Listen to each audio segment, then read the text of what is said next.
right. Are we ready for recap? Yep. I am Okay. ready. Recap. So last we left off, we found that Zeos had started destroying the ocean off onto the eastern coast. We found out that the best way to be able to stop him, or at least delay him, was to get one of the next divine sparks, which the only one that we knew its location is in the Underdark with Corthalocras something or another. It's a mind flayer. But he's also a prodigy mind flayer that has an army of Illithid with him.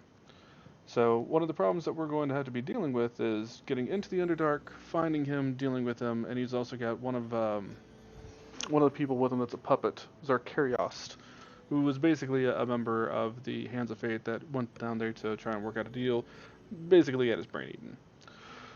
So we went to Dorian's Guild Kingdom, whichever one that was called.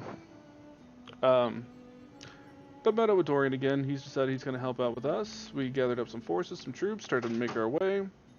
Went to the next town over, had the king of Geardel decide to bring some forces and everything with us, and basically we're just gathering everything up to head straight on into the Underdark now. So that's pretty much where we're at. So there you have it. All right. So I'm pretty sure when at the end of last session, you guys were settling down for the night, right? I think so. Yeah, we were. We were all just sleep. Okay. And yeah, Brandon, that should be good in your actions tab. Yeah, there it is. All right. So you wake in the morning to the sound of drum beats and trumpets and chanting outside in a rhythmic pattern of "Gaiyak," just over and over, with the sounds of malls being slammed against the ground, to this backdrop of torches. And you notice that the majority of the troops have mobilized and are now beginning to head towards the Underdark. They're heading towards the northern portion of the city, where there's a long, winding cavern that makes its way down underneath the city to a large set of doors. So I imagine you guys are stirring for the day, as you are rather awake and this is rather loud.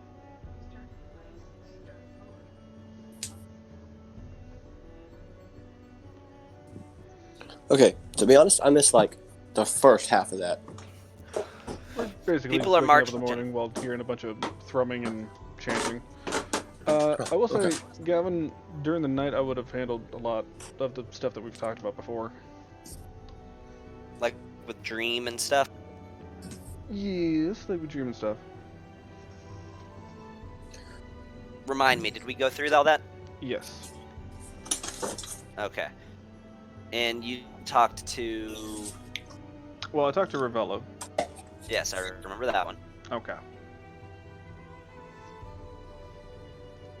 Is that the only person you talked to?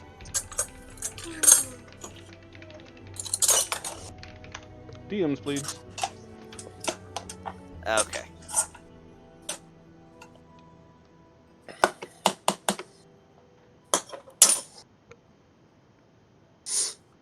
Ah, okay. Gotcha. Yeah. Alrighty. All right. Hey, is somebody like building a spells. cabinet right now or something? I do hear a lot of background noise from somebody. I'm on push to talk, so I can't. I dropped the knife. Okay, listen. Jeez, bro, why you got all this fail like? Oh, Nick, don't even.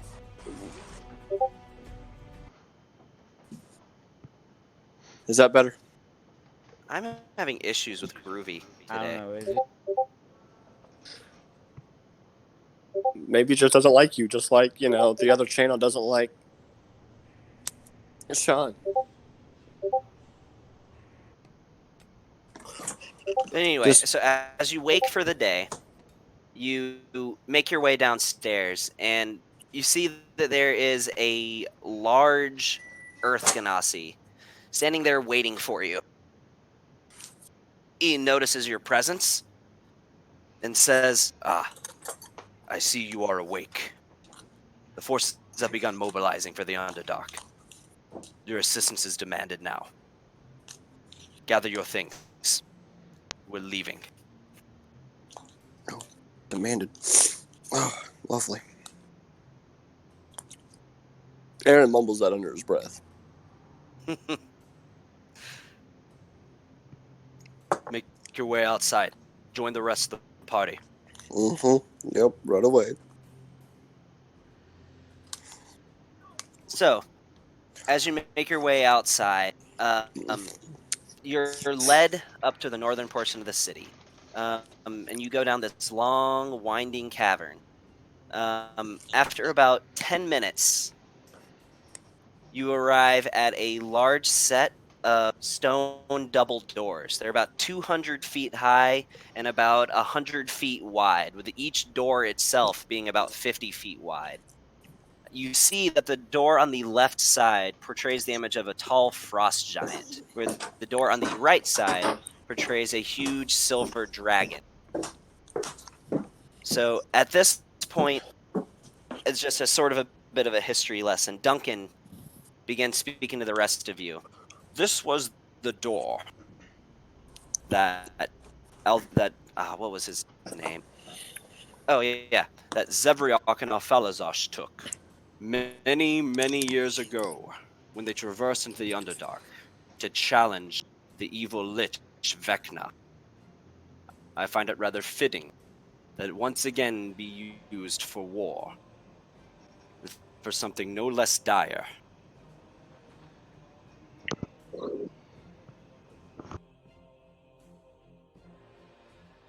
So, as you approach the set of doors, the King Rurik approaches the rest of you and says, so this is the plan. There is a hidden entrance into the Underdark, much smaller than this one. Double back about halfway up the cavern that we used to get here. You will find a large yellow stone. Simply cast a spell on this stone, any spell, and a portion of the rock wall will become dislodged. This is the route that you will be taking. We will take a bit of a head start, draw the forces to us. After 2 hours, or if you hear any signs of a skirmish, that is when you will circle back and take this route. Do you understand? Mm-hmm.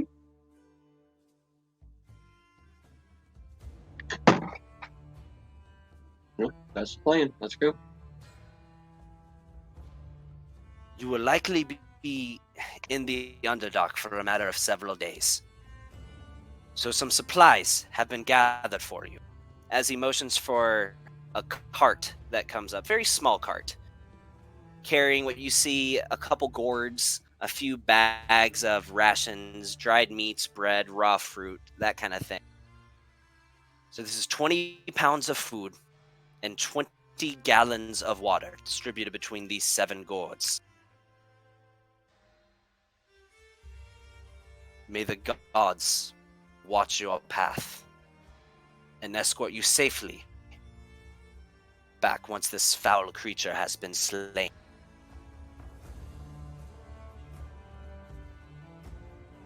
Well, if y'all want, I'm pretty sure Solomon can hold the rations. He has the backpack of holding. However you wish to carry it is up to you. But it should be manageable, spread between the lot of you.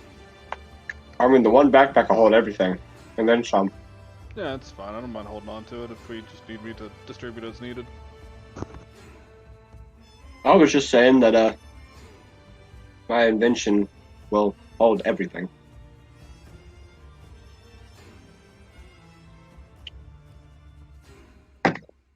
Oh, speaking of that, Gavin, What's up? how much can that backpack of holding freaking carry? A lot. We'll dive into the specifics later, but a lot. It can carry it. And then some. So right about this time, you hear a large, like, very loud sound of like stone grinding against stone. As you see about 5 or so of these Earth Ganassi each grab a chain attached to the doors and begin pulling the doors open.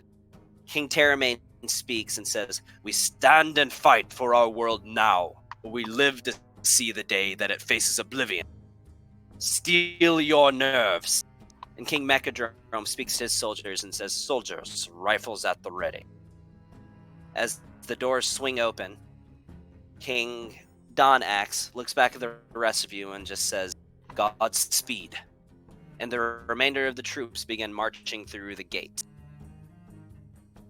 After a moment, the gates get pulled shut behind them, and you're left with silence, just waiting for the time to pass until you head back up and take this hidden entrance. Would anybody like to do anything with that time, or should we just fast forward? Hold on. Let me make sure I don't want I don't want to do anything.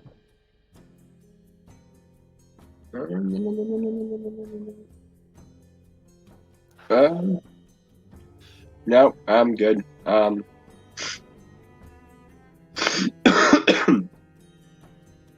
Yeah, I'm good. Don? I'm good. I'm ready. Yeah, it's fine. I'm sitting here kind of. Sorry, I'm half in, half out, but I'm with you. But no, I'm good. I'm trying to make sure Kelly's getting her stuff up. She finally got everything rebooted. Okay. Is she good? Is there anything she wants to do? Let me ask. Hey, sweetheart. Do you want to do your thing before? I know you're kind of in and out, like with your Heroes Feast thing. I don't know what's happening. Be forewarned, Uncle B. Tyler's going to try to bluff. You'll do what? What? Yes, Karen would like Tyler's to speak to the going manager. try to blow up your phone. Yeah, you'll have fun with that because my phone's off. So, we're about to head on down into the Underdark. Okay. Now, the night before you didn't cast your wish, I knew you were thinking about doing Heroes Feast or whatever. Did you want to do that? Yeah. Okay. So do you want to do that? Yeah, we're kind of retconning because you weren't able to be in here. Sure. Yeah. I'll do. If you want to say that she casted it the night before, I didn't really give her any opportunity, so I'll let her just say she casted I it the think night that's really all before. she wanted to do. Hey, there's like 2 points of hit points on me from Uncle B grabbing my hand. Is there a way to get that off? Oh, you had a longer rest, so that's gone. Okay, cool. Yeah, I forgot how you got that damage. Because I shocked the hell out of him. Oh yeah, that's right. Yeah, he went to shake my hand, and I gave him a little bit of a jolt. That's right. But yeah, Okay. she's trying to get in here, but she just wanted to do Heroes Feast the night before. That's all. Okay. So Heroes Feast, they gain a certain amount to their max hit points, right? Yeah. In fact, There's a lot of benefits to Heroes Feast. Heroes Feast. Let me look it up right, y'all. Creature that protects it gets several benefits. The creature is cured of all diseases and poisons, becomes immune to poison and being frightened for the next however long. Excuse me. For 24 hours. And then makes all wisdom saving throws with advantage. Its hit point maximum also increases by 2d10, and it gains the same number of hit points. Alright, so this is when it's gonna get kind of complicated. I need everybody on a sheet of paper to write down their max HP right now. Or you can put it in your notes tab on your character sheet. Because your max HP is about to change. Hold on. Just type it into the notes tab on your character sheet, just what your max HP is. I got it. Or just type it somewhere. And then after you type down your max HP, roll 2d10. Everybody.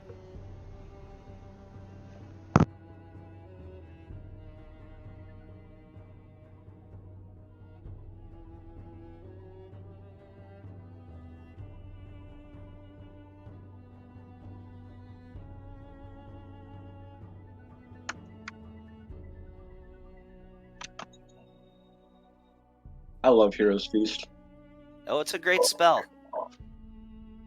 Yeah, especially when you can wish for that shit. Yeah.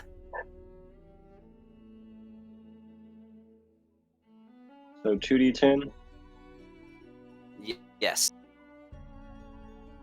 Okay. Give me something good. You ready? Set. I have one question. This isn't going to work for Solomon, is it?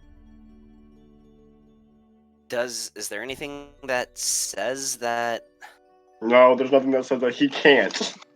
Then no, it'll work for Solomon. Right. Well, here's my first set of 2d10.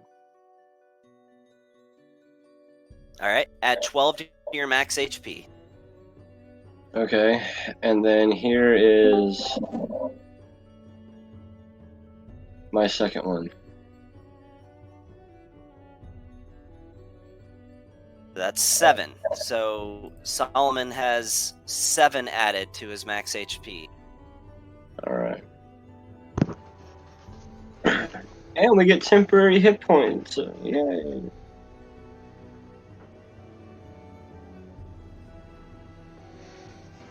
Okay, so we're all rolling individually? Yes, 2d10.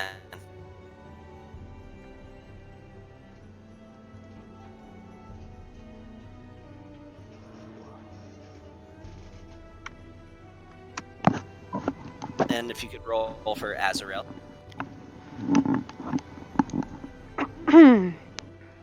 Yay, function now. Azrael Hey gets Kelly. a whole Yeah, oh my god, thank you. It finally works. All right, make sure you record what your max HP was before this.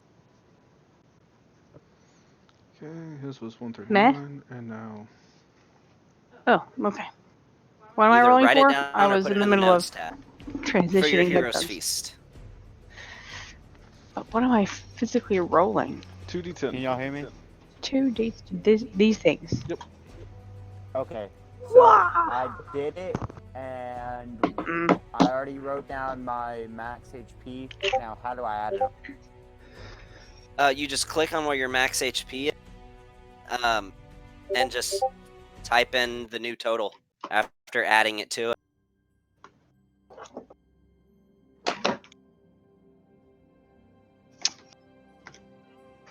And please make sure you record what it was before somewhere. I can't emphasize that enough.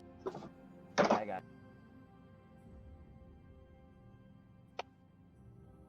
All right. So while you guys are waiting, Azrael walks up to both you, Shiziki, and Aaron as well, and kind of walks in between you and puts an arm around each of your shoulders and says, "Well, isn't Hey, this Gavin. just phenomenal? 3 Sun's finest." What's up? Can you long rest us in the combat tracker, please? Yeah, I'll do that. He walks up to both of you and puts a hand around each of your shoulders and said, "Isn't this just phenomenal? 3 of the Dark Sun's finest, banding together to prove our might. I would not have this any other way." Neither would I. This will be quite fun. Oh, and I'm looking forward to seeing you in action. Brand new to the Dark Suns, I'm sure you're itching to just prove yourself. Always. Don't count me out. Just yet. What'd you say? He's coming over to talk to us because we're a part of the Dark Suns, Nick. Yeah, I know, but whatever. You know what? Whatever. It's fine. Hey, you can still come over and talk if he wants to. Yeah, if he's over here. I forget in the combat tracker.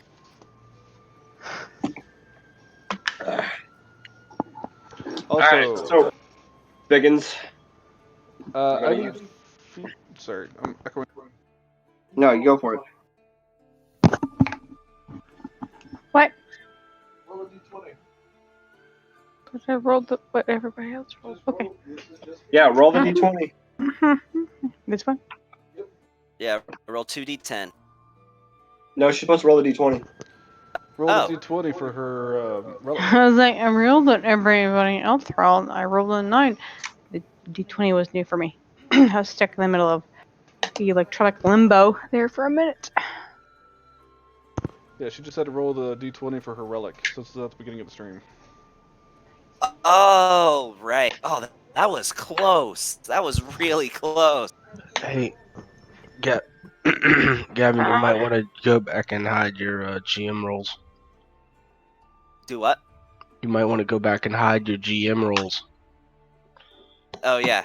You got a point. I haven't made any rolls yet, but thank you. Cough, cough, hint, hint. Dang. So, Biggins, you gonna be useful?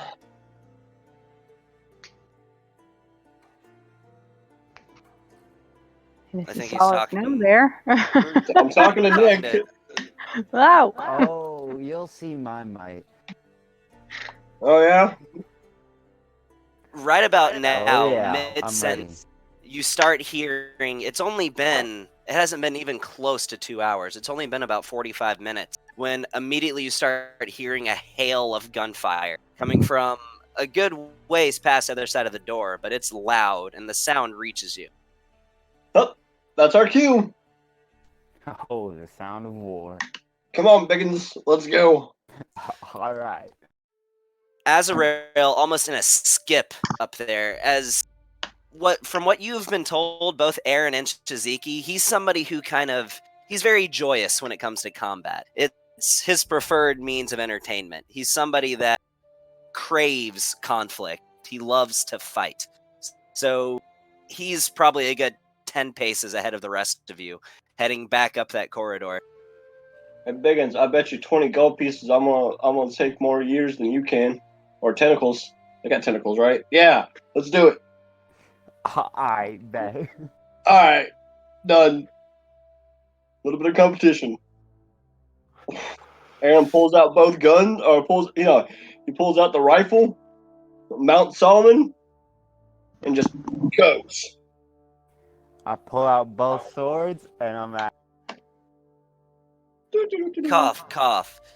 Use your crimson right now. Cough, cough. So you don't have to do I anything. use my crimson. Cough. crimson Table right, talk if I've ever heard some. I help newer Crimson. players. So. That's Crimson right with a frozen. I use the frozen one. Oh, yeah, right. So by the time you guys get around that corner, you round the corner just in time to see Azrael blasting this stone with a firebolt and throwing this stone door open. Woo! I'm gonna send my servo in to fly 60 feet. Okay. What do I see as it flies through? As it flies through, and it has your senses, I believe. Yes, it does. It's just barren rock and cave. But one thing that you see about 60 feet ahead that you're glad you noticed before is that it does take a very sudden slope, where if somebody were to hit that at a run, they might end up sliding. Hey guys, be careful. Don't go too fast. Azrael, that's you. That includes you.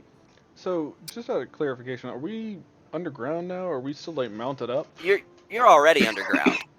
Like, you were underground as soon as you got down here. You took a cavern that led underneath the city, but Yeah, you weren't officially in the Underdark yet. Are we just curious, are we still on our mounts, or are we walking at this point? You'd be on your mounts. That's right, they gave you horses. So yeah, you'd be on your mounts. I mean, maybe they but... have horses. I have a raptor. Oh God. Can you muzzle that thing? Can you muzzle that thing?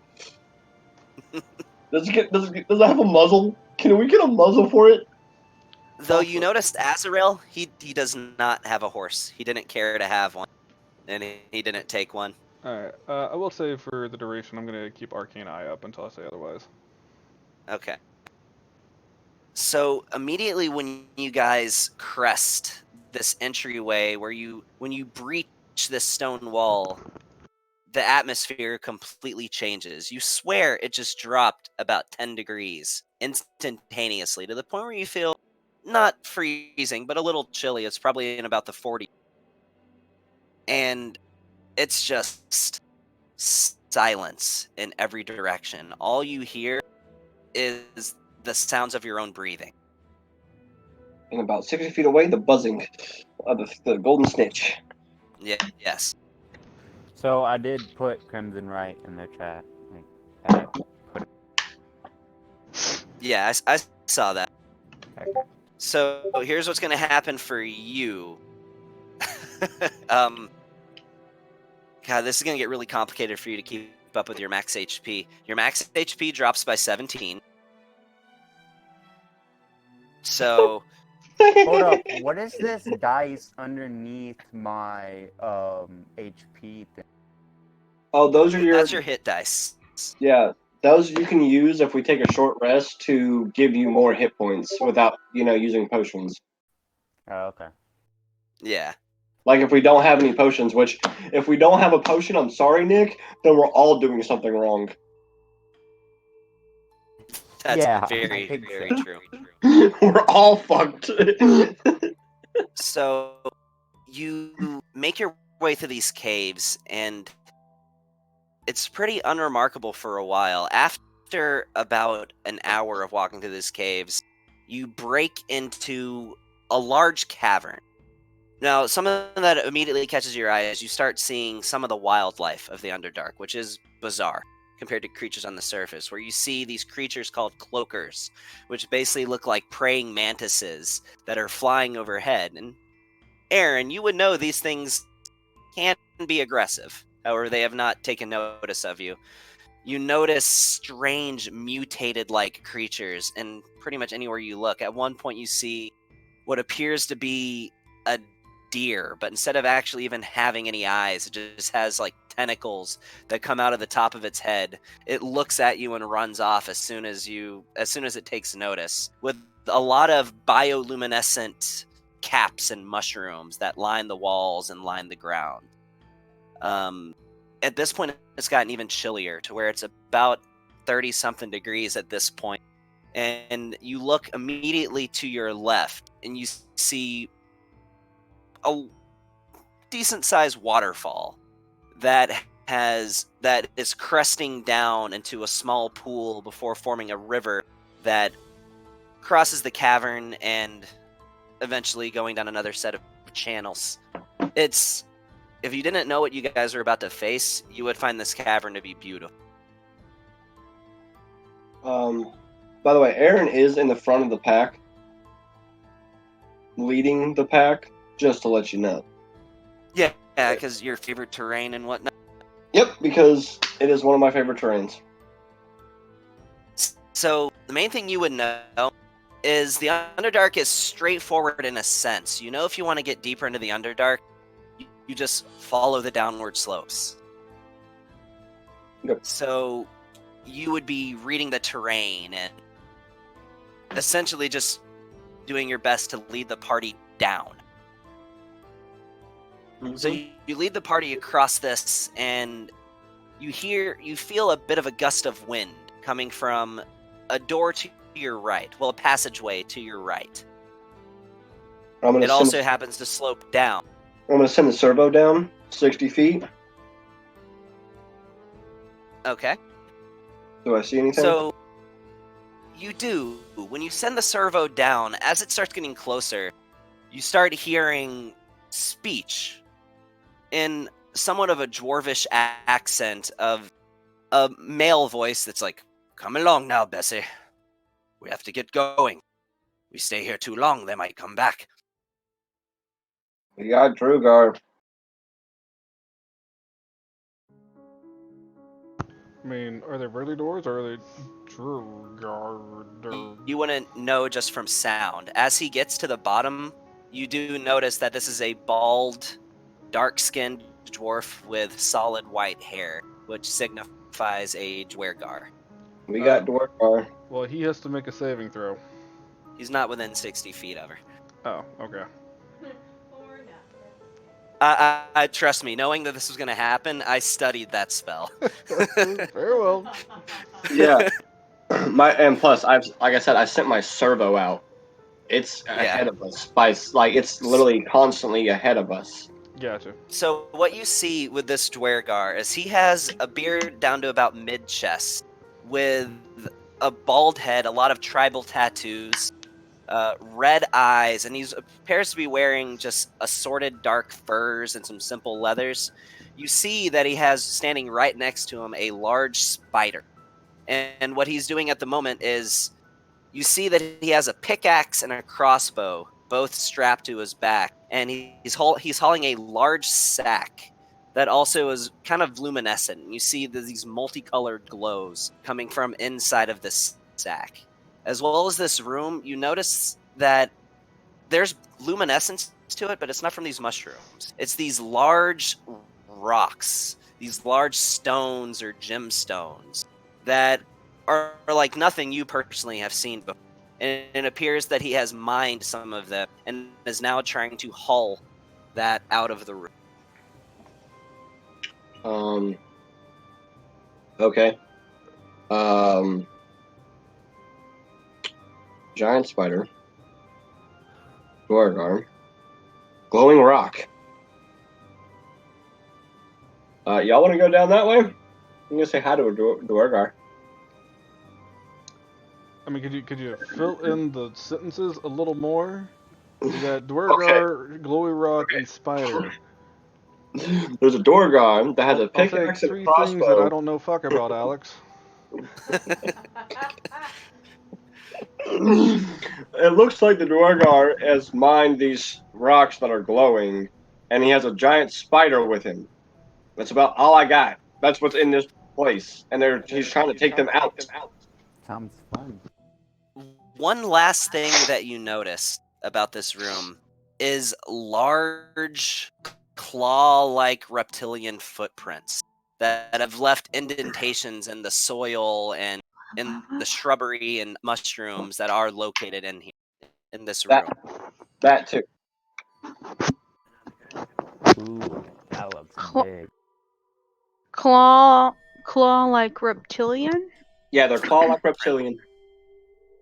So, like in layman's terms, for us simpletons here, not Dinosaur.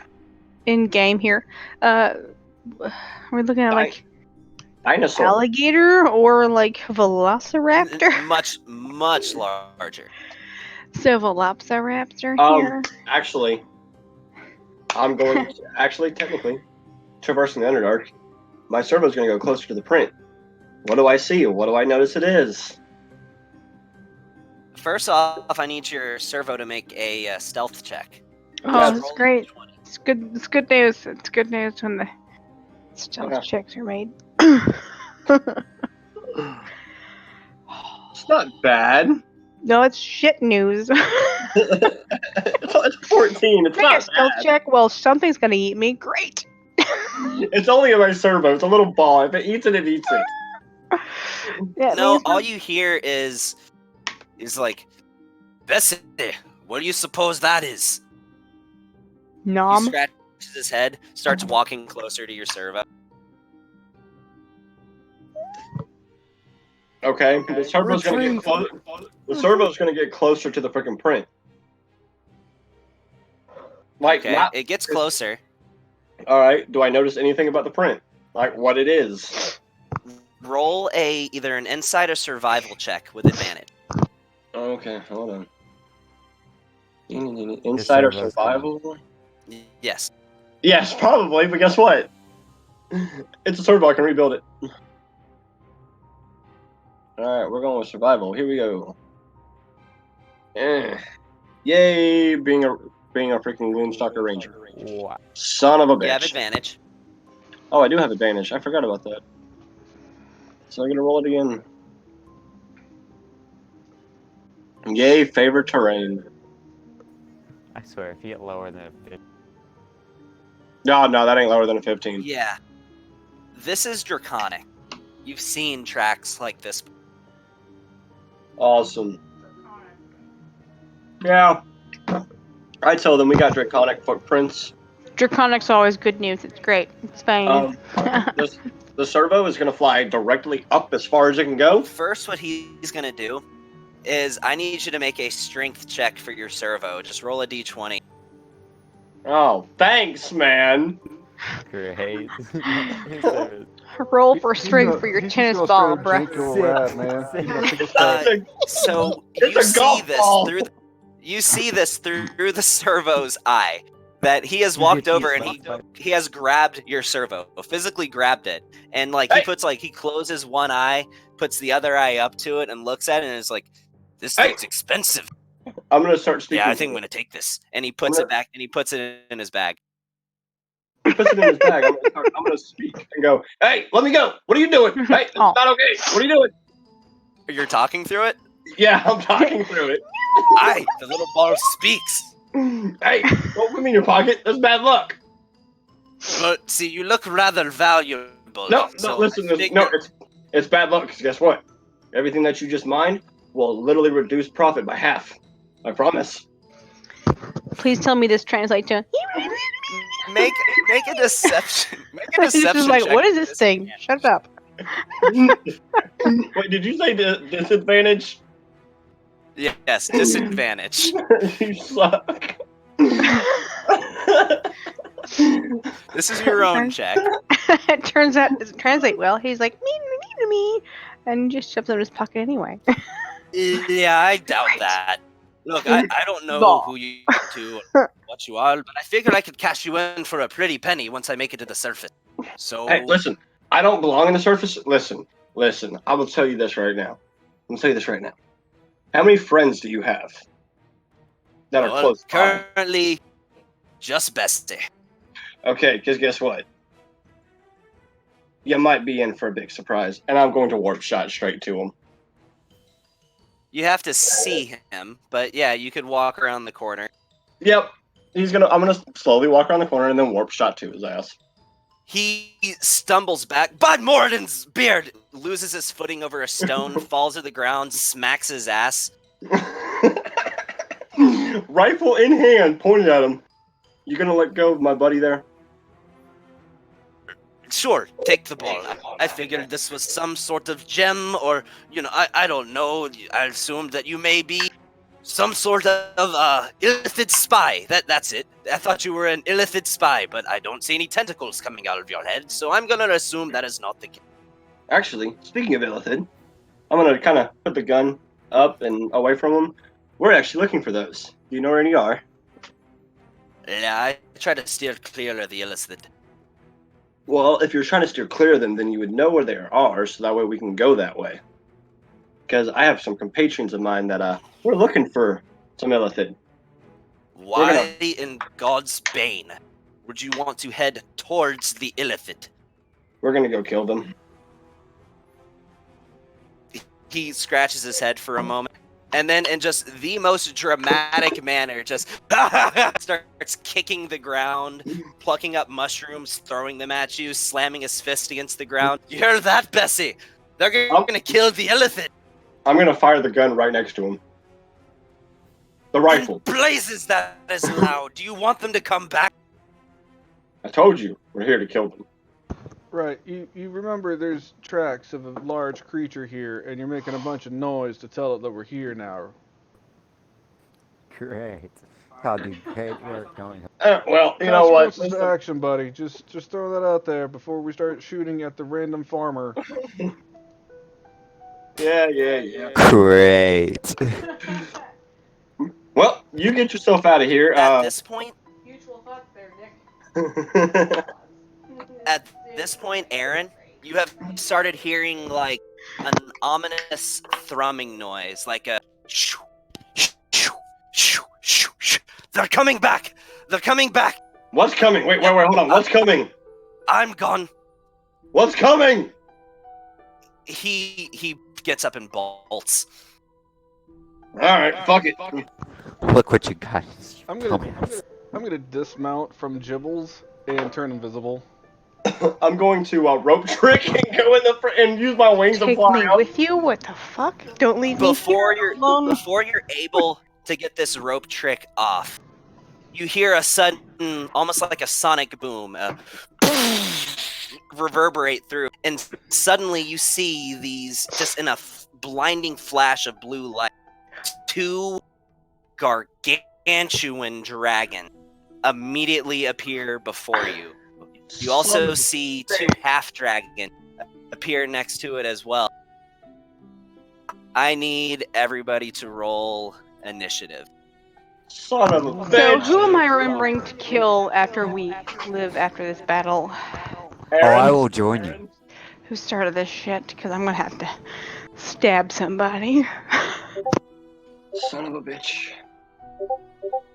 Bitch, son of a bitch, son of a bitch. Alright. Back at my desk. Alright, let me share the map. Once Fantasy Grounds stops lagging. I apologize. Roll for initiative. Oh, I am so glad I didn't roll that Mm. one earlier. Great job, Brandon. Great job. You know what? Listen. I never said Okay. Never said I'm a 9, I was I'm the not. brightest person in the world. Oh. So I'm going to say this, Hmm. Aaron. Save You are in that. the middle of the room, and you are the closest target to me. Everybody else is Save going to be placed at the entrance. that. So I don't think he got his servo back, Mhm. by the way. Did he ever even get Yeah, hand he let him. his He, servo back? He yeah, let it go. So it's still floating there. And I rolled a 6 for initiative, which means I am fucked. I wish that he just ran off. I am fucked. Beyond fucked. Like, I am really fucked. Well, maybe not pick a fight with everybody you meet like every other time you do this, and it always screws you. We had, they didn't know we were there for us an advantage, and you. That's Aaron's thing. Listen, how many times have we had battles that Aaron's just like, fuck the surprise factor, I'm just gonna kill it.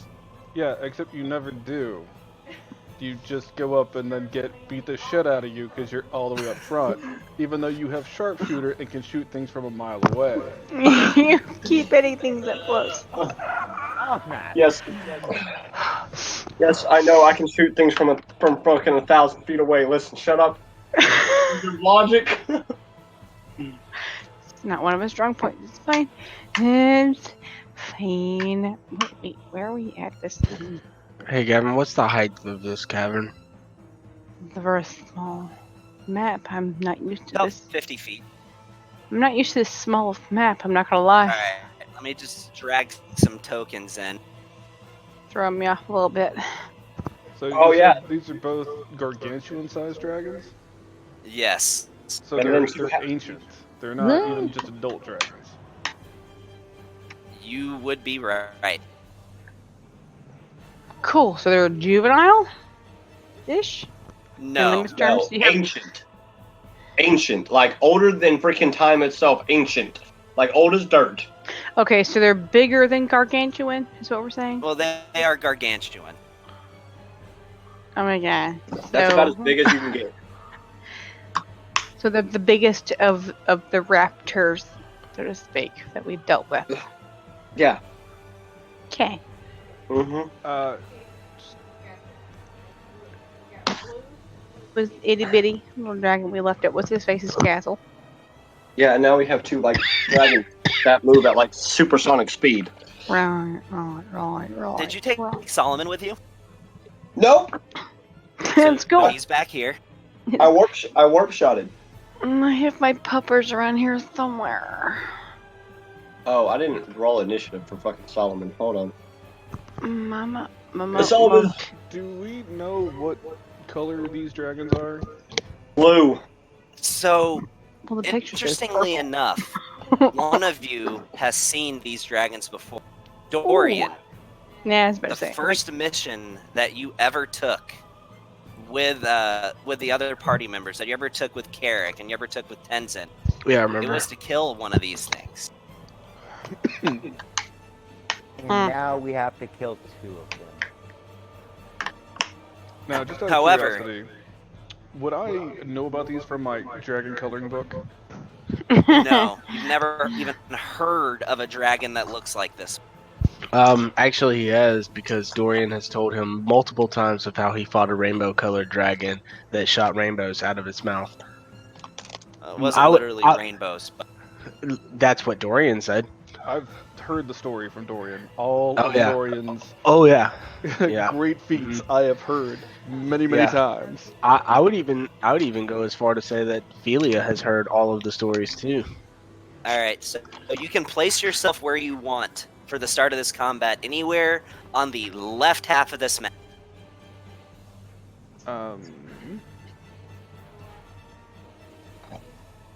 Son of a bitch. Yeah, where is my token? Oh, there it is. They're Yep. way off. Both of your characters are beside Solomon and Bigby. Yeah, I turned invisible, so I'll probably be hiding out somewhere over here. All right. Just out of curiosity, how far is that? That's I a just good put a marker distance. down. Yeah, it's like 100 feet. Nick, are you sure you want to be that far back? Because you got to get close to him, because you're a melee character. Yeah.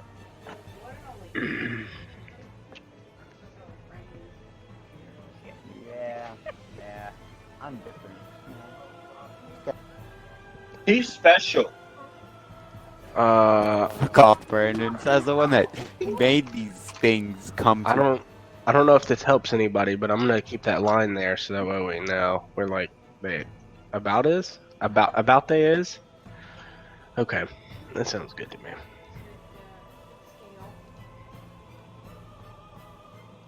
Mm-hmm.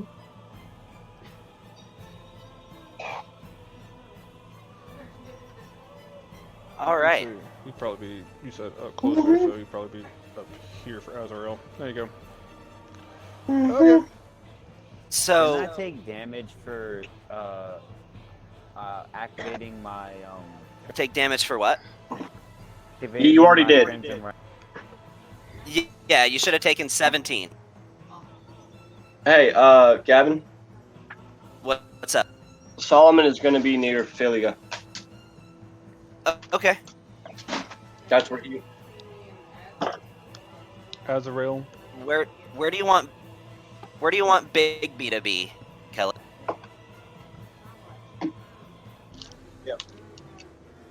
Yeah. You got a Yeah, you got the mechanical. You got the It's not mechanical. it's pure organic, gluten free. They're already all the way down there.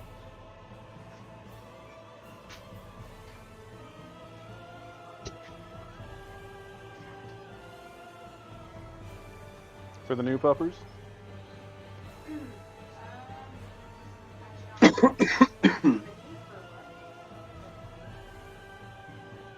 The new fur butt that is not pupper. Not puppers, it's Bigby. I shall put Bigby. I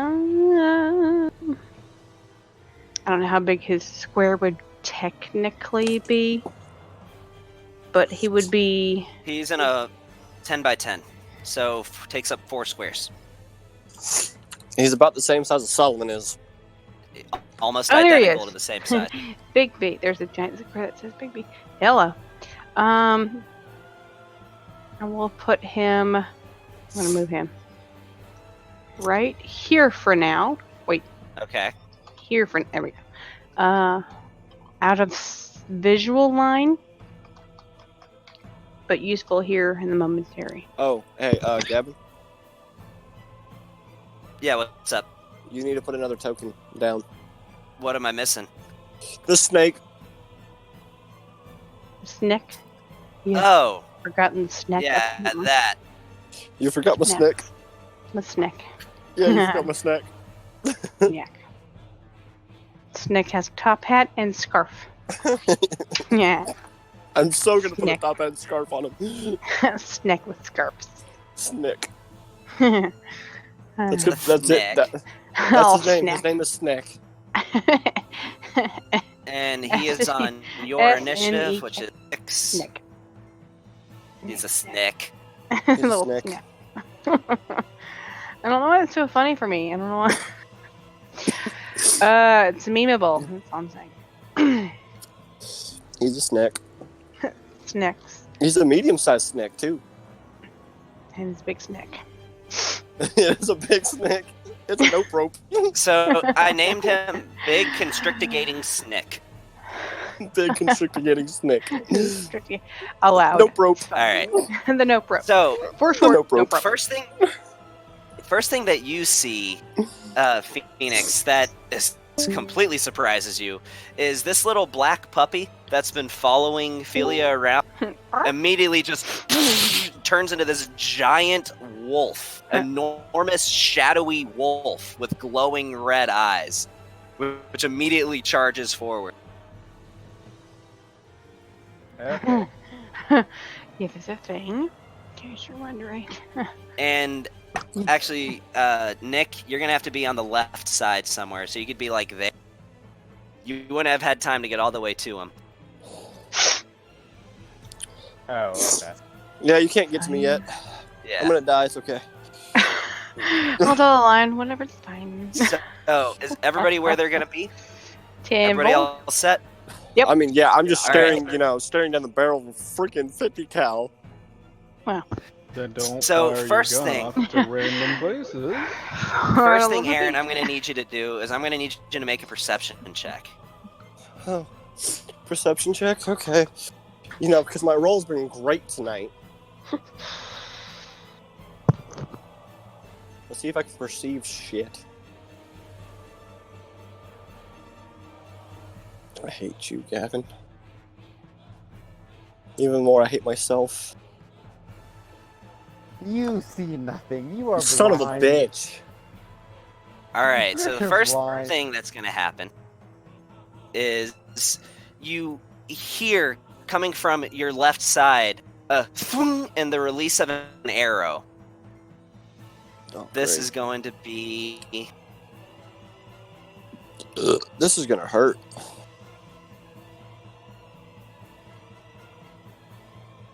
and I have advantage. Yeah, So that hit. Uh-huh. So that's a 21. Out of nowhere, right at the base of where your neck meets your shoulder, you feel a sudden sting as this crossbow bolt digs into your shoulder. This is going to be a critical hit, and this is going to be assassinate. So you take A shit ton of damage. it won't let me drag this shit. Yeah, I'm gonna have to calculate this damage here. So that is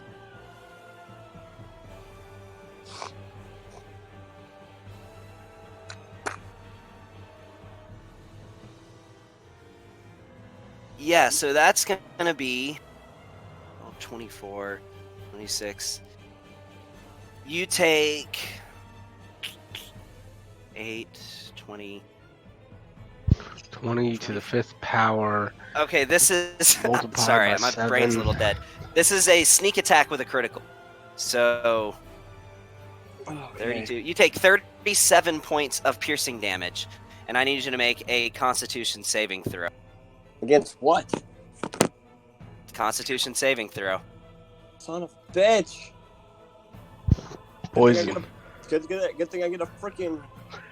Hey, we're immune to poison, by the way. So. just You saying. are! Oh, dude, that saves you. Okay, you don't need to make that saving. That's you why do I asked, take- against what? Yeah, you do take 37 points of piercing damage.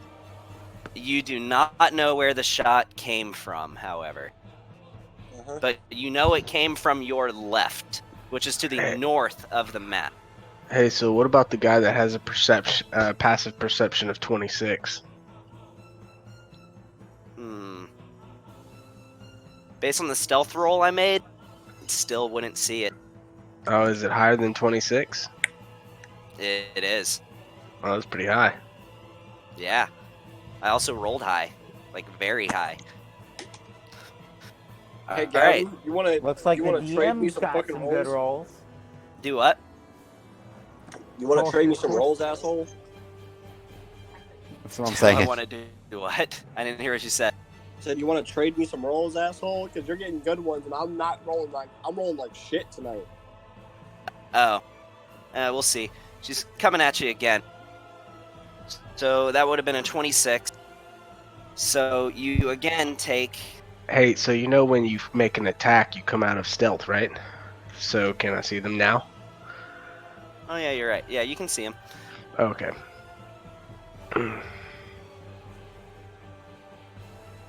So, yeah, you get clipped with a second crossbow bolt as another one jams into your side. Oh, fucking fun. Did you give yourself the 37 damage too? Yeah. Yeah. Should be down 44. Okay, I'll change it to 44. There All it is. right. You're down to 44 HP. No, just 44 Has wounds. taken 44 damage. Oh. All right, Azrael's turn.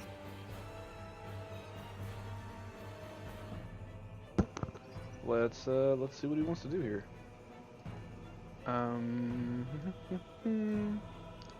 How far off is that other guy? It's 120. So what Azrael is gonna do. Oh, sorry. One last thing that she's gonna do for her bonus. You see her suddenly go phew, phew, and just teleports and is right next to where Aaron is. But you still have a clear line of sight. You can see over that rock that's in between the two.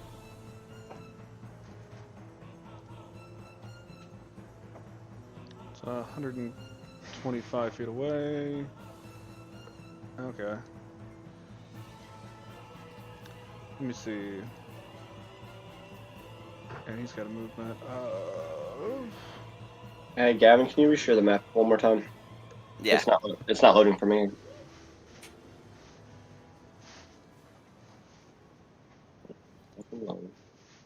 Somewhere load.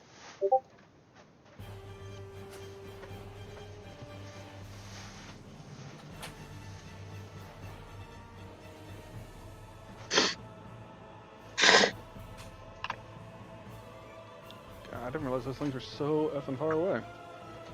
But yeah, that's gonna be the case then. Okay, Azrael's gonna come around the corner here with his 30 feet of movement. Okay. I'm gonna clear that other thing off. So that's like 20 to get there.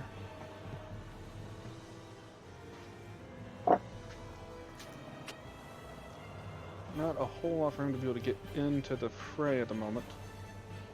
So we're just going to... Yeah, right there.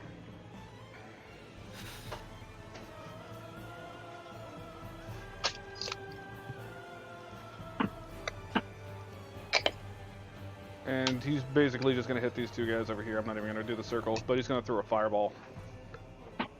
Okay. All right, they have to make what kind of saves? Let's see. It's a 20-foot radius, and I can't get that other girl without hitting Aaron. What's It's the a person? dex save, I believe. Yeah, what's that person in front of the dragons? Oh. Oh, it's like a little thing carrying them. Okay. Yeah, well then. Oh, I'm sorry. Hold on, my audio cut out. I can't hear. There we go. Much better. All right. What's the little thing right in front of him? It's a half dragon. Oh. Half cosmic dragon gladiator. Yeah, then we'll hit that thing too. Okay. So it's a 20-foot radius. Shablam. And it's a dex save? I believe so, and this is going to be at, we'll say, yeah, just level 3, and we're going to keep it pretty easy here. But must make a dex save with the... I don't know what Azrael's spell DC is. It should be 19, I want to say. Okay. Well, Yeah, 8 plus 6 plus 5. Okay. So the half cosmic dragon failed. The first cosmic dragon also failed. The second cosmic dragon saves. So roll your damage in the chat. Yeah, it's 8d6, so 2, 3, 4, 5, 6, 7, 8. God, that's a lot 6 of ones. points of damage. Yeah, that's a ton of ones.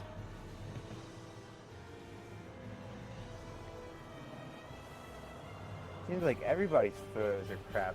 Yeah, you guys are not rolling great. Yeah, it's alright. We're just starting Watch off. me have great rolls. So far, I haven't gone yet. All right. So can I remove that circle now? Boop. Oh, you already did. Cool. Yeah, so it's all three of them got hit by that. Does Okay. it look like they're resisting it at all? Nope, it does not. They take the full force. As you notice, the gladiator gets hit by this and stumbles to his knees, and the other two dragons let out a roar of pain, though you notice one flaps his wings just at the right moment where it deflects some of the flame. But they seem to be fully affected by it. Alright. He's not going to take a bonus action. I don't think he really has one available. Okay. So, yeah, that's it. Alright. One of the dragons is going to use their legendary action. They're going to cast Displace. It's not a spell, it's a magical effect. They're going to use Displace on you, Phoenix. I need a Charisma saving.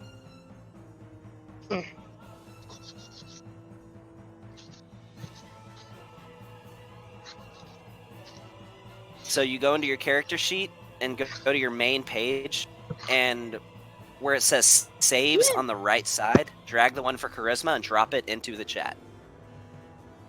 Charisma's the very bottom one, right?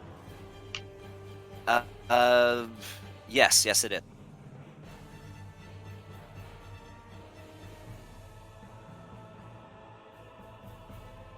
Yeah, that's not gonna work. Suddenly, you find yourself standing somewhere different. Before you know it, you blink your eye, and you're standing right next to Aaron. Hi, buddy. Thank you. I don't have to move now. I wanted to be here. Hi, buddy. How are you? Well, hello there. The fuck you get here so fast? I just don't know. I don't know how, but I'm glad I'm here because this is right where I wanted to be. You know. All right. Like, hey, buddy, you're Now like, it's on to I'm dying. Velasrios' turn. Cool. What is that giant circle for? Well, you kind of Are fucked you me. trying to kill all of us? You kind of fucked me. Cool. I like that's a solid explanation. Circle 4. We're all fucked. Cool. Gavin, where is this extra person? Thanks. Super They're cool. all visible. Thanks. It's great. Yeah, I mean, you would hit all three of them where you have. No. The extra person, the sniper person. Oh, standing Right right next beside- to Aaron now. And This one that's twirling? Yes. Oh. Yeah, alright, fine. Fuck that person. I didn't care about him anyways. she'll be dealt with eventually, or whatever. It's a she. You can A tell tech it is a she. helicopter. As the newbie says will with be confidence, I should did be not mean dealt to do with. that. I did not mean to put it there. I want it to go back one more so that way I can grab it later. Whoopsies. My bad. Okay. I apologize. You're good. Oh my god, and my turn is so far away. I just can't. All right. Okay, bear with me. I can only speak like half of them out. Alright. So You're good. Velasrios, in the back, under his breath, he's gonna put his hand up to his forehead and be like, "Oh my God, we do not have time for this."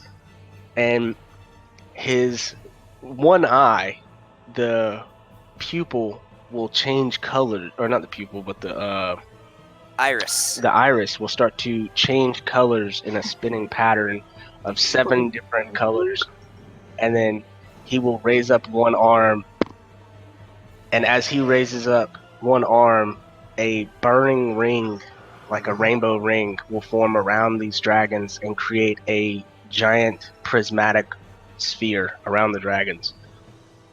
And I So you're cast using prismatic. sphere. Oh, Yeah, that's pretty. What level is that spell? 9th. It's a 9th. Oh, okay. Yep. So they have to make what kind of save? They have to make a Constitution save, or they're blinded for 1 turn, or 1 minute. All right. That's a 19 from the gladiator. That's a natural 20 from Cosmic Dragon 1. And That's a 26 from Cosmic Dragon 2. Alright, so the Cosmic Dragons are not blinded, but the other fuck dude is blinded for 1 minute. Gladiator is. For Mhm. 1 minute? For 1 minute. Holy shit. Yep. And they're inside the sphere for 10 more minutes. And, Okay. yeah. Now, what does it look like past them? Like, can we just leave now? We have 10 minutes. You see darkness beyond it. What, are they trapped inside of the sphere? Yeah, they can't go anywhere. They have to destroy the sphere, and they can only destroy the sphere one layer at a time. So, I'm just gonna walk 30 fucking feet because I can do whatever the fuck I want now. I don't have time for this. This is bullshit. Wait, 5, 10, so 15, can we 20, not go into the 25. sphere without being blind, or like what? Alright, let me put it like this. First layer is red. You touch it, you take 10d6 fire damage. Second is orange. You touch that one, you take 10d6 acid damage. Third is yellow. You take 10d6 lightning damage. Fourth is green. You take 10d6 poison damage. Fifth is blue. You take 10d6 cold damage. 6 is indigo.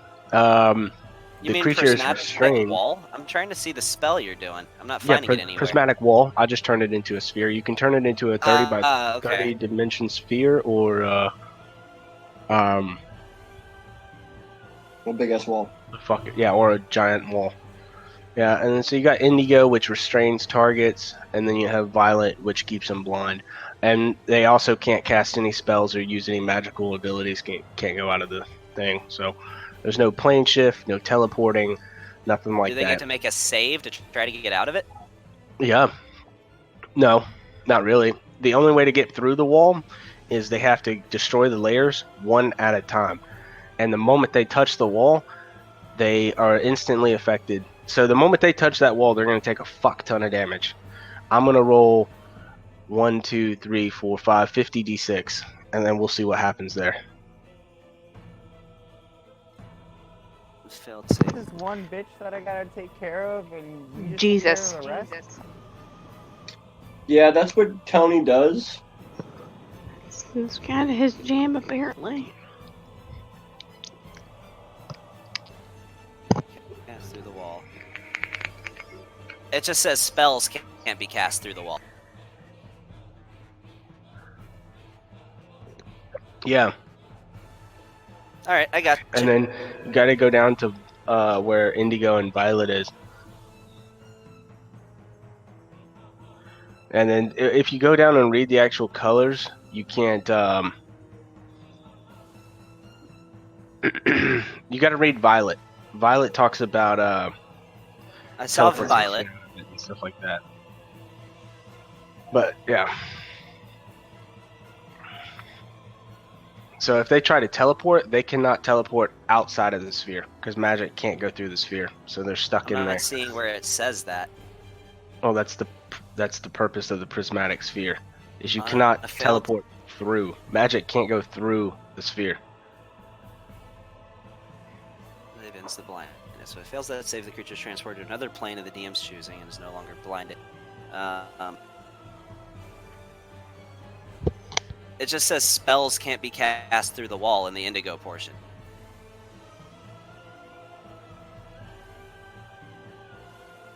Unless there's somewhere it says magical effects. I don't see where it says magical effect. We'll run with it.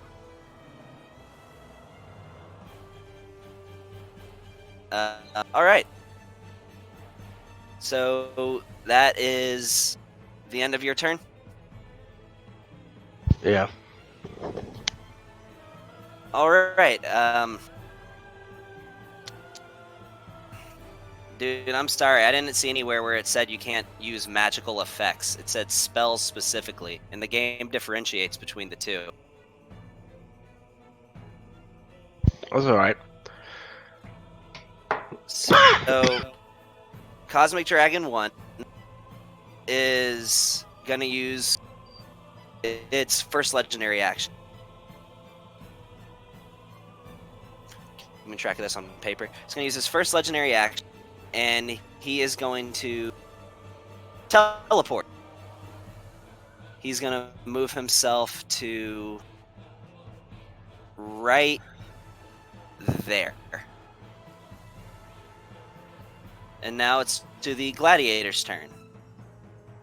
So the gladiator is going to... What's up? So the teleport, does it have range or is it a self spell? It is self. Okay. Yeah, I mean, it can go 120 feet, but that was the one that can only be used on like himself. Okay, yeah, because I just looked it up, and Jeremy Crawford says that if the spell is a self spell, such as Misty Step, it can go through, but if it is a ranged teleportation, it cannot. It will block that. So if it's a self, then yeah, it can go through. Yeah, so the Cosmic Dragon Gladiator, he's going to use his bonus action to teleport.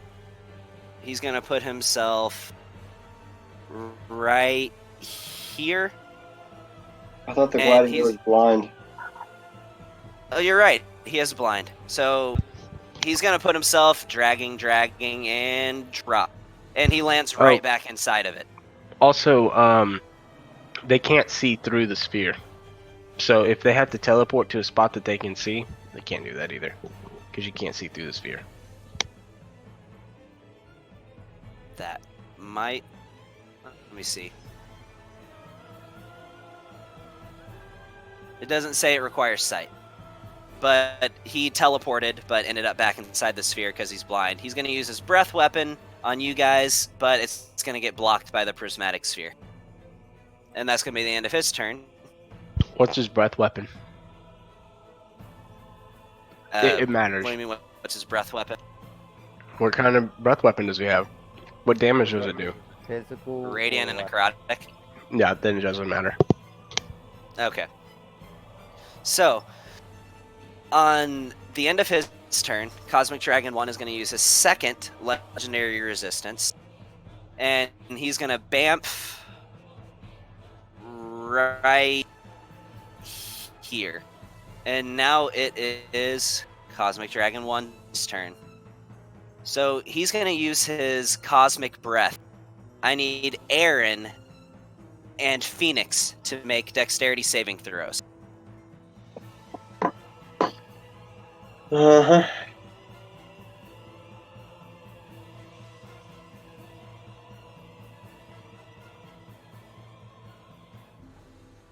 Alright, come on, give me something good, because oh shit, don't move that entire fucking thing. I just wanted the fucking roll, jackass. Hold on. My dexterity is terrible, bro. Dude, I got a plus 12. I got a plus 12 dex. Okay. All right, so I had a -1. So Phoenix, you take Yes. 19 points of necrotic damage and 25 points. No, actually, this is what Aaron takes. You take 19 points of necrotic and 25 points of radiant damage for a total of. I take half necrotic. Okay, so that is 9 points. So you take 34 points of damage. Okay. And Phoenix, unless you have any resistance to radiant or necrotic, you take 89 points of damage. Holy shit. Holy shit, indeed, sir. Indeed. Yes. How do I check if I have resistance to any of these things? It'll say in your main Pretty page. sure you just have resistance to fire. How much was that? 89 points of damage. Welcome to my combat. I like how Gavin said he's going to take it easy on him until the end boss. All right. Well, Nick, welcome and goodbye. It was wonderful playing with you today. I ain't out of the count yet. Welcome to welcome to Gavin's combat.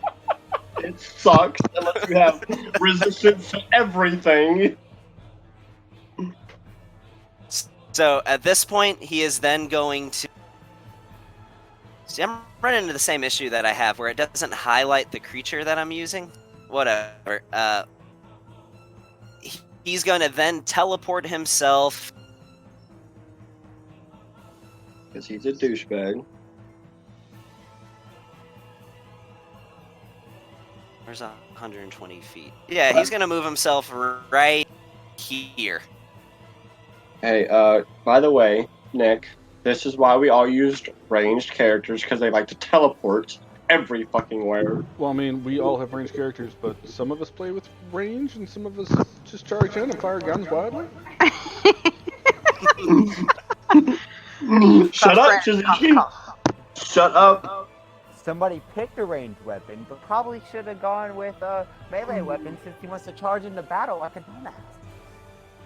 Hey, listen. We've all done it. No, we haven't. Literally, no one else has done No, it but it's you. just you, bruh.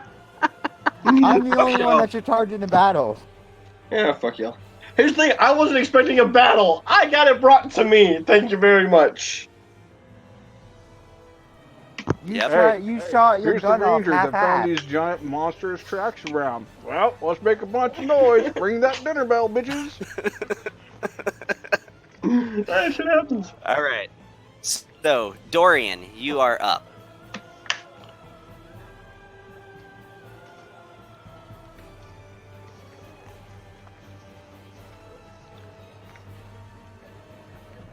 Alright. 5, 10, 15, 20. 5, 10, 15, 20. So much for your cosmic sphere. See, funny thing is that I've been planning on you guys being in this combat just because I knew that somebody was going to... I hadn't even planned for the possibility that this combat wasn't going to happen. Okay, how many more until it's me? Okay, I'll be right back. I will bonus action Vow of Enmity to Cosmic Dragon 1. Okay. And I will take my Defender against him. Nice. Nice. Very nice. Okay. I'm feeling it. Let's try it again. Outstanding.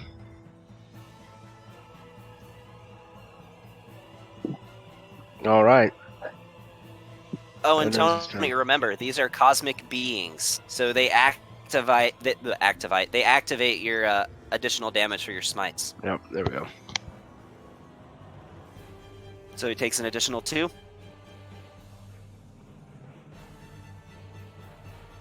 Was that for your Yeah. smite? Yeah, that was for the extra smite. Okay. So it's 28 partially resist. Okay.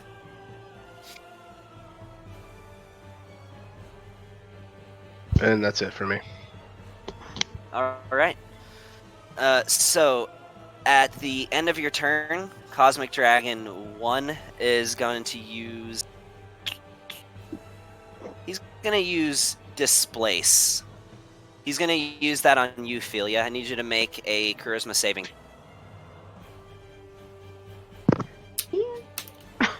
Don't die. Do, do, do, do. Do, do, do.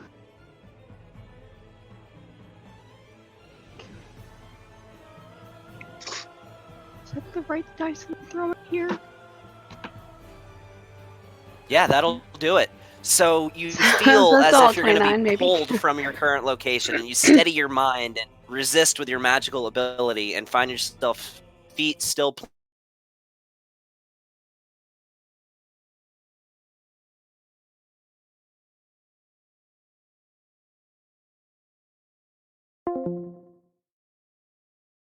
I need Aaron and Phoenix to make dexterity saving throw.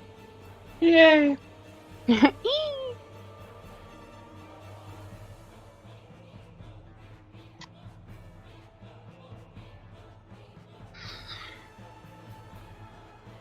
Moves. Move, move. Stop screaming at me. Oh, shoot. Yeah, you both fail. You take 16 points of bludgeoning damage. And you are both knocked prone. And he's going to fly down. No, he's going to fly over this way and put himself here. All right. Now, it is his actual turn. How much damage did I take? 16 points of bludgeoning damage. So he's going to come at you, Aaron, with a full round of attacks. So he can make... He's going to use his Frightful Presence, but you're immune. He's going to make one attack with his bite and 2 with his claws. So he flies over here. Coming at you with this attack. That's a hit.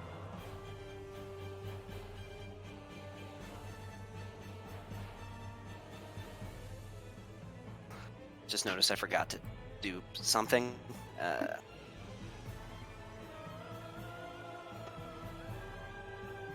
Sorry, my bad. Bear with me. I'm having technical issues.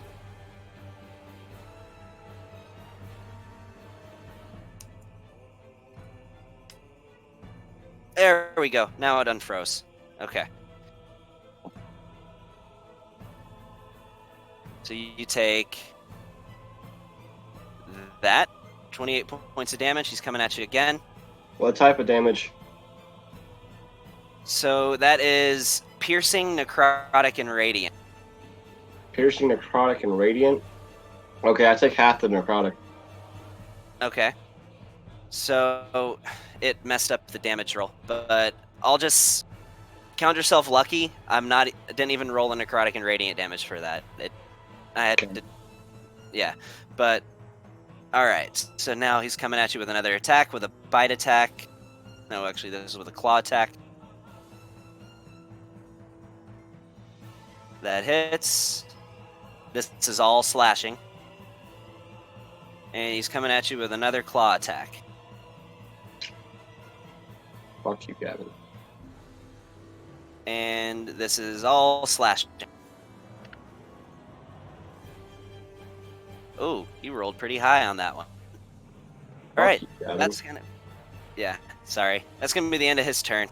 Ophelia, you're up. How much damage did I take from all that? You didn't take any. Okay, cool. It's okay. Aaron's just almost dying. It's okay. Don't worry. It's What are you at? fine. He's fine. 163 wounds out of 168. Holy I'm at shit. 85. Someone should HP. probably heal him. I'm just... No, just wait. Just do your turn so I can go. Okay. Aaron's gonna get Alright, himself denied out. healing. Okay, that's fine. It's whatever. Dude, they all attacked you because you fired a big rifle. Yeah, well, Aaron's gonna get the fuck out. Trust me. I promise. You can go through the wall. Yeah, and I'm just gonna be stuck in the middle of these motherfuckers. Yeah, you can go through the wall. It won't hurt y'all.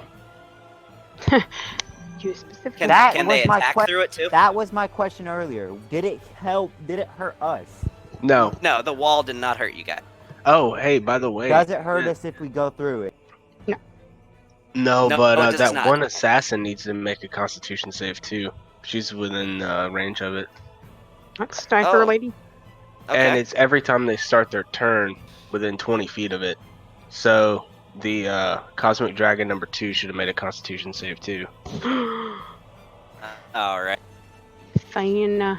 It's a Constitution save Yeah. to avoid being blinded. Yep, for 1 minute. Ooh, no. That's a failure. It is going to use one of its legendary resistances to Yeah. pass. And then what about the assassin? It failed. Okay, so the assassin is blinded. Yes, that is Cosmic Dragon 2, I believe. Yeah. Alright. Yeah, as soon as you go, Ophelia, freaking Aaron's getting the fuck out of there. Okay. Are we catching up to my turn here? Yes. Yes, All right. we are. So I feel confident I'm going to do something that's probably just utterly terrible. Oh, shiesty. I still got a Bigby. God damn it. It's like 4 extra people. You and Bigby go at the same time, by the way. So Of course we do. That doesn't complicate me at all. all you have to do is move him to within range of the target, and they have disadvantage. Kill. All right, so I don't have. He's here somewhere in my list of shenanigans over here, but I can't seem to find him. Nonetheless, I shall move him right here. Okay. I'm staying where I'm at. I'm going to use my meta magic for a careful spell so that I don't fuck anybody else over, because I'm gonna. I'm using my poleaxe of the Plague Lord and casting Insect Plague. All right, insect plague. Yeah, 7 charges, cast at the 7th range of 300 feet, duration, concentration up to 10 minutes. Swarming, biting locusts fill a 20-foot radius sphere centered on a point that you choose within the range. The sphere spreads around corners. The sphere remains for the duration. It is an area lightly obscured. The sphere's area is difficult terrain. When the area appears, each creature in it must make a Constitution saving throw. Creature takes 6d10 piercing damage at 7th level on a failed save, or half as much on a successful one. Alright, smack. I would like to center it on the Cosmic Dragon 1, however, I don't think I can technically center it. But I would like to Put it like there. We'll move it just a smidge to the upper right hand. No, not the dragon. I know, I had to move it. Okay, I was like, cursor. No. Okay, Like right there. maybe 1/2 more. So like there. Yes. Okay. The dragon. Right. Well, everybody will take 5 damage in there, but you can also move so that it doesn't hit. Well, I've got the careful spell, so they automatically pass the saving throw. Even if they pass, if they would take half damage on a successful save, they still take that half damage. That's what I was trying to prevent, is causing damage. But I needed the dragon to. However, you could put it somewhere where it wouldn't affect anybody. If you just move it over and put it like here, everybody else is good. But it still affects the Cosmic Dragon? Yes. Yes, it does. Alrighty then. Well, we'll do that then. And then you save your meta magic points. You can make Okay. it like a quicken spell or something if you wanted to, and then use a cantrip or anything. Okay, well, yeah, we'll change that up to a quicken spell for sure. Do. All right. So he makes what kind of save? Wait, what? Where'd you go? He What makes happened? it's a Constitution save, right? Constitution saving throw, yes. Creature must Okay. also make a saving throw when it enters the spell area for the first time on a turn or ends its turn there. All right. So he's making the con save. Cool. That's a 26. Yep. Believe that passes, but he takes half damage. So what's the half? Oh, Lord.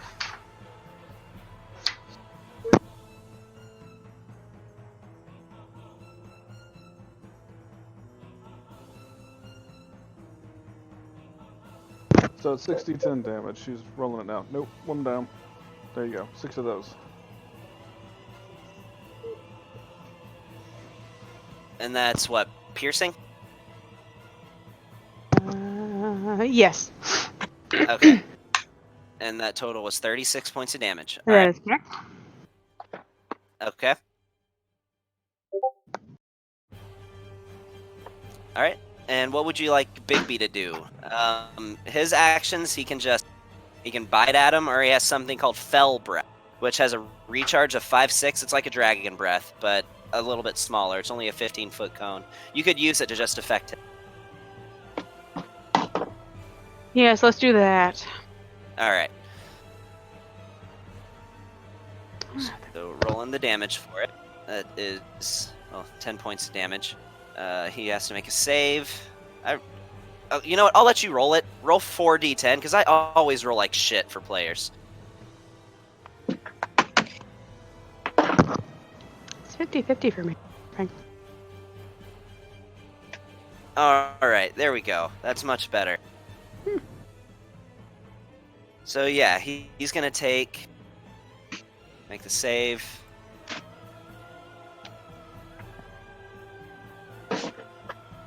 That's going to be a failure. So Aw. I'm going to assume the last 2 set of dice are the necrotic ones. So that's 9, so it takes 4 from that. 15. He takes 19 points of damage.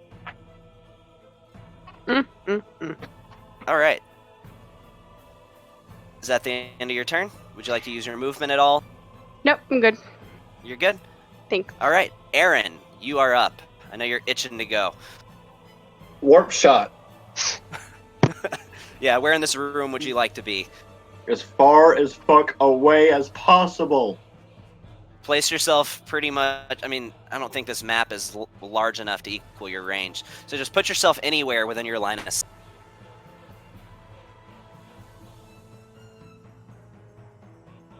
Fuck off! Fuck off! Okay, well, you still have to be on the map somewhere. I can't really see the map. Okay. It still says loading for me, okay? Yeah, you put yourself in a black void. Well, you know what? Okay, then I'm gonna go hide over here. Okay. Alright. I'm not done yet. Yep, that was one of your attacks. You still have another. Huh? Give me a second.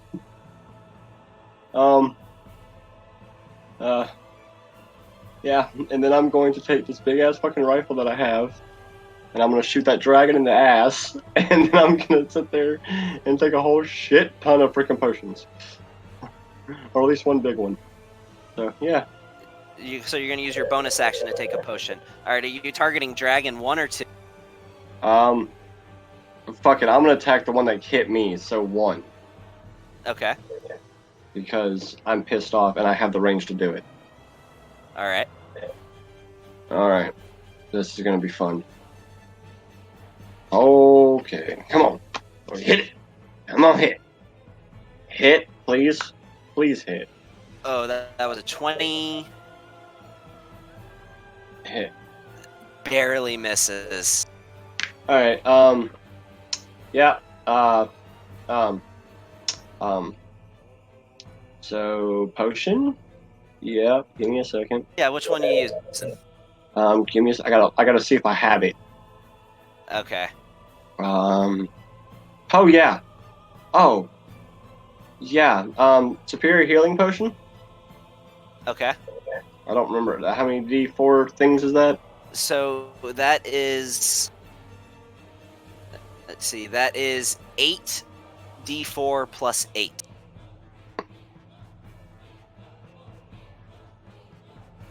You said 8d4 plus 8? Yes.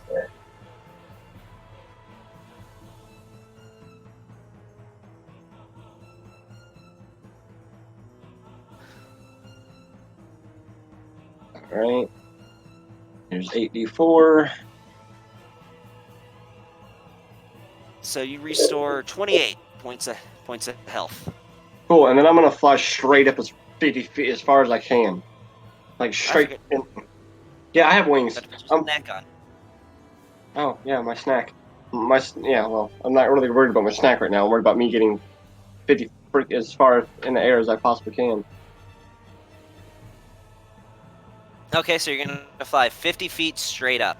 Oh, by Yep. the way, I just realized when the dragon made the save against the spell for Feely, did he do it with disadvantage?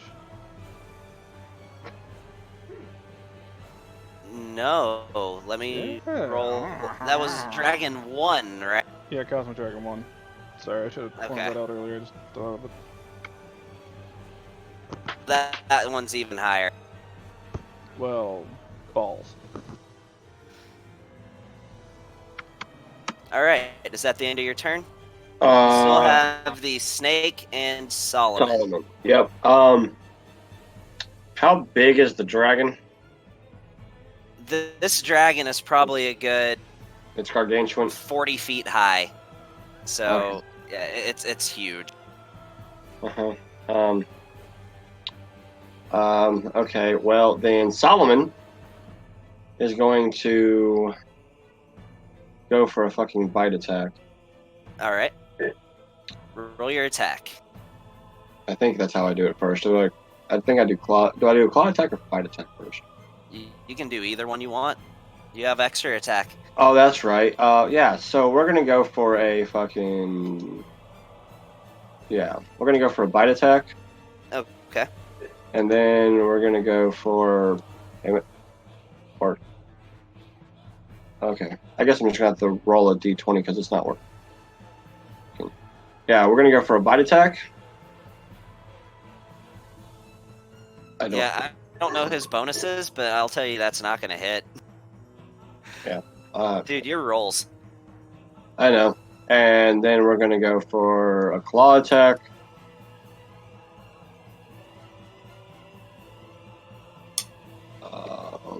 His bonus for his claw with his fucking strength of fucking phenomenal 24 plus 6.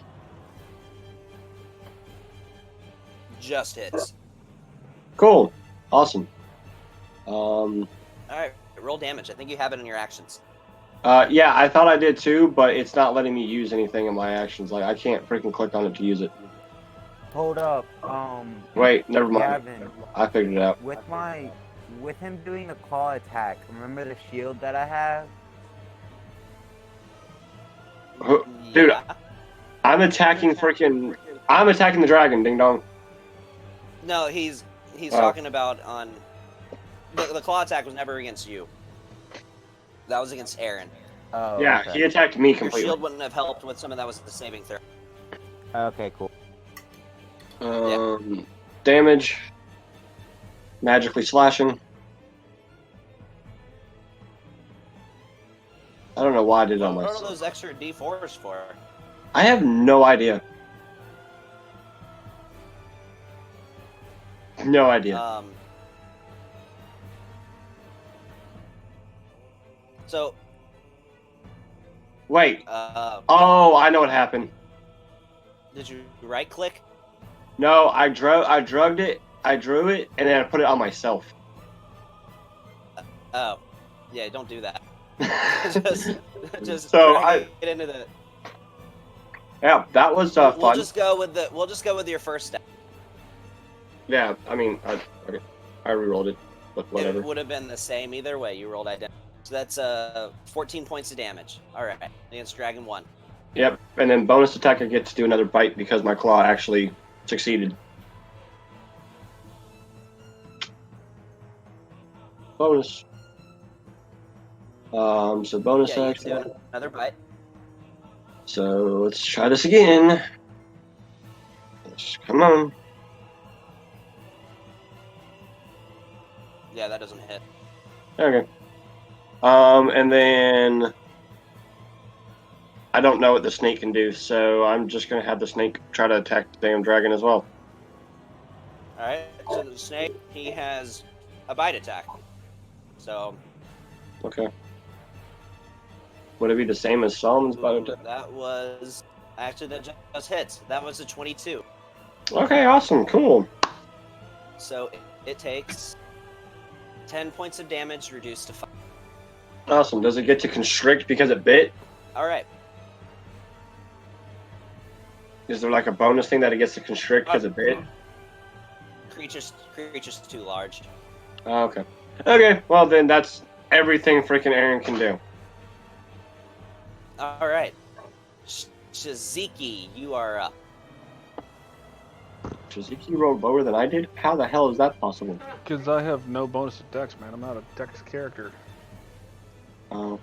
Alrighty, let's see if I wanted to do something.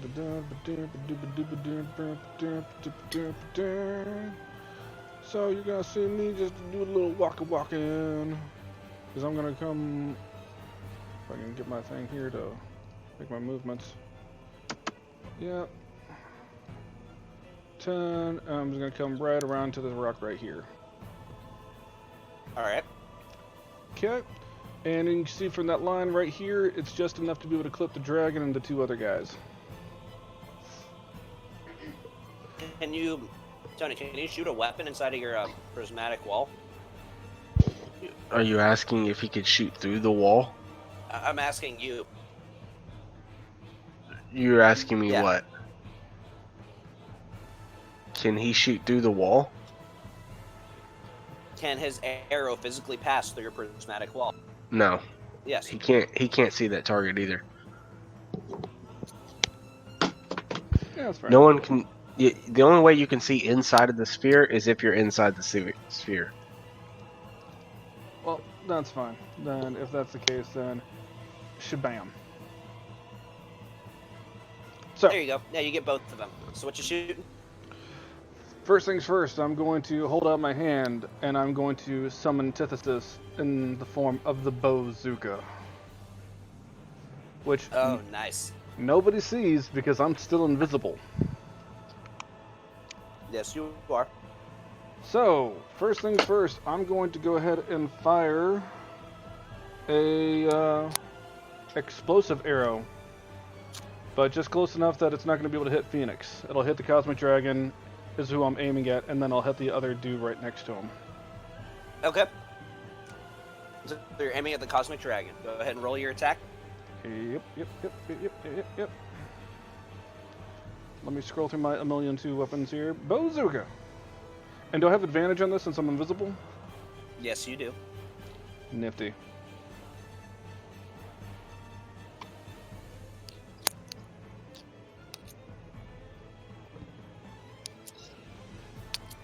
Oh yeah, that's a hit. Okay. So he'll take this, and then I'll take 5d6 damage of fire. 2, 3, 4, 5.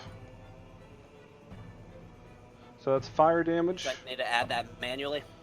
Yes, you do, please. And then I need the dude right next to him to also make a saving throw. Dexterity, I believe. Yes.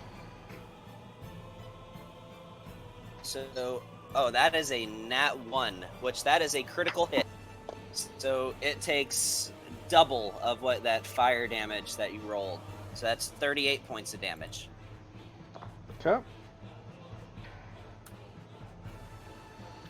All right, as Phoenix, suddenly right in front of you, as this dragon is staring you down, you see this massive, well, not massive, but this loud crack as an explosion slams against the side of this dragon. As you see beyond this dragon, Shiziki, who you met before, carrying what looks to be this large, shadowy bow with a red outline that he has not been holding in his hands up until this point.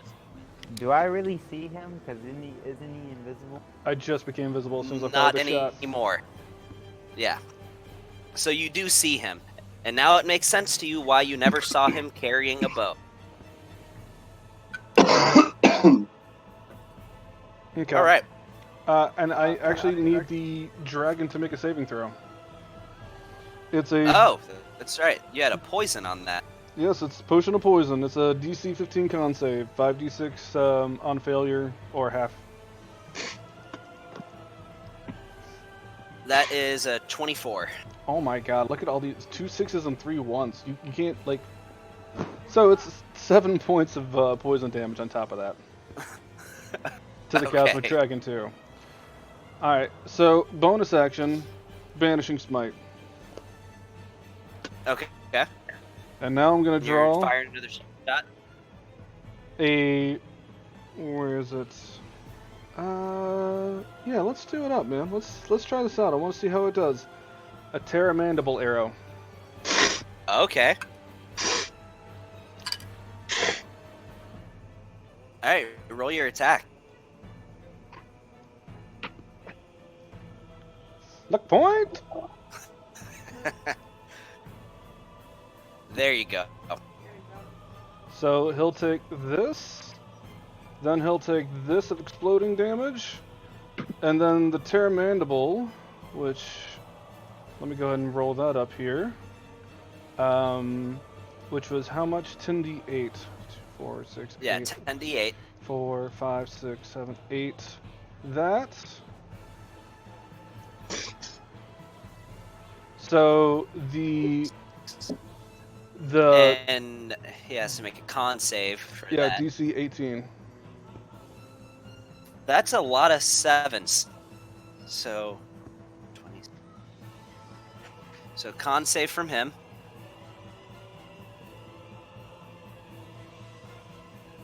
That was an 18. Fails. I believe the DC was Oh, 19. DC 18 for the Terra Mandible. So that is just enough to save. Okay. So he takes 19 from that. So 26, 45. He's partially resisting your necrotic and your radiant. So that is 14, 26, 45 points of damage. Now, what about your smite? Well, the other guy has to make the save because it explodes the poison. No, it doesn't work that way.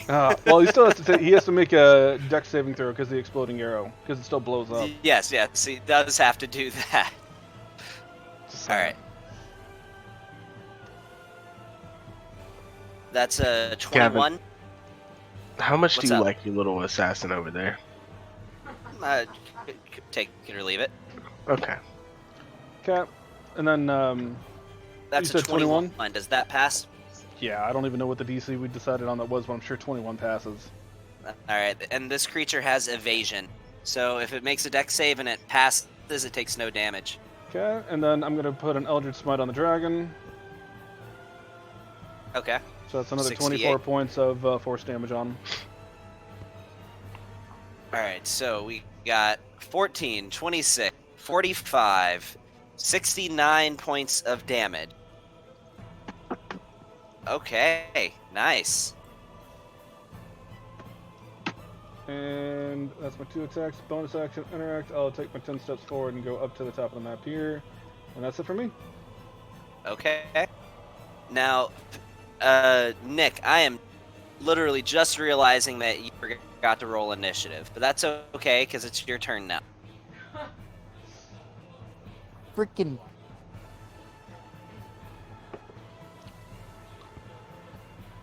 Ooh, what am I gonna do here?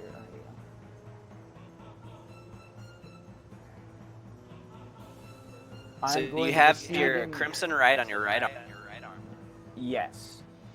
I am going to proceed to hit him with my left sword, or the first dragon, the dragon in front of me. Okay. So Close you enough get to do that, 2 right? attacks with your main hand, and if you can take a bonus action to attack with your offhand if you attack with your main hand. Oh, okay. So yeah, you know what? Switch that. Attack with my main hand. You also have Diabolic Channel, so you can cast a spell and make a weapon attack at the same time. Okay, so I can do that at the same time, and that counts as one action. That's your action, and then you can hit him with your weapon as your bonus. Okay. I cast.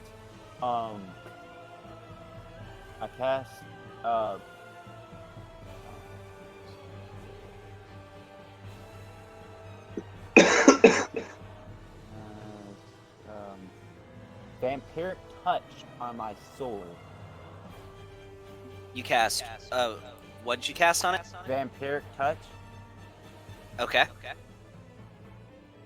on my right-handed sword, and I hit him with that. Alright, so go into your actions tab, and if you hit him with your weapon, your Vampiric Touch hits him automatically. So go up to the very top where it says Flame Tongue, Greatsword, Main Hand. Grab that dice and roll it into the chat, and I'll tell you if it hit. So you just click where it says +11 and drop it in the chat. Yeah, that'll hit. So go ahead and roll damage. Take your take the dice there that's next to it where it says 2d6 plus 5 slashing and 2d6 fire. Drag that in the chat. Then drag your right of the frozen into the chat. You click the magnifying glass to open that. Oh, we'll do this one step at a time. Alright, 18 points of damage. Then go down to Rite of the Frozen and click the magnifying glass to where you see 1d10 cold. And drag that into the chat.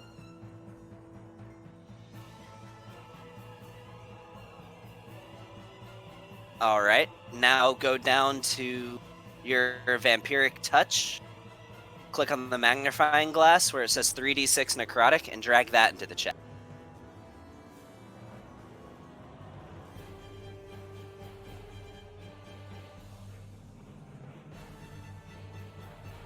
Alright, so you do a total of 18, 27, 32 points of damage with that first strike, and you still have your offhanded attack. So up there where it says Flametongue Greatsword offhand, drag that dice into the chat. That was the damage. The one that says plus 11. Oh yeah, that misses. Damn it. Alright. So, oh, you needed to be within 5 feet of him though, so you have to be there. Okay. And I know, big learning curve. There's a lot to have to do. Whenever you cast a spell, make sure you check off one of your little packed magic boxes. I just did it for you. Alright, thank you. Alright. So at the end of your turn, Dragon 1 or Dragon 2 is going to use one of its legendary action, and it is coming at you with a tail attack. Okay. So that is a 20. Does that hit? Actually, that misses. I just looked at your AC. Yeah, that misses. So right as you go with this flurry of blows and slam him with your sword, he immediately retaliates with this just blow as this tail slams into the ground. But just in the nick of time, you manage to parry it off of your sword, rolling it out of the way, just as this tail slams right where you were standing. All right, top of the round. It is Assassin 2's turn. So... Isn't she blind, though? She is. Yeah. She's blind for 9 more rounds. She's just going to swing about wildly. So she's... And she hits the dragon. Oh. So, rolling an attack. And that actually hits. Okay. So, she does...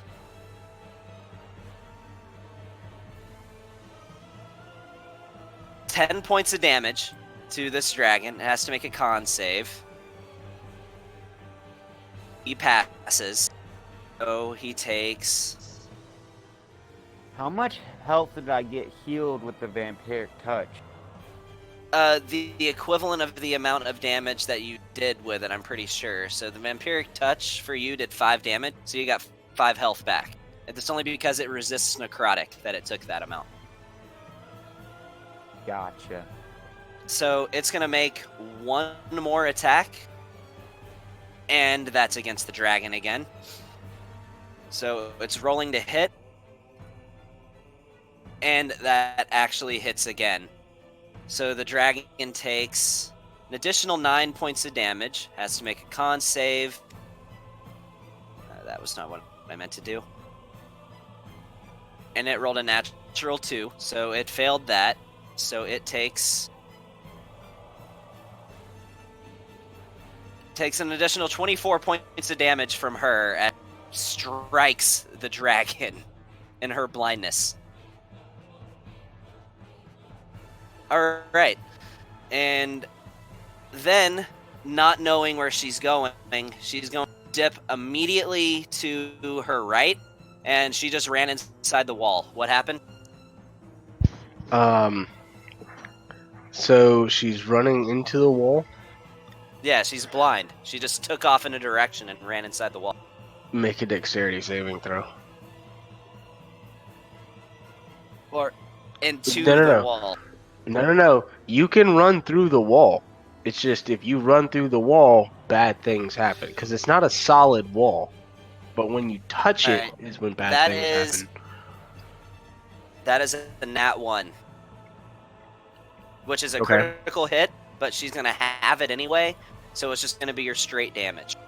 Okay. So she is going through all 7 layers? Yeah, she just takes off.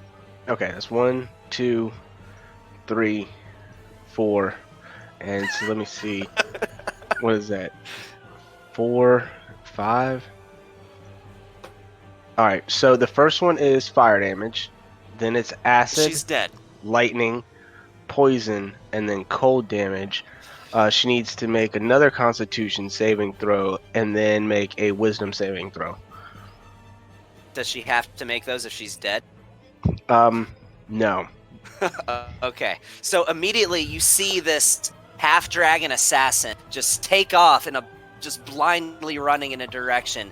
It passes through this and just fire acid. You just see it just instantaneously explode in a green, red, and blue just flash as it eventually turns to dust, and that dust becomes an ooze, and this ooze freezes solid as she is now an ice cube on the ground.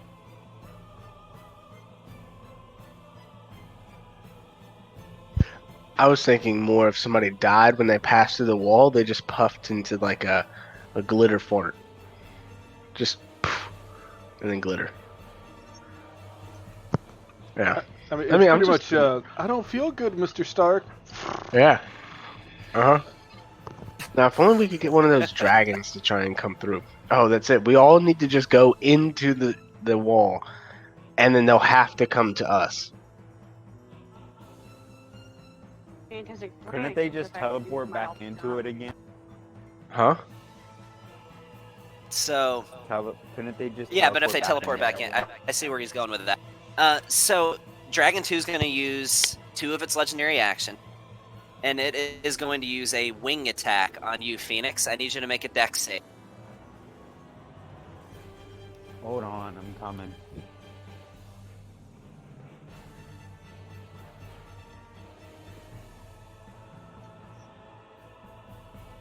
Y'all realize I get -1 on my dexterity. I know. Join the party.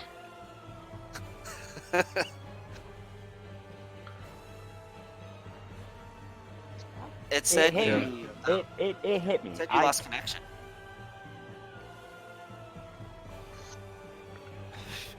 You'd have to roll a natural 20.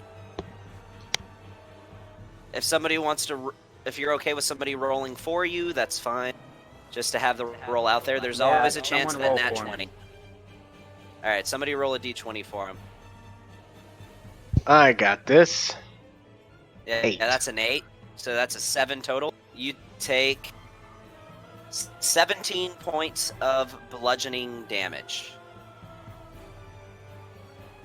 He would have had to roll a natural 20.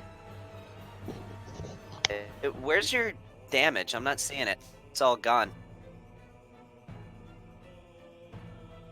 I think you had taken 87 wounds, I want to say. So you're at 104 wounds. Alright. So that's it. And now it is Azrael's turn. Okay. Yeah, do something, dude, standing in the corner. Which corner? Because both my characters are the ones off in the corners. So, you know, pick Hey. a pick. Were you talking about me taking damage? if I the can shoe see how fits. much damage I've taken. Yeah, I just noticed you hadn't typed your damage in. I did it for you. Sorry, I didn't know if I was okay. Hey, don't you have Eldritch Blast to push something back? Can't you push the dragon into the thing? He doesn't get invocations. No, I meant Sean. I don't even have Eldritch Blast anymore. Yeah, That's some he is noob an- shit right there. I don't need none He of is that an Eldritch Blast. Blastalith Warlock. Who needs any of that when you got like 1,000,002 arrows? So, Azrael, bonus action, I'm going to activate my Flame Tongue Sword. Just You're gonna activate what? the Flame Tongue Sword that he has. Okay. So, you know, there's that. I got that like just doing stuff in case I decide I want to do anything later. And then I noticed all of his shit is like up close and personal, which I'm not used to doing. So I had him like way off here. So he's gonna run 30 feet up, and then he's going to. I don't have a lot of attack magic ready for this dude actually, because I was busy getting Shaz ready for today. So, best thing he can do until he can get up close is another fireball. So, fucking fireball onto Cosmic Dragon Dose. Alright, so dex save. His dex save is... That's... I'm just rolling really good, because he has shit for dex bonus. I just got a 20... Yeah, if it's 20 anything, it'll pass. Alright, so that's still, what is it, 8d6. So, Alright, so roll 4d6. 3, 4. Whoop, Hold whoop, up, 11. doesn't that guy that hit me with the attack take fire damage too because of my shield? What does your shield do? Maybe? Let me, where can I find your character sheet? There it is.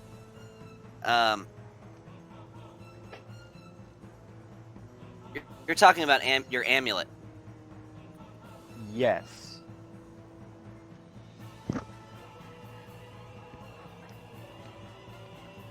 Yes, actually, he would take 2d4 fire damage. Thank you for calling that out to me.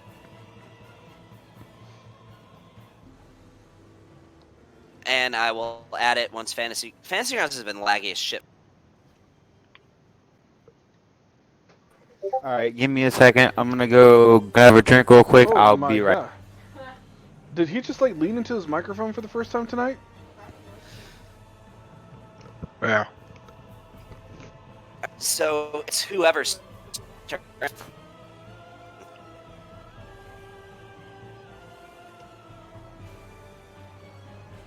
So it whoever's next on the list, I can't check because I'm looking at a blue spinning circle. That'd be me. Alright. First things first, I'm the realist.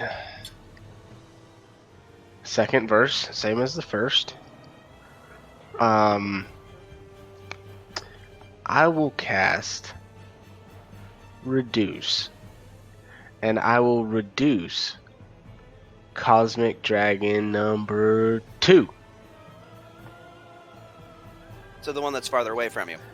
Yes, and it needs to make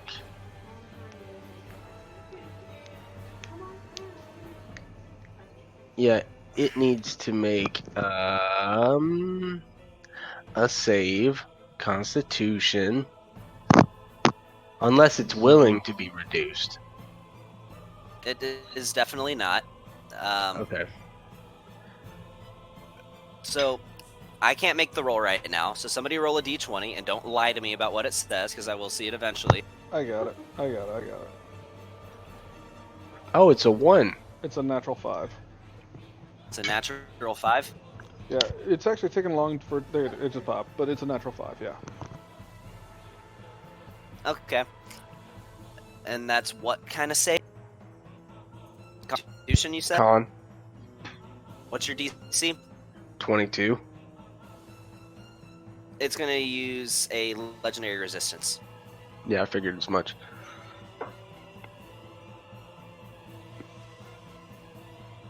And I'm still frozen. Still fucking frozen. I will bonus action Patient Defense.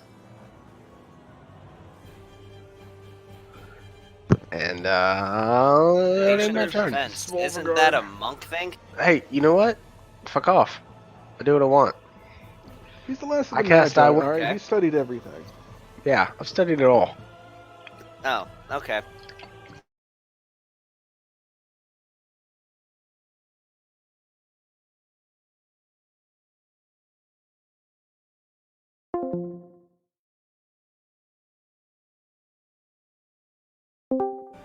Which one? 1 or 2? One is going to use one of his legendary actions against Yeah, you. that's what I thought. Yeah, that hits.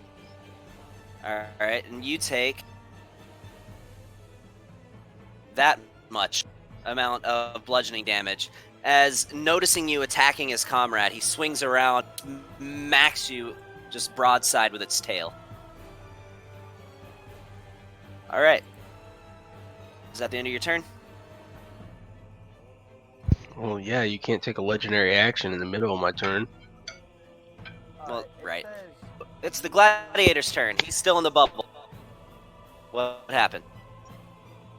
Okay, so it says username already is used. You must restart and choose another username every time I try to. That means it still thinks you're logged onto the server, and so when you're trying to log in with that name, it's thinking you're still there. You just have to give it a minute. Just try and change your name. I know the perfect name you should change it to. Philip McCrotch. Perfect. Works every time. Yeah. So, half Cosmic Dragon Gladiator, what happens to him? He's still in there. Nothing happens to him. He's just there. What the fuck does it Is he mean? gonna try and walk through the wall? You may roll Oh, 15 Johnny's- d6 again? He's... Yeah, he's gonna try. Stand by. Yeah, he's 16 piercing damage. He can touch the wall, but I mean he's blind, so Has to make a saving throw when he enters or ends his turn Oh, there. wait, hold on. We're sorry, that's my bad. I think I'm Yeah, talking wrong he is person. going to... he's Fuck, gonna try and walk can't through roll it. anything. He has to make a deck save first, so Yeah, I'm just going old school, and I'm grabbing my dice tower. If Fantasy Grounds is gonna be like this. So he's gonna move straight up, like just like vertical. due north. Just due.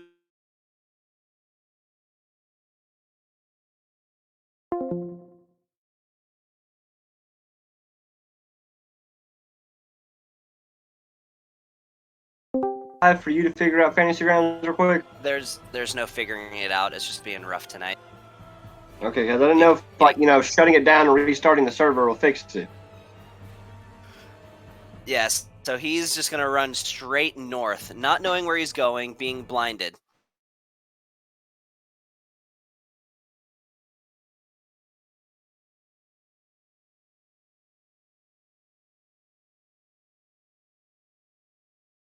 All right. That's a 16. Plus anything? That is with the bonuses. Oh, okay.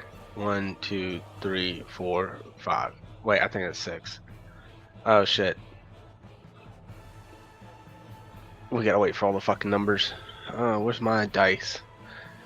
I got like a million d6s around here somewhere. Let's just assume he takes like 100 something damage. Is he dead? Yeah, he's dead. Okay.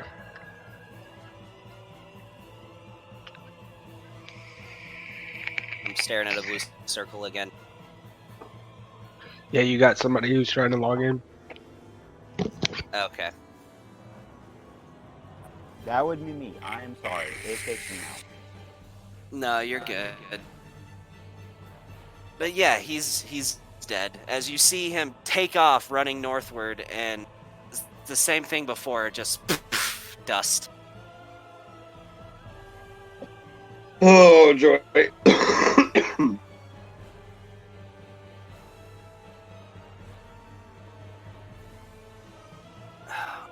I'm sorry, guys. I don't know why Fantasy Grounds is so rough for me. Now it's saying the program is not responding.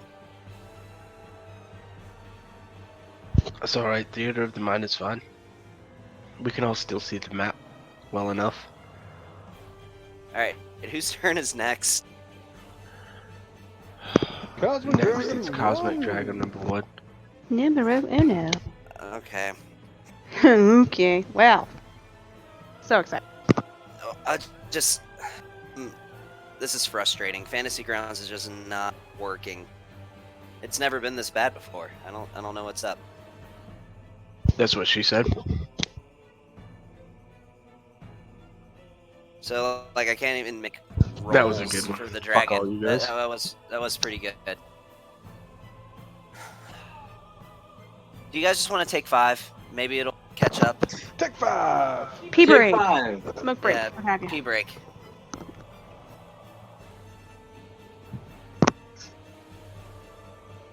Hey, Gavin. What's up?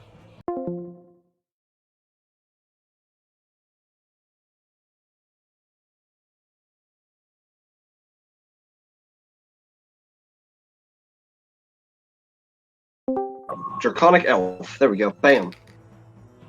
Oh, you're looking it up? Yeah, I'm gonna start doing some more fucking research. Like, I want to know like the physical like descriptions of them and all that. So that way, because I'm gonna try to find a really good picture. Wait, are you gonna do the research on what a ranged weapon does? Shut the fuck up. Go to hell. Alright, it caught up. Now I'm able to use Fantasy Grounds again. Side note, I'm sorry. I don't guns are know why loud. it is. You know what? Shut the fuck up, Shiziki. Damn it. It's got that boom boom pow, son. Boom boom pow.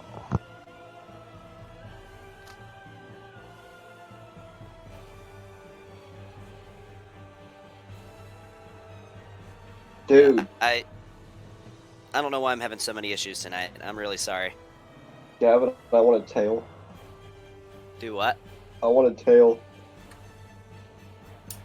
You actually want to have one? Hell yeah, that'd be cool as fuck.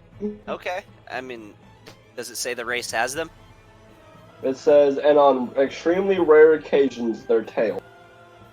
Okay. Yeah, so you got one. Wait, alright. I'm trying to figure this character out.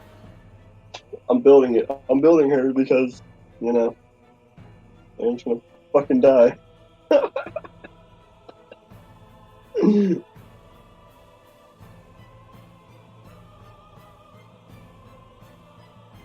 Oh, man. Just while I wait for people to get back, I'm gonna go ahead and make a roll that I can make.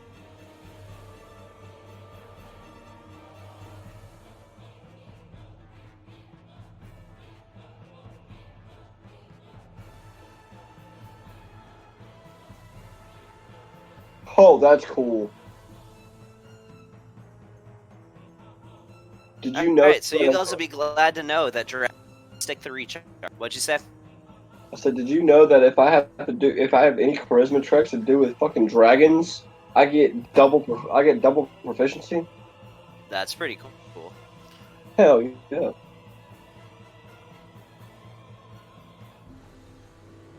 And if I fucking learn the fucking spell, find familiar, I get a pseudo dragon, even if I'm not a warlock. Nice. Yup. I'm learning.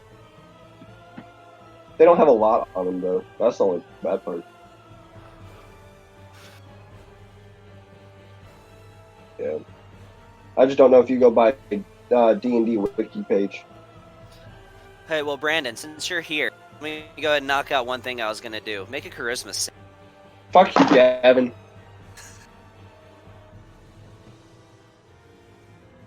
For what? What am I making this charisma save for? Just make a charisma save. Son of a bitch. I hate you. So, suddenly, you go, phew, phew. Oh yeah, where the fuck am I being piffed to? You are piffed next to Valastrios, and you now have to make a Constitution saving throw because you're in Philia's insect plague. Oh, bitch. I have to make a Constitution saving throw? Yes. Hey, so It's Cosmic Dragon number 1's turn, so he has to make one too, right? He does. Yeah. It's when they enter I the field thought- for the first time or end their turn in it. Oh, okay. So that'll reflect if he ends his turn in it. Yes. Okay. There's my charisma save. Or my constitution save. It's an 18. Does that pass? Does an 18 pass? Probably not. Is that Philia's DC? No, I think her DC is 19. Awesome. How much damage does Insect Plague do? I think it's Awesome. 60-10. How much does Oh. Insect Blade do? 60, 10? Son of a bitch, fuck you all! It won't kill you. You take. Ooh. Yeah, go to hell. Um, Fuck off, Gavin. you take 39 points of damage. Fuck off, Gavin. I'm killing your damn dragon, I swear to God. It's the last thing I do. I'm putting a fucking bullet in its head.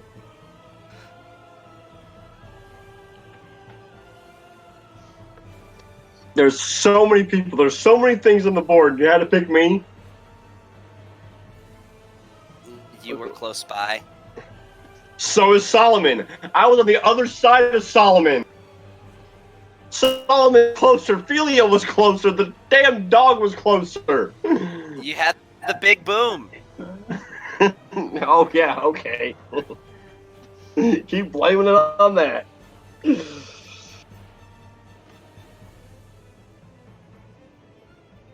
Oh, wow. Do you know how long the freaking Draco Elves can live up to? How long? 1,250 years. Holy crap. Yeah.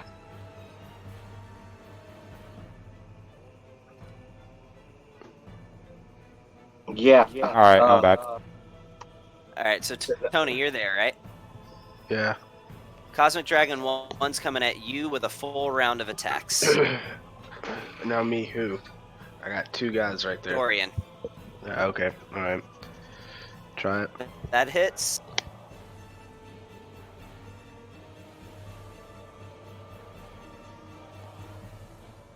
Whatever, I'll change this later. So out of that, you take 10 less than that. So you take 30 points of damage. If you could just give yourself 10 hit points more back. Because you resist the damage, and I forgot to change that from fire to... yeah. Alright, so now 2 claw attacks. 24 misses. Oh, and that's a natural 20. Alright, as this dragon just immediately chomps at you, with you block it with your shield. He then swipes at you with the claw, parries off your shield again, where the final blow finally finds purchase in the gaps between your armor, and you feel a wetness of your blood beginning to soak the inside of your armor. Doing 18 points of damage? Yeah, but you still feel it. Oh, okay. It's nothing but a flesh wound. Yeah. And now it is Dorian's turn. Well, hang on, that was Cosmic Dragon 1's turn, right? Done? Yeah. Then it has to He make ended the his saving throw for the Insect Plague. Yes. Which that was 60-10. that passes. Well, then take half. So roll 3d10. Alright.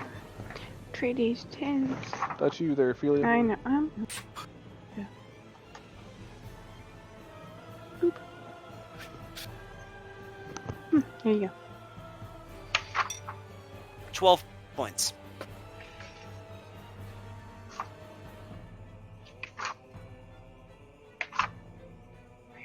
There it is. Alright, Dorian, what you doing? Actually, Aaron would have passed his Constitution saving throw, because he gets a +5 to that, so that would have been 23 for his Constitution saving throw. Oh, you are right. Ha ha! So he would have taken. What did he take? 19. Yeah. He took 39, so he would have taken 19. Oh. So you have 80 less wounds. On top Or of that, 20 less wounds, I the mean. dragon needs to make another saving throw because he had a disadvantage because he's next to Big B. Oh, shyster. Oh, yeah. Okay. This guy. I'm glad one of us is clocked in. Jesus. That is a natural 1. That's a critical hit. So then it takes the full damage, which is 26, and since it's a crit, it doubles. So then it becomes. So roll double the dice. So roll 12d10. 4, 5, 6, 7, 8, 9, 10, 11, 12.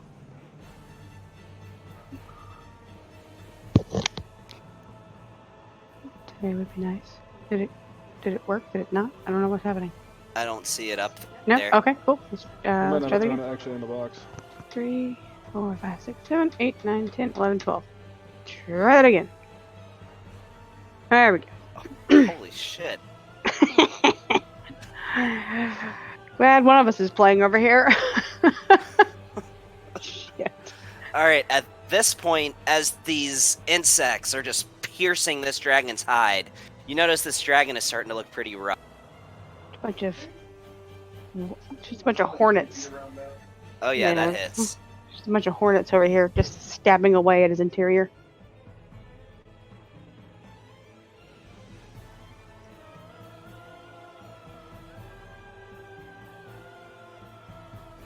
Yeah, that hits again.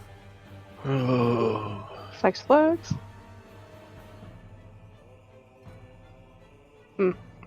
Nice. Wait, you rolled damage against yourself. Oh, did I? Give I was like, yourself wait a minute. 27 more. Remove 27 wounds. Whoops. Dude, so like my eyes are all watery, so I can barely see anything. So Yeah, give yourself 27 wounds. He takes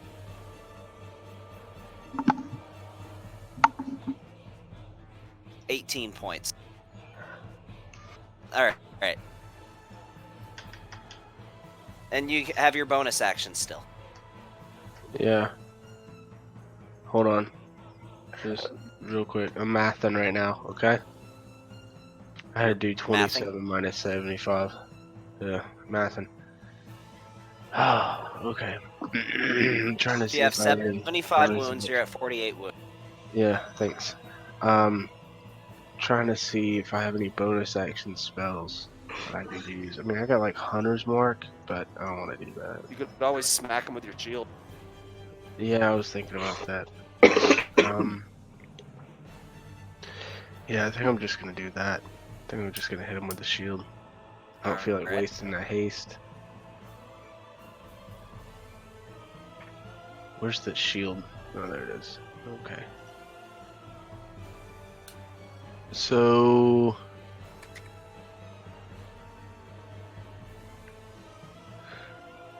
there was something that I can do on my turn when I make an attack. I cannot, for the life of me, remember what the fuck it was. Is it a paladin thing? Yeah, it's when I make an attack.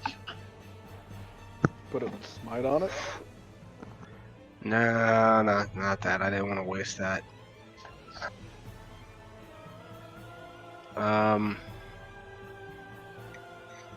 Yeah, let's drop that right there. And then he also takes this in Radiant too. Does 22. It's 4 lightning damage, 8 radiant damage, plus 14 slashing. Nice. Okay.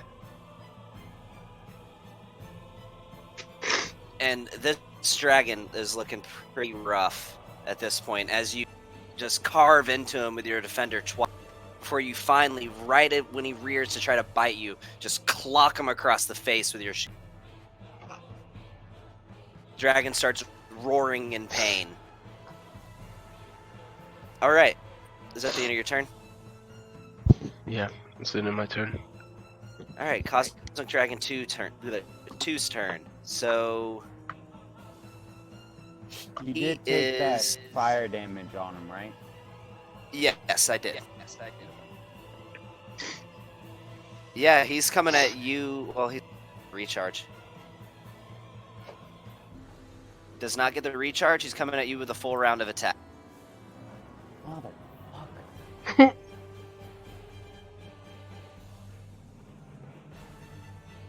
That I hits. hope he's ready to take some fire damage. He's coming at you with claw attack. Oh, I remember what it is. With my vow of enmity, whenever the creature makes an attack, I can attack him like a sentinel. Oh, okay. Yeah, that's Cool. what I was thinking about. So he just carves into your side with a giant bite, swipes at you again with a claw, but you just barely duck out of the way in time. You feel the wind of that claw right as it strikes the ground next to you. He's coming at you again. And same as last time, predicting the next attack, he swings at you again with his right claw. And you duck under the claw just as it scrapes and carves along your sword, making the scraping metal sound as you do so, as you misdirect the attack, before finally finding purchase on the ground. Alright, he's going to use his bonus action. Yeah, he doesn't want to deal with you anymore. Make a charisma saving throw.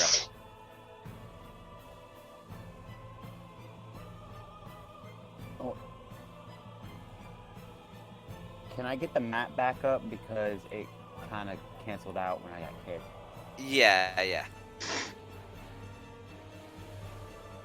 Yeah, make a charisma saving throw.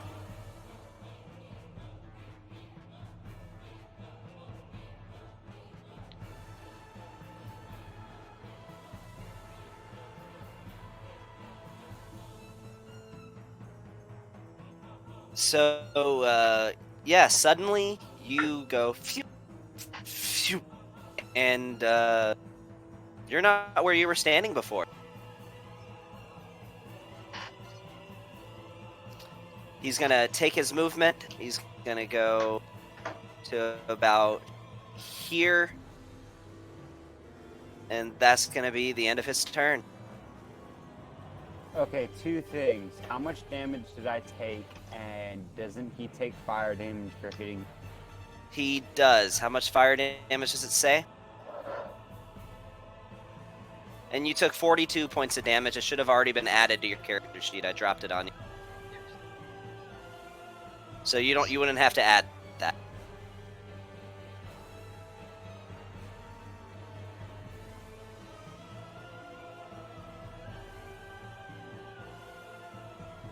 He would be taking, it looks like, 2d4 fire damage. So he takes 6 points of fire damage for hitting you. As your amulet flares and just shoots this stream of fire at him as soon as he makes contact.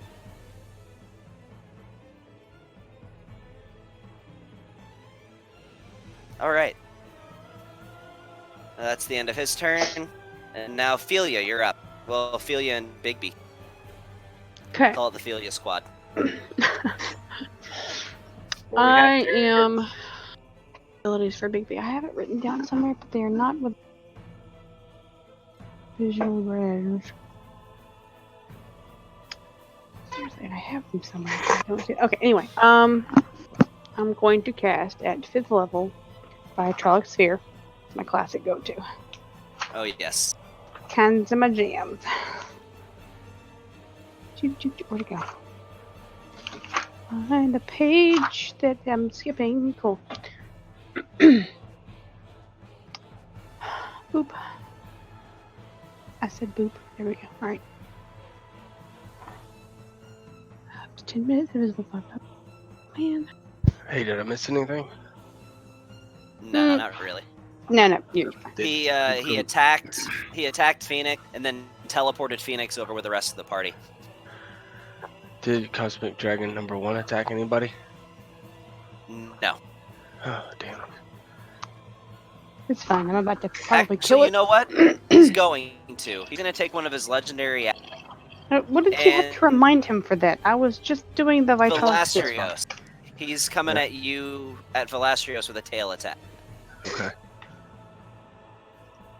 That's a natural 19. I know his bonuses. That hits. So I'm just gonna roll it off. Oh, here it is. So you take Velastrios, you take 20 bludgeoning damage, and yes, Dorian, you hit. Yeah. Okay, two things. How What's that? far am I away from the There's dead, many things. the knockdown like the knockdown enemies, and You're not anywhere wait- close to them. Not Their anywhere close? bodies Okay. no longer exist. Well, oh, that's right, because they got incinerated. Dang it. Nice try, Alright. though. Yeah, I had a spell for that, and I was just like, Yeah, I knew you. I thought. Nice try for that, though. So, Gavin, I'm gonna lay down a. Does it look like that they're resistant to the radiant damage? You fought these things before. You know that they are. Okay, then I'm not gonna lay a smite down on them. That would just be useless. But I did whack him one good time. All right. And Vlasios took how much damage was it? You say 20? Yes, 20 points of damage. Okay. All right. So, Ophelia, you're rolling your Vitrolic Sphere. It has to make a dex save, I believe. Whew, there we go. Yeah, dex save. Dex save on That is 10d acid damage. that's a 12, so that fails. Okay. 10d4s then. Ba, ba, ba, ba, ba, ba.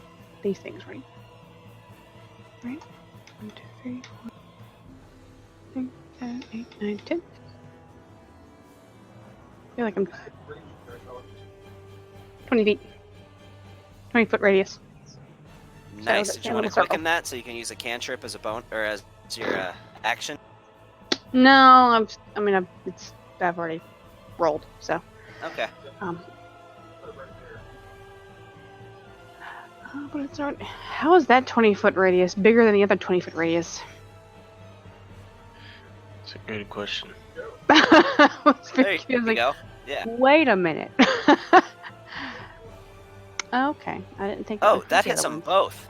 Yeah. Because it was- Well, I didn't think it would fit. It would hit them both. See, Which is the why I other didn't bother. one is 20 feet in a horizontal pattern. This one's 20 feet in more of a vertical obtuse pattern. So the second one passed. Semantics. That's okay. He takes what was half of your damage. 10 points. Yeah. Okay. Of acid damage. Oh, I did. I'm sad. Anyhow. Honestly takes half the higher levels. Well, keeping in mind, I'm doing it at 5th level, so 5th level or higher. The initial damage increases by 2d4. I think I need to do one more dice. Because I did it at Okay. 5th level instead of 4th Yeah, level. go for it. No more dice. Riveting. It's a deal breaker So- right there. Woo! I know, right? So the first one takes 3 more damage, and the second one takes 1 more. Yeah, whatever. That's fine. And then my not puppers, but Big B. Weird, I don't have any paperwork on that. I should Make sure have. the one roll with disadvantage because of Big B. Did it roll at disadvantage because of Big B? Dragon number 1? The dragon number 1 already failed it. Oh, but there's a chance for a crit. Just let me see if I can get a nat 1. Yeah, screaming no, at the cat. that's not a nat 1. Alright. Then, And you want Bigby to take a bite at him? yeah. I think I should have something on him. Don't. Alright. First, roll a d6. See if you get his fell breath back. Yeah. You do not. Solid. So- Solid one right there. Oh, that barely misses. Damn. Alright. Meh. Alright, clear your other 20-foot radius circle, or just put it on top of mine, because your insect plague goes down. 'Cause I you have didn't. concentration.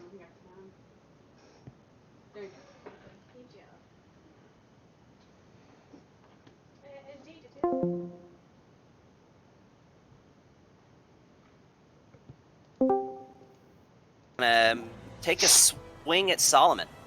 Actually, you get rid of the wrong one. The other 20, because it used to be over both dragons. So just slide that one over a little bit. A little bit. Well, the black circle was the one for the vitrolic sphere, and that was only necessary to determine that it would hit. But the green circle I drew for the insect plague, Oh, it's vitrolic and that's sphere, the not one that concentration? stays. No, it doesn't stick around. It's just that that circle's only Oh, to never determine mind. who it hits. I thought it was initially. concentration. Never mind. No. My bad. My B. My B. So Cosmic Dragon 1, he's going to make a tail attack against Solomon. That'll hit. So Solomon takes 20 points of damage. As much to your dismay, Aaron, you see him turn and slam against Solomon as you see him crumple to the ground. He gets back up, but you see some exposed wires at this point.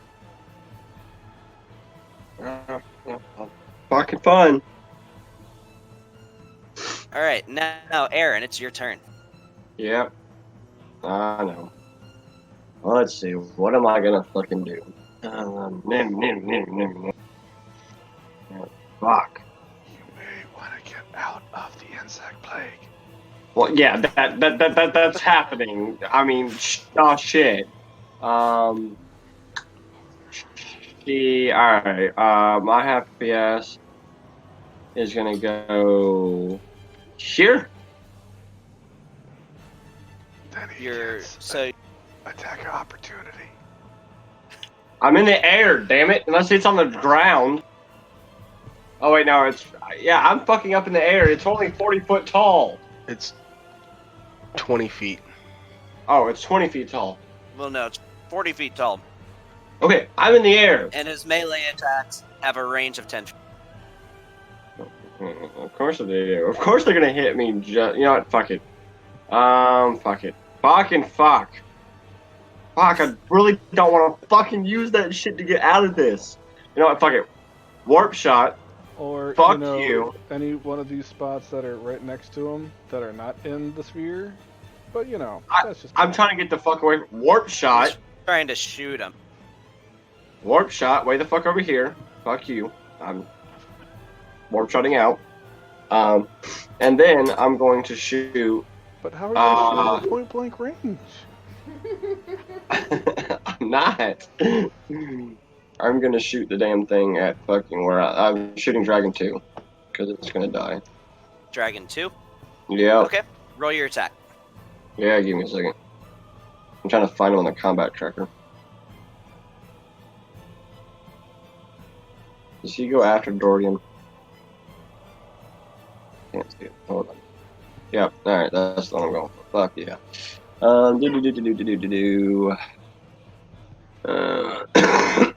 Ow. Alright. Yeah. Let's hope this hits. Please got hit because I'm gonna freaking do some shit. Nice. Yeah, that hits. Good, because guess what? Give me a second. I'm adding fucking shots to this bitch. Because, yeah.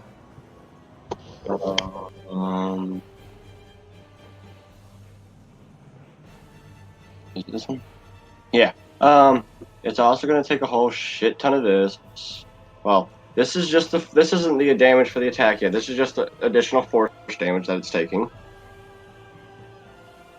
Because you're using your burst? Okay, there you go. Nice. Yeah, it's going to take that, and then this is what it's going to take for normal damage. Because, fuck yeah. Take it all!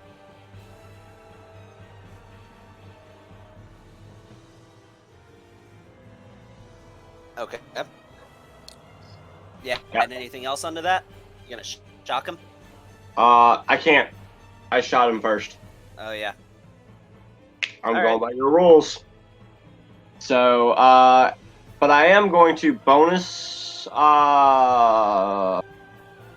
I'm not. Yeah, I'm actually gonna bonus action take another fucking healing potion. Okay. Yeah. So I got a because- question for you. How you want to do this? Are you fucking kidding me? I'm serious. How you want to do this? I'm literally just gonna warp shut out, and as I come back, I'm just gonna throw the gun up, across my arm, and just straight headshot, like the perfect fucking head. I want the perfect headshot. Can I let you in on a secret? Huh. You did literally 1 more damage than his max HP. That was barely a killing shot. The D6 made it happen. So. Yes. Yeah, 2 more One damage. down, he one to would have go. been dead. So you guys see this, that you just suddenly hear a loud just boom, and finally, for the first time, seeing his rifle actually strike a target, you see what looks like it doesn't even look like a shot that you would expect. It's just a distortion of air as this white line of just pure magical energy just streaks lightning fast from his bolt, from his rifle. As you see it just strike the side of his head, pierce through his head, and as it does so, the sheer force of it traveling through this dragon's skull causes the top of his head to just tear open as you see dragon brain matter just spew over the ceiling as this dragon then just weakly drops to the ground lifeless. Fuck yeah. All right then. And now I'll take my healing potions. Which one was that? Number Dragon, 2. Dragon 2 is down. I am not deleting the body because it's a large obstacle, but it is down. So you're probably covered in brain matter. No, 1 is still up. No, I was saying Nick's probably covered in brain matter because he's the closest one to the dragon. Yeah. No, it's not. Azrael? Yeah, Azrael would be. And yeah, Well- absolutely, Azrael. Azrael's on the other side of He him. can, The blowback would be on the opposite side of Azrael. We shot him eh, from. fine, blowback would be on the opposite side. Yeah. Ground gets Wanna splattered see with a brain sob, matter. bitches? Anyway. Yeah, I've shot a man before. I know exactly how the blowback works. Oh, okay. Alright. Alright, so now you got Snick I've and played Solomon. Call of Duty. I do play Call. Shut up. You want the Snick to try to bite? Right, yeah, the Snick and Solomon are both going to attack number 2. Snack. Snack, snack. That's a 24, that hit. Awesome. Nick with As top hat. the snake comes up and just lunges at this dragon, just latching onto its leg with its bite. And then Solomon, he's going you want Yeah, I to do got- a bite or a claw? I got Solomon. Okay. Don't worry, I got Solomon. Solomon's going to do a bite. No, he's not. There it is. Yeah, Yep. that doesn't hit, but you have extra attack. You can either go Yep. for a bite or a claw attack. And if you hit with the claw, then you can use a bonus action attack. It's just not if you Yep. hit with the bite. Yep, he's going to go for the claw. Okay. Then you start doing claw, bite. That ain't going to hit either. That was God, 2. dude. Yeah, I know. At least you had one good roll when it counted. Yeah, right?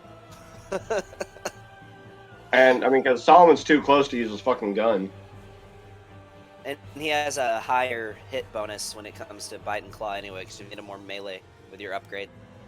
Yeah. So, Can I use that my the end? fire genasi Yeah, spell that, on that's my it. sword? yeah, you can. All right, Shiziki, you are up. Oh, hey, look, I'm still in this thing. Hey.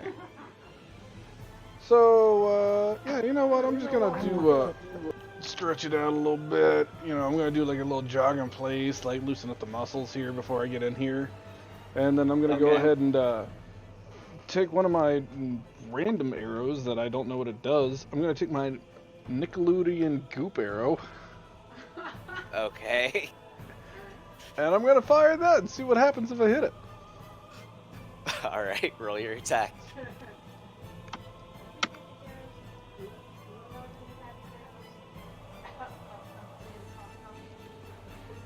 Oh, well, now see, that's just disappointing. So, I really want this thing to happen here. So I'm gonna go ahead and bonus action, get real dramatic, and I'm gonna activate my billowing cape. And you're gonna what? Billowing? Activate your billowing cape? Yeah, for my bonus action, I'm activating my Oh my billowing God. cape. You're using your cloak of billowing. Yes. Be extra dramatic about it. Well, Okay. welcome to Shiziki. I'm gonna He fire, looks like Fabio. and I'm gonna fire another fabulous. goop arrow. Okay. He's like, That'll don't even... hit. And I'm gonna make sure that this takes good bit here, so I'm gonna put an Eldritch Smite on this. Alright. So, Should use a shablam. smite there. And then whatever the goop arrow does. So, as this arrow hits him, at first you don't think anything's gonna happen. Until you see these boils start forming along its skin, as this acid has now leaked into his vasculature and is being carried by his blood, as this dragon starts shrieking in pain as he is now being burned from the inside. Jesus. Hell yeah. Nickelodeon goop is hardcore shit, yo. He is going to take 28 points of acid damage. Holy shit. My Chalk Fear doesn't even get that. Way to go, Shaz. Well, hold on, and then 68 Oh, of course. force damage from the Eldritch Smite. But wait, there's more. Alright. Please tell me we're getting in another fight, because I really wanted to do this one move. No, I'm pretty sure he's Nick, Nick, is ending that the it. end of your turn? Nick, you're up next. My cloak is Go. billowing gracefully. Oh isn't it? yes, you see that his cloak is just—it's like he's he's Glorious. standing in front of a fan. Yeah. He's modeling for a Fabio. photo at this point. Yeah. By the way, Nick, this is exactly what you get with Shiziki. Everything is dramatic as possible, like to the T. All right. I Is will that the end of use your my turn? movement to go back behind this rock, and then use the rest of my movement to do the Macarena. So, Okay. hide like a bitch. Nick, Go. you're up. Okay, I can move without taking action, right? I can move. Yeah, movement is separate. So you get up to 30 feet of movement, with each square representing 5. Yeah, so you can get there just fine.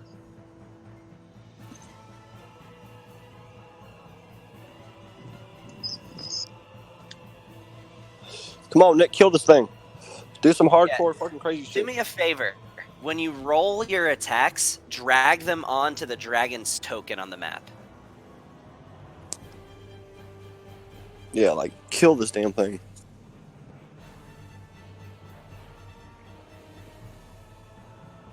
And standing before you, this dragon, you can that as his skin is boiling, you see this purplish tinged blood that is just oozing out of his skin, out of gashes and slashes across his hide. And this dragon, you can even see, is holding up one claw as if it would hurt him too much to stand on it.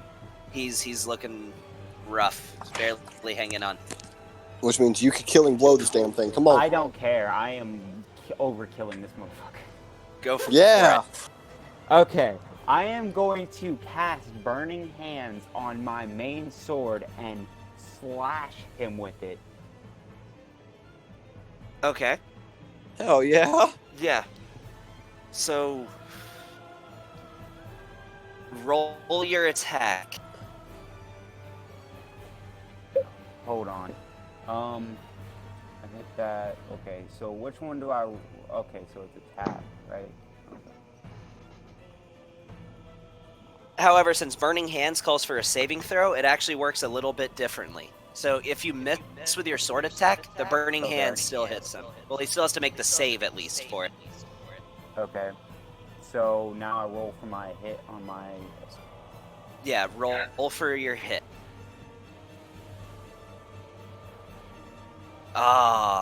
It's okay. He still has to make a save.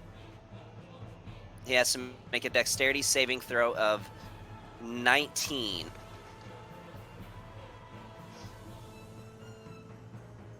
And that's a failure. Roll damage for your burning hands. Yes. There you go, Nick.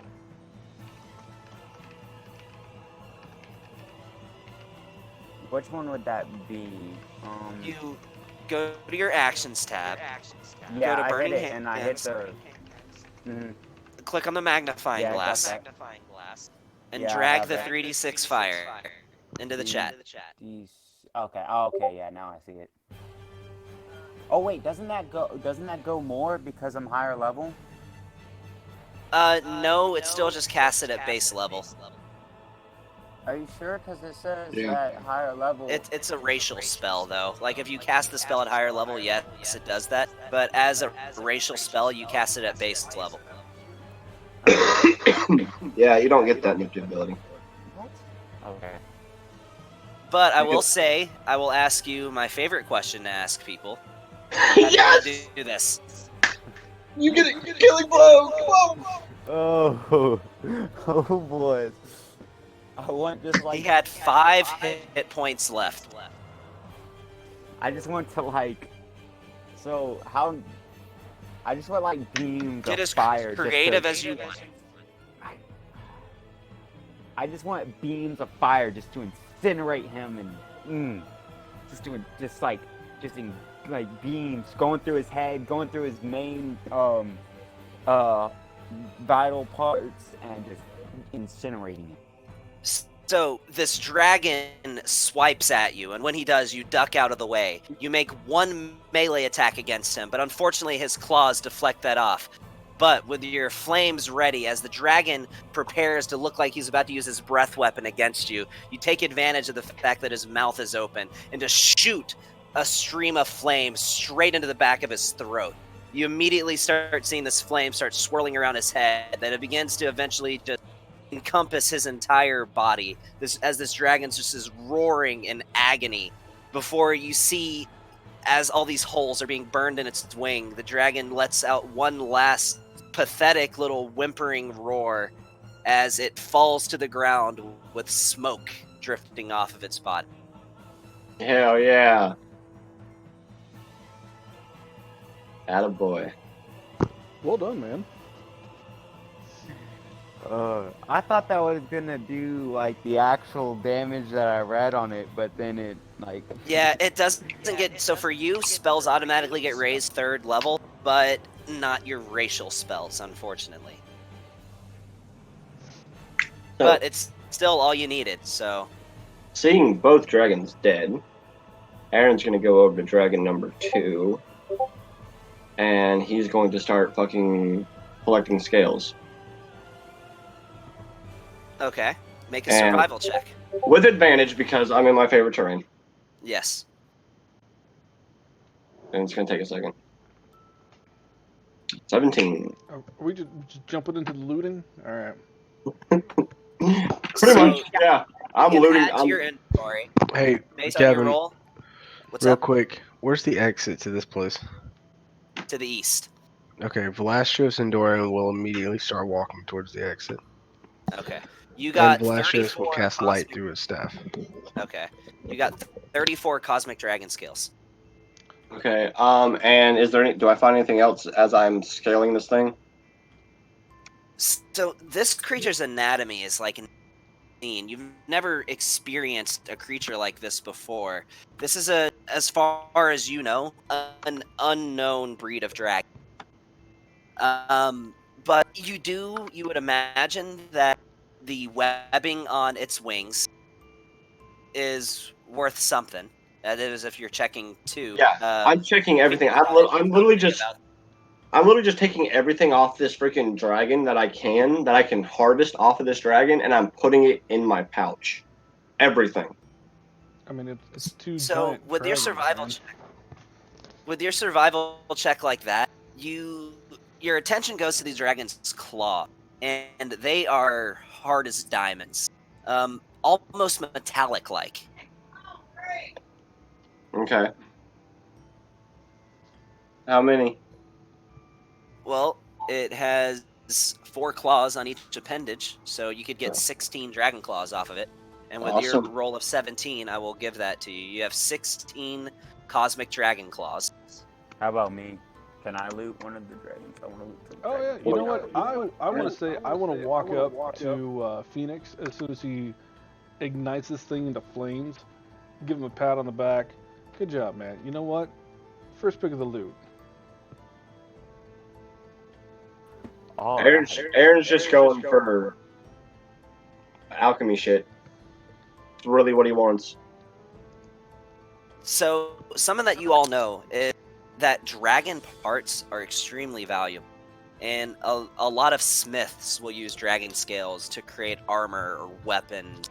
And dragons, being magical creatures themselves, their scales and their claws can have magical properties that can be imbued into items if used in a proper way by a skilled enough blacksmith. Do I get wings too? If you want to harvest, yeah, I mean, if you want to harvest the webbing, Cool. so I'll give you 17 pounds of dragon wing, or of a cosmic dragon web. All right. So I need to do a survival throw on it, right? Yeah, make a survival check to see what you can get. I think he might get advantage.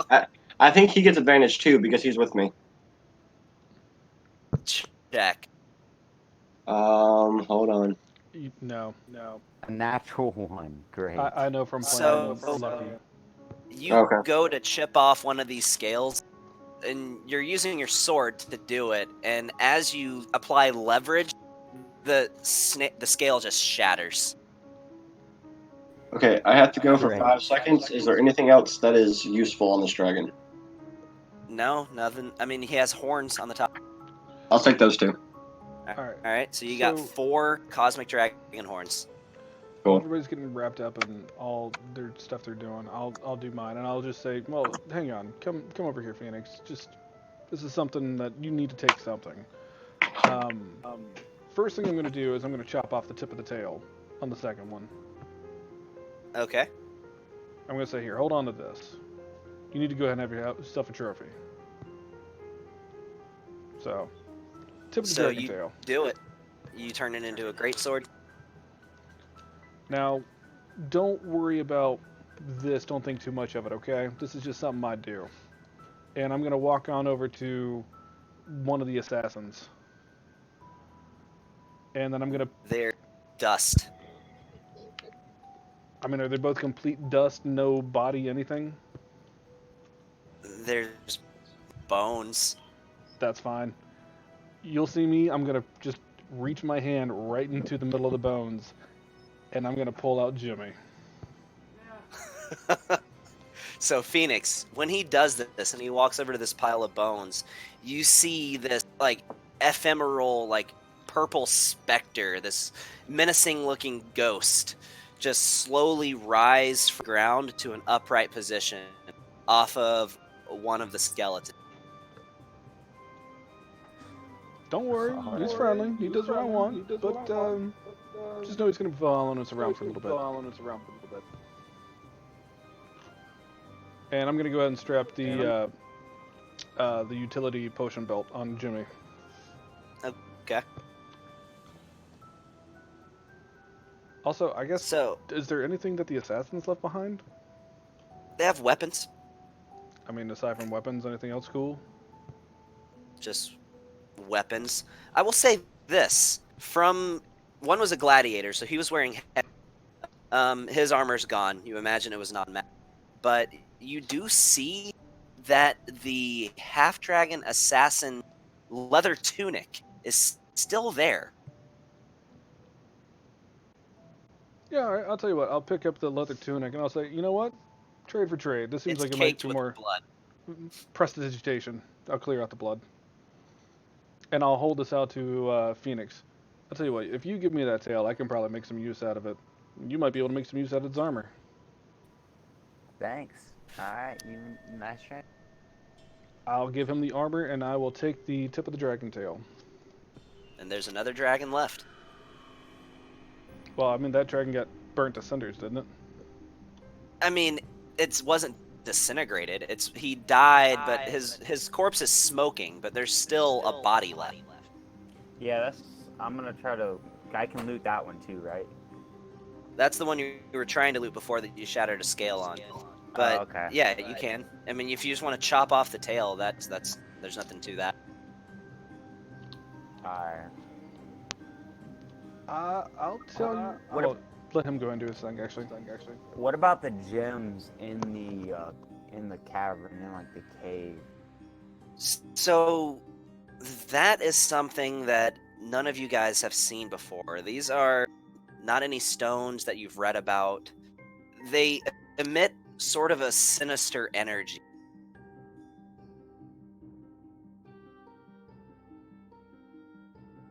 Well, I'm sure Dorian knows something about him. Can I roll to gather some of those?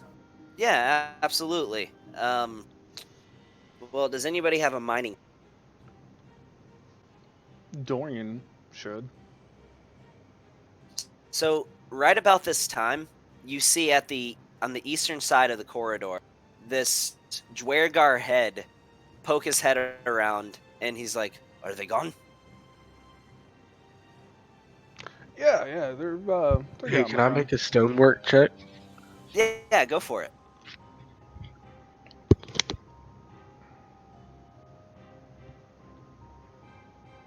And you have advantage on it because you are a dwarf.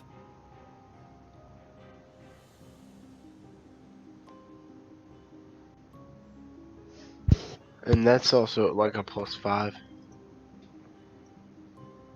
Or no, it's a +6. I get double proficiency with stonework. Okay, so yeah, that's an 18. So you've seen gems like this before. Back when you fought that first dragon, the gemstones that were laden into the door had a sort of similar eerie glow to them. You recognize, while this is not a type of stone that has been given a name, you can sense from this stone, partially because of your dwarvish heritage and partially because you are a champion of Kelemvor, that these stones are almost contradictory. They emit a necromantic power, but a divine power as well, all coming from the same stone. And you've never heard of that even being possible before, but here it is before you. What kind of where do I find these stones? You've seen them once before, the first No. time. Where we are now? How any big of is the this glowing, any of the glowing rock formation are these stones. So you're standing pretty close to one right now. How many do you think I can grab as we're leaving?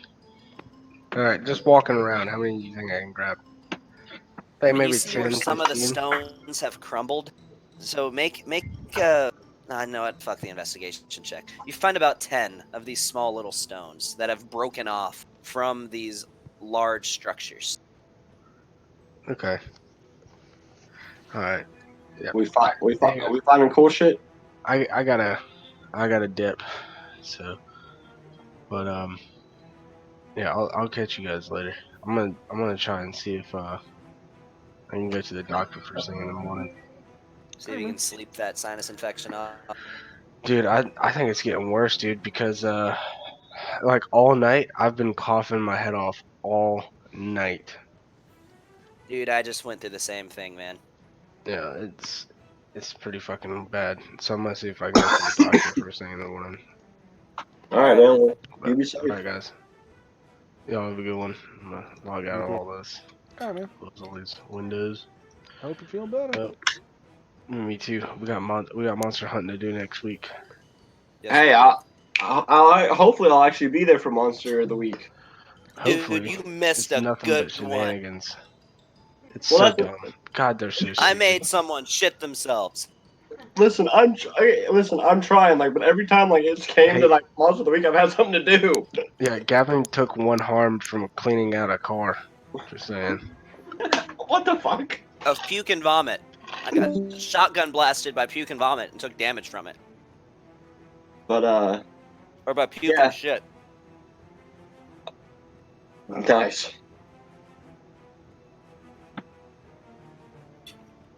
So, what did I technically miss in the, like, 10 minutes I was gone? Not Just much. gathering We're just moving stuff. some stuff. So The last thing that had just happened was this dwarf just had her around the corner. on the second dragon, if it's still somewhat intact, I'm gonna take its tongue.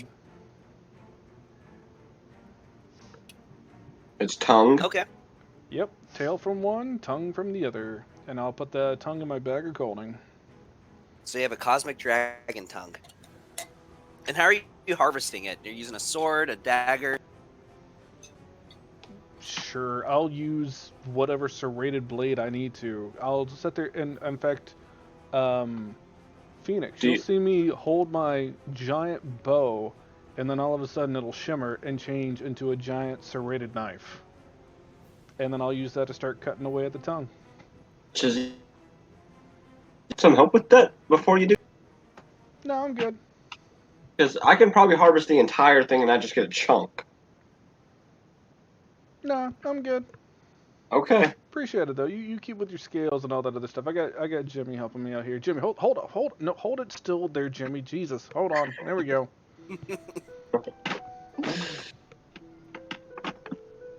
Jimmy just lets out like a like you ask. Don't you sass me.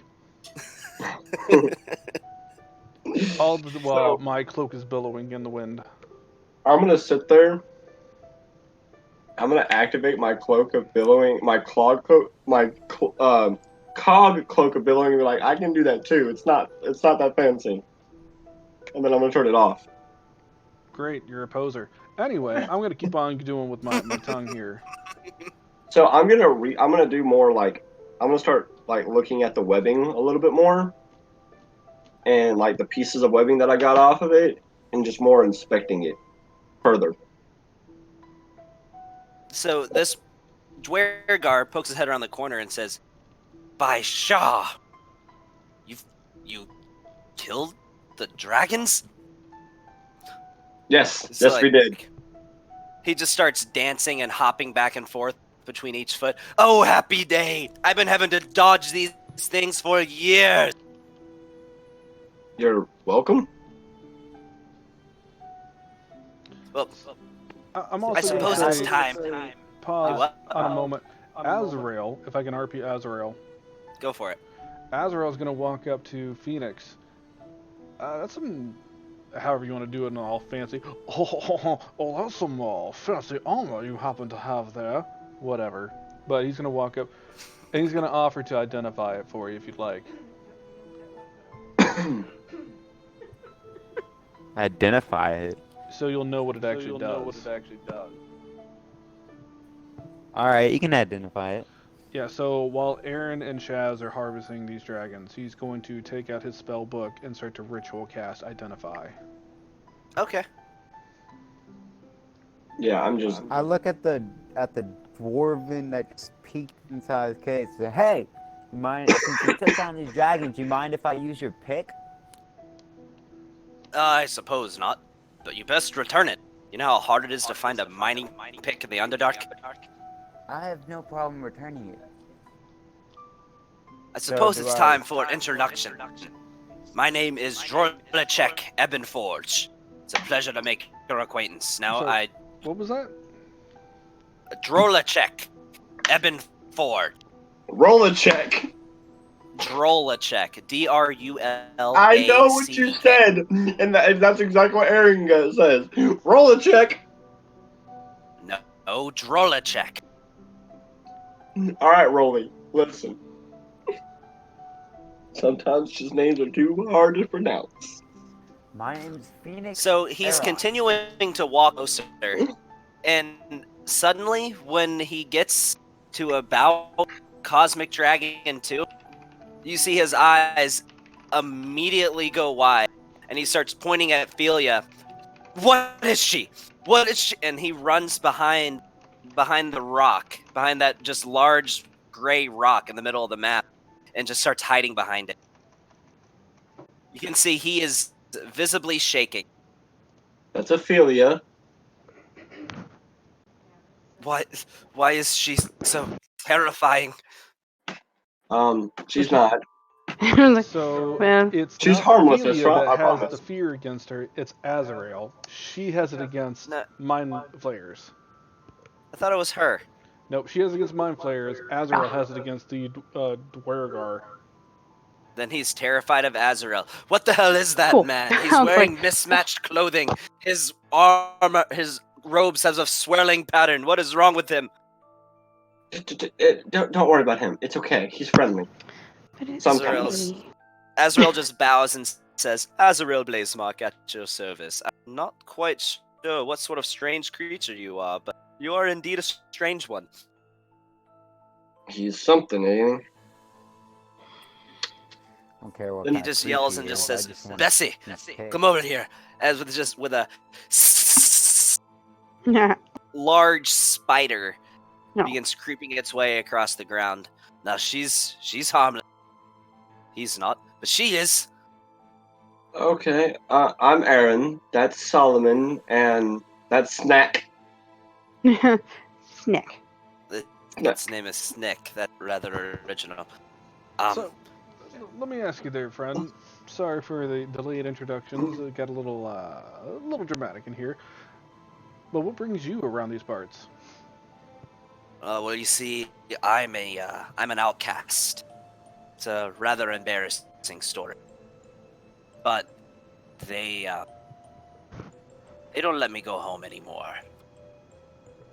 I mean, that's a pretty vague and ominous story. I feel that just leads into something. So, should we all gather round?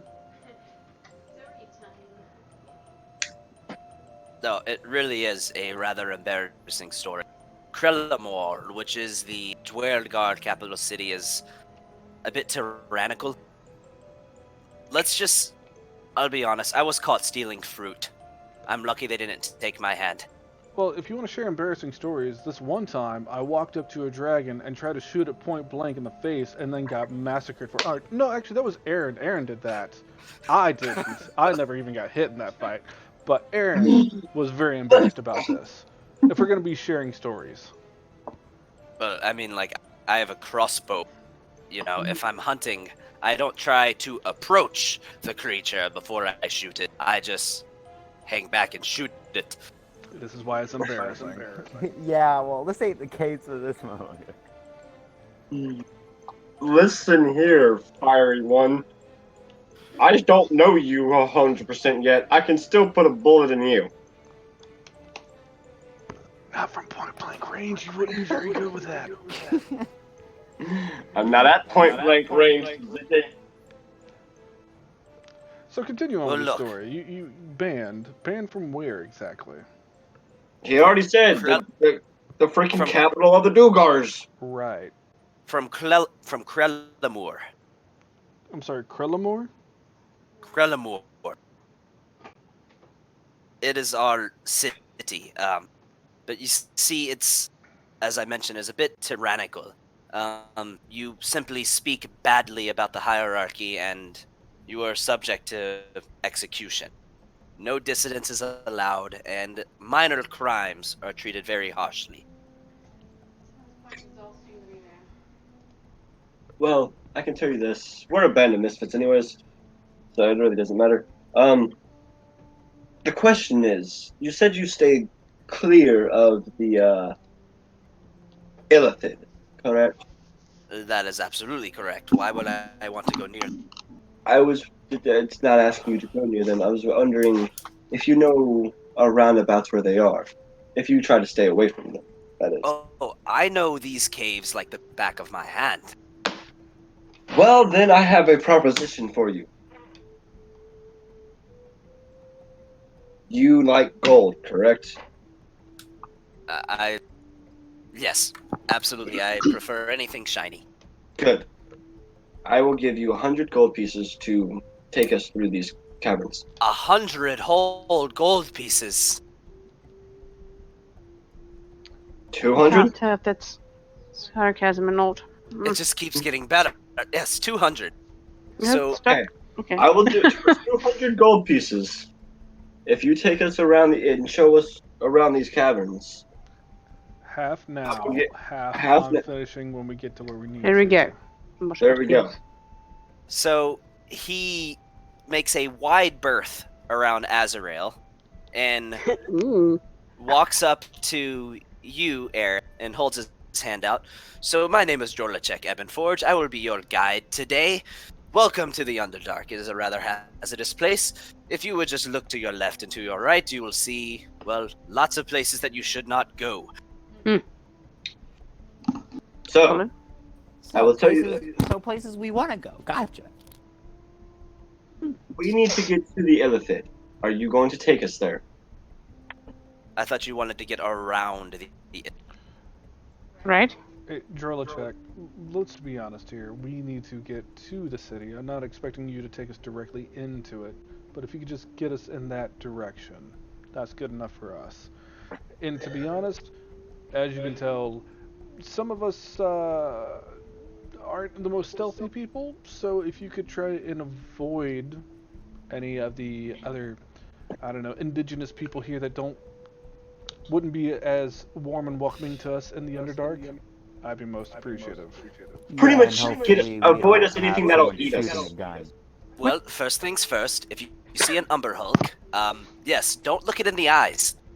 Very bad things happen when you look them in the eyes. Okay, here's your 100. Noted. Iron's gonna pull out 100 gold pieces out of his pouch and put it in his hand. Now, if you do an excellent job, there might be a bonus at the end of it. Well, now things are just getting too good to be true. So, if you feel sudden vibrations below your feet, I recommend you freeze where you stand. There is likely a herd of purple worms who are crossing just beneath you. And, yes, you don't want them to notice. They sense based on vibrations and movement.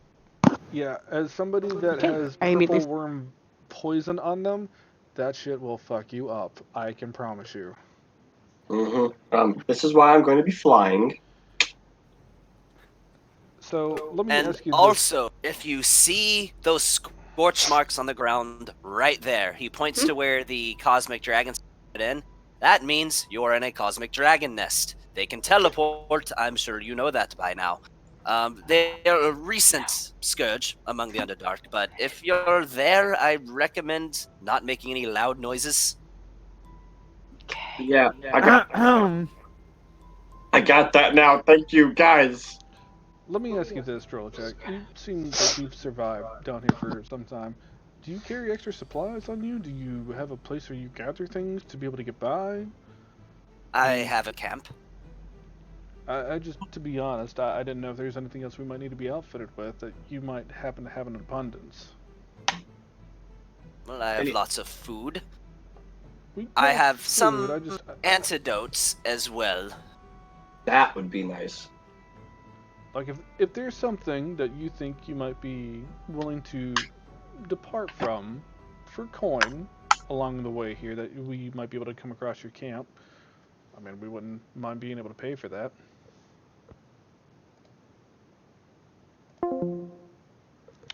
And I lost audio.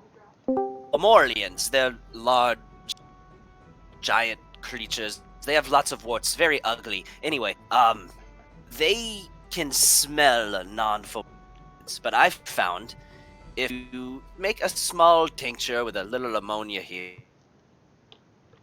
And dropped it again, cause that shit is annoying. Cause that is so annoying.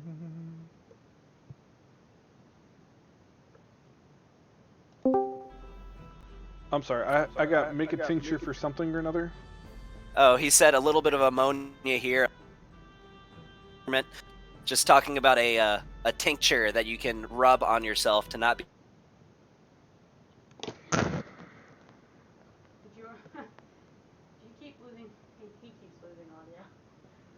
It's a tincture you can rub on you. This is where these speech gone. 3 To times keep count. you- That's all I can get. to keep giants not smelling you. To keep giants not smelling you, sir. Wait, so it's just to keep giants from smelling us? Yes, to keep giants from Yes. smelling us. And also, okay. if you Oh my motherfucking god. Yeah, you know what? Y'all keep talking. I'll catch up whenever it's all said and done. issues, Oh god, Drolin, yeah. Pretty much every third word Drolik, you dropped a good Drolik, portion of Drolik? your sound. Drolicek. Drolicek. Drolicek. I got a question for you. Go ahead. You said you go up to when you were trying to take my friend. You said you go up to the surface. No, I'm good now. How Well, often I've been do you? trying to. Okay, how about There's always this? this large door that I can't open myself. Well, how about this? If you know how I said there might be a bonus. Yes. If you help us out, we'll help you get to the surface. That would be wonderful. Get you out of I've here. But I will say this. There are dwarves by that door. You're just gonna have to play nice. Okay? Okay. Misunderstanding that one is just because I drank the blood of Shar, or well, my ancestors drank the blood of Shar, does not make me evil. Does it make your tiefling friend evil for having horns? No, I'm just. Hey, listen. Some people don't like other people because of race. I'm not saying anything of it. I'm just saying I will personally escort you to the surface once our business is done. Let me get some clarification here, Drolicek.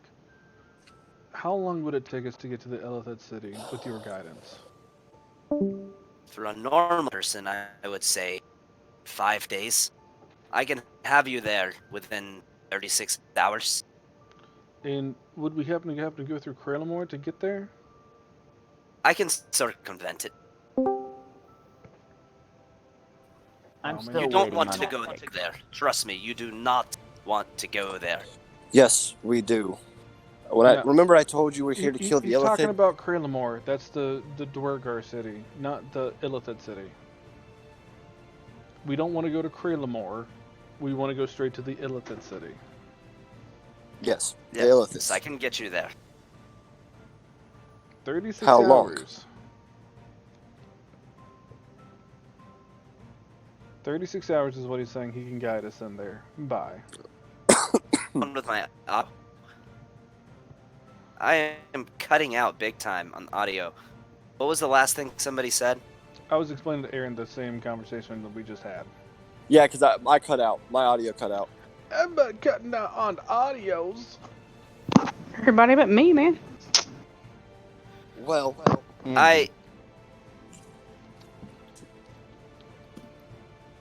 My Discord is losing its shit. 30. Can you hear me now? Can you hear us now? Yeah, I can. Do we need to take a 5-minute break? Tonight is the night for technical difficulties, I swear. Yeah. 36 hours, and we'll be there. Well? Not counting time camping out, of course. Well, I think we might need to camp out and at least take an hour right now, because we had a lot of people get the shit beat out of them. How fighting far Cosmic is your Dragons. That would be me. Drolicek, how far is your base camp from here?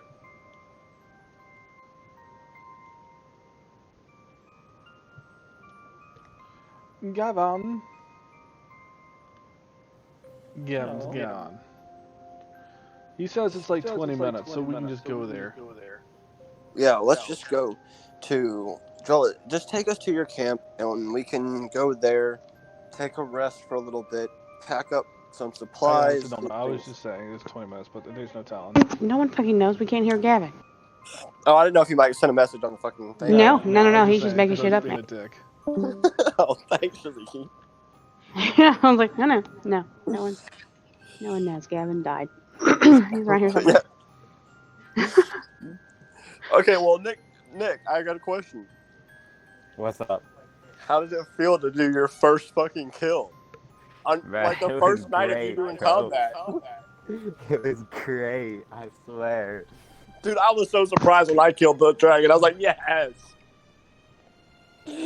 I was kind of mad because like that's the dragon that damaged me the most, and I'm just like I wanted to kill that motherfucker.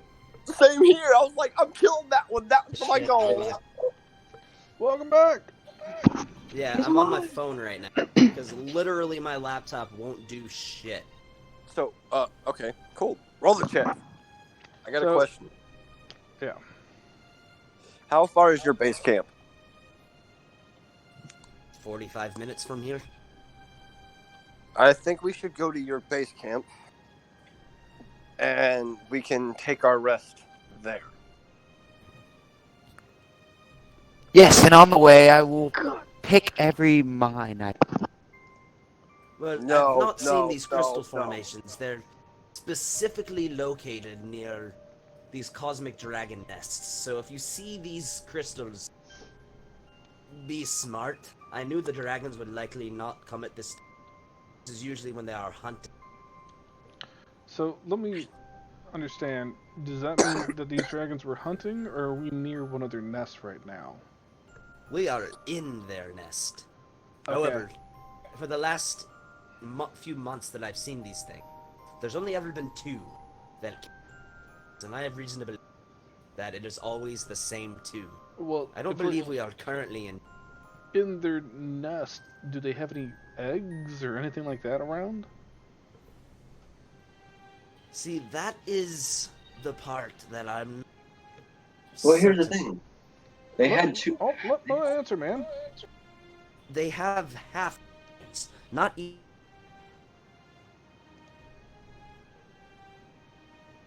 Yeah, he cut off. Yeah, can't hear me. Yeah, I got nothing. Yeah, I heard half dragon, and that's about it. Yeah. Dropped me. It There it dropped goes. me. Yep. No idea why. What was the last thing you heard? Half dragon. Black dragon. Yes, and which would insinuate that there is a mortal parent. Wait, hold on. I need to understand this, okay? Are you telling me a humanoid banged a dragon? Yes. Well, Probably. I believe these dragons can take on humanoid form. So you're telling me you can seduce one of these things? Oh. Jesus Christ. And you can have guess yourself so, a baby. dragon baby mama. Well, there goes our entire mission. It has now been exchanged for trying to seduce one of these dragons. It's great. I need you to be very specific about this with pictures as possible. Nick, let me explain Shiziki. He's a bard without being a bard. Oh my god. What's that Asian warlord where you like 5% of the world has his DNA? Dude, he. Yeah, Yeah, Genghis Khan. He's fucking Genghis Khan. He's already knocked up 2 angels. Yeah, he knocked up 2 angels. Like, fucking all Aaron did was knock up an elf. Okay. Yes, she may be from another plane, but at least he only knocked up 1 elf. You see Shiziki walk away from the conversation at this point, rubbing his chin very meticulously.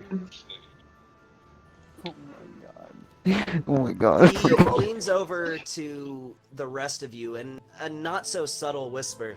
He's not planning to fuck a dragon, is he? Yes. Yes, he is. Thank you for giving him that. Yes, he... Well, seeing as how I've not seen any living humanoids around here that have been accompanying these dragons, something tells me things don't work out too well for their mating partners. No, it does not mean It anything don't to matter. him. As long as he gets one. It's a notch under his belt. I imagine they're much along the way of the praying mantis. Well, let's just say this. That might be interesting to watch, actually. Let's just right. I might let it happen. That's what I'm saying. I was like, hey. But he is our friend. You see Like I said. Azrael start rubbing his chin too and says, I am too. And Oh shit. I'm intrigued for 2 different reasons. Celia, I think we need to get this bandwagon back on the wagon. Yes. See, Yeah. I'm craving a hot meal, so I would like to go back to my hut. Don't worry, it's very safe. It's very secure. Well, Okay. relative. As safe as it could be in the Underdark. Have you ever had dragon meat? No, I've never killed a dragon before. Aaron's gonna walk over to the dragon and like literally carve enough meat for everybody and The go, meat is glowing. we're having dragon. I feel like that's going to. Shut up! No one asked you. One quick thing here. You said the meat's glowing, right? Yes. With what Shaz knows about hallucinogens and whatnot, does he recognize anything fishy about this?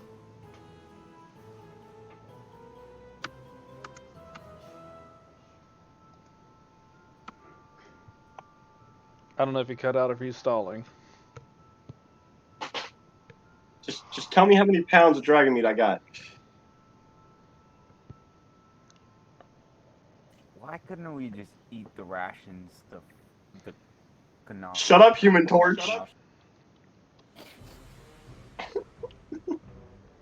No one asked you. Oh, Gavin. Nick, you gotta understand. It's Aaron. Anything that has any kind of ability to be made into something, he's gonna make it into something. I just want this pick so I can mine this ore. Are you proficient in mining? Nope, but I'm still gonna try. Oh god. Well, if it becomes useful, let me know. Aaron will try to make something out of it. No, Nick, I have an entire notebook. How do I see if I'm proficient in mining? You gotta put a lot of time into practicing with it, learning it, whatever. Fine, I'm gonna do that. Yeah, that's convenient. It's like I've learned languages that I didn't know initially, but I had to spend a lot of time reading books, studying it, practicing it. It literally took me about, in real time, 3 months worth of sessions to be able to learn a new language. So like you can pick up new skills that you might not have started with, but unless it's something that you gain from leveling up, it takes a while. And like with my character, like traversing the Underdark, I literally had to read a book called Traversing the Underdark to get to actually be proficient in the Underdark. Like, because originally my character was only for Woodlands, and I had to read an entire book to get proficiency in Traversing the Underdark. Oh, okay. So it's like Gavin's cool about like giving.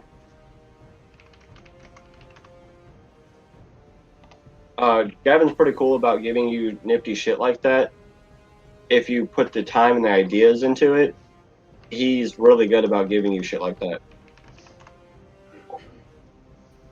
Yeah, I just want to be like the scavenger of everything. I want to literally be able to find anything I want, mine anything I want. Yeah, good luck with that. Take anything I want. I mean, dude, you have to think. Aaron just collected horns from a dragon, dragon meat, dragon scales, and dragon wing parts because he could.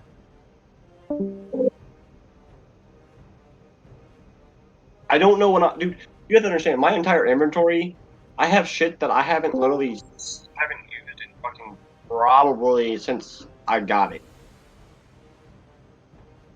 But that's because we don't have a lot of downtime. Yeah, I saw you just rejoined there, Gavin. So are you actually back? Because I'm not hearing anything from you. Can you guys hear me? Yeah, there you Yes. are. Okay. Tonight is the night of technical fucking difficulties, I swear. Must be. So the last thing I heard was, would Shaz know? Yeah, so you said the meat from the dragons is glowing.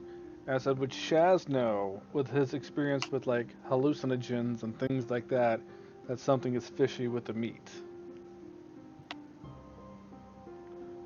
Make a. I'm gonna let you make an insight check on this one. If you do, you have proficiency in insight. Uh, yes. Make a substance check. Yeah, it's a substance. Okay, we can do that because that's Well, proficiency and a half. Oh, do I need to do a survival check to collect the meat? Another one? yeah, just do more. So this will be a +3 to this roll. Okay. Just roll a d20 and tell me what you got. Well, I just rolled an 18 plus 6 for the insight plus 3 on top of that, so it's 27.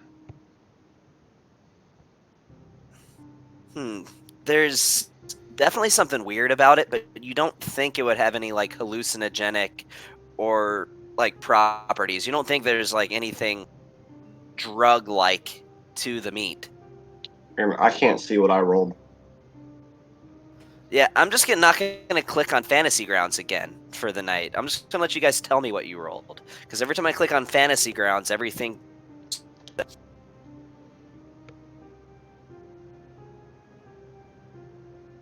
So it sounded like you cut off there. Are you still with us, Gavin, or did it just? Yeah, Okay, I'm cool. still here. Yeah, well, Fantasy Grounds froze for me, so. So why don't we kind of just get to a stopping point here, because we're having a bunch of issues. So we're all gonna gather up and roll over to this guy's camp that's 45 minutes away. And Aaron's gonna collect meat because he's gonna cook dragon meat. So he leads you down this cave-like passageway, and as you get to sort of a four-way crossroad, he holds his hand back to the rest of you guys, insinuating like not to move. See about 3 Umber Hulks slowly walk from one side of the corridor to the other, but they pay no mind to you. And he just kind of motions to slowly move as he leads you past this passageway. As you get past this passageway, you see a lake. And on the middle of this lake, you see what looks to be this very ramshackle hut. It looks like it's made of bark and scrap metal. But you're able to see that it is illuminated by torchlight, as he has 2 boats on the shore, and he motions to the rest of you to get in a boat. Between everybody, it takes up these 2 full-size boats, and they're pretty large boats. You row your way across this lake to this hut, and as he just kind of says, not really caring if you're listening or not, I felt I was safer in the middle of a pond. At least that protects me from some manner of creatures. As you breach the shoreline,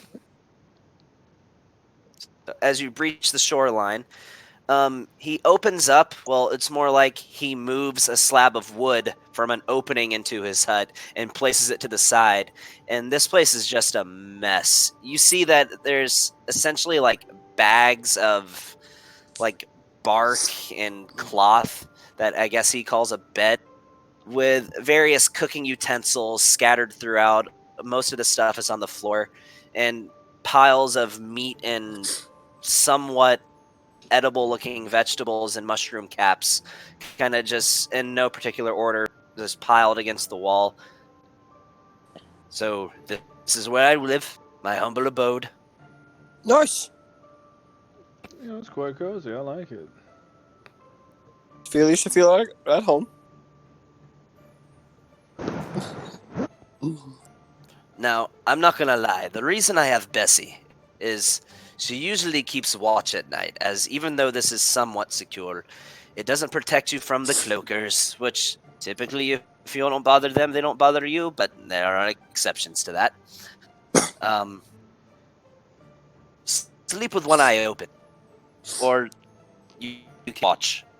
We'll take it. I'm pretty sure we'll end up taking shift. So, just out of curiosity, did we took a boat? Did we leave the mounts behind? Yeah, you sent those back. I don't know. What did you do with them? They got eaten by the. No, like they're trapped down here until somebody casts a spell on the wall thing. So You could take them with you. You could double back and get them and bring them with you. I mean, I'm good with leaving them behind. I didn't. Yeah, know. I'm good with leaving them behind. I will whisper into Jibble's ear as we're leaving. Feel free to eat all the other mounts to survive.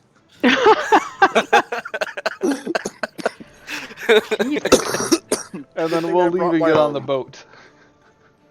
Okay. Oh yeah, and the snake's gonna go back and wrap around Solomon's neck like an amulet, biting Okay. its own freaking tail and just like an Ouroboros.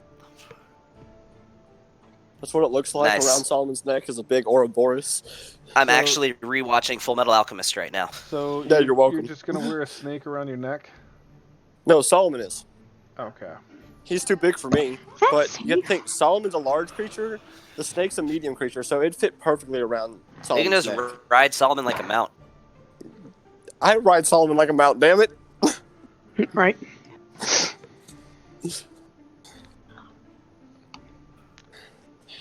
So it's a little difficult to determine nightfall here, but I guess just wake up when you wake up. I mean, are we sleeping? Like, we just got down here. I'm pretty sure. I mean, He's also been underground for his entire life. His day and night cycle might be a little off. I mean, is that what we're doing? Are we just gonna go ahead and crash out for the night? yeah, I think we should probably just crash out for the night and get a good start in the whatever. I mean, it's like early afternoon, but he tells you that he's sleeping. All right. Well, we Okay, can't then really we do a whole probably lot should sleep. without him. So, I will. Fuck! I'm gonna lose Jimmy as soon as I go to bed. God damn it! I will. I mean, you're not tired. You could. Yeah, but it's gonna be 8 hours. I might as well sleep when everybody else sleeps.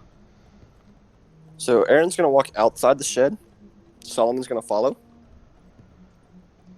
With Nick.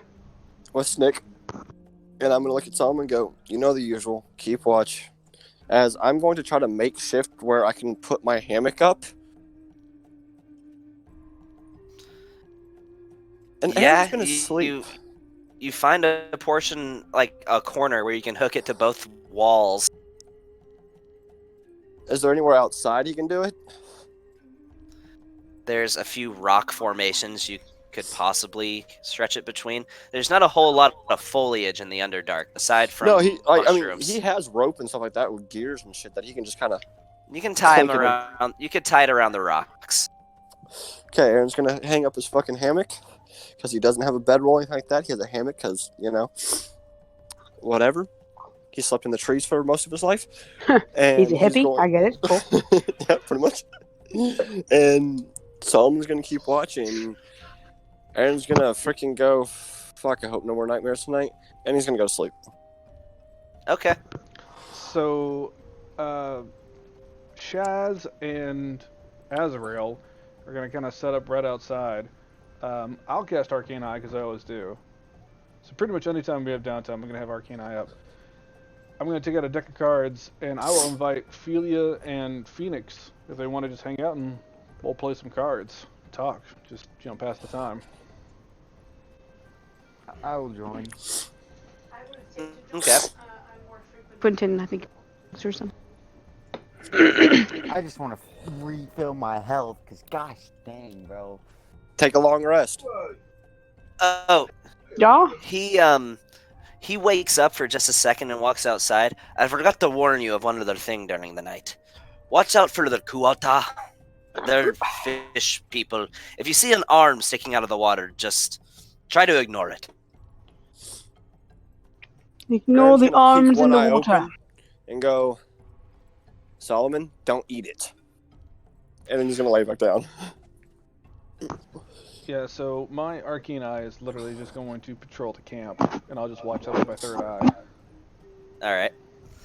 So as you do so, you actually do see the occasional startlingly large fish head pop up out of the water and go back down. Oh. No, no, Lovely. no. Mm-mm. Wash my hands of that. Nope, not it. Nope. What this looks like is eventually, like, you see one that pops a little more of its head out of the water. It looks like a humanoid body with like a piranha for a head. So you're telling me this is like a mermaid? No. No. No. It's a They're like no, they're it's a like fucking, piranha like, for a head. It's pretty much. For some reason. So you Pretty tell much me it's this is like a reverse mermaid, but like the Have you ever genitalia played? Have you part ever played is Legend of human. Zelda: Ocarina of Time? God. A couple dozen times. No, I was asking Sean. Chaz, more than anything. No, these do not look like Zora. They look like that, but a whole lot more menacing. Like, No, they have piranha skulls at the If like you just the want to look body up of a human. on Google, you can see what these things look like. Have I'm you good, ever I'm good. seen? We don't, Oh, we don't I'm need to go gonna. into it. We don't need No. to go into it. It's fine. Just Wait, no. It Have was you a ever joke. seen the movie Let it go. Cabin in the Woods? Yes, I've seen it. right. The I fish haven't. people. What is Done. the name that we're looking for? It's a Kuotoa, Kuotoa. Oh. It's the second most searched KUO term in Google. That's good stuff. Continue. Oh, that's super sexy. All right, we're just gonna X out of that. Keep going. No one bones those mermaids at all. Feels like all. yeah and no. Yeah, no. There's That's a big nope. no. There's no potential in that whatsoever. So I'll go ahead and start shuffling the deck. I'll deal out some cards to me, to Philia, to Azrael, Phoenix, and I'm also gonna deal a hand into Jimmy, and Jimmy just like stands there and just waits for me to tell him what to do and play for every hand. You just see this ghastly, just necromantic specter just staring at card, just. I'm like, no, you need to play this one. Draw two. That's not how you play poker. Poker. Why did I say polka? It's a type of music. Whatever. Anyway. Polka. Yeah, that's how Azrael calls it. Poker. So, That's how he says poker. Phoenix, tell me about yourself. I mean, you did really well out there today, but where do you learn the things that you know, man? I'm curious. That's quite a skill set you have. There's a there's a blood hunter camp off of, it's a little ways from Brass City, and I had a few teachers there that teach me a lot of the stuff I know. Gavin, have I ever been to Brass City? Yeah, you've been to New Brass City. It is the southernmost city of the entire continent, and it's in the I know Tarasque where it Desert. is. I'm asking if Shiziki has ever actually been there. Yeah, you've been there once or twice for a job. I'm familiar with New Brass City. I've been there for a job. Shiziki would also know another blood hunter as well. Yeah, no, we're not counting him. I don't know him. Okay. Fuck you. I don't know any other living blood hunters, so we're not even going to bring up his whole drama story. Just saying. You Hey, do do know you know a another one. guy that just screams "kill the lich" every 2 seconds? No, I'm not bringing that in the conversation. Listen, you know what? Fuck off. I think I played him very well. No, the way Gavin told me to play him, I played him very well. Like I've said, in his defense, I told him to be extremely one-track minded. Hey, we RP in here. I'm talking to Phoenix.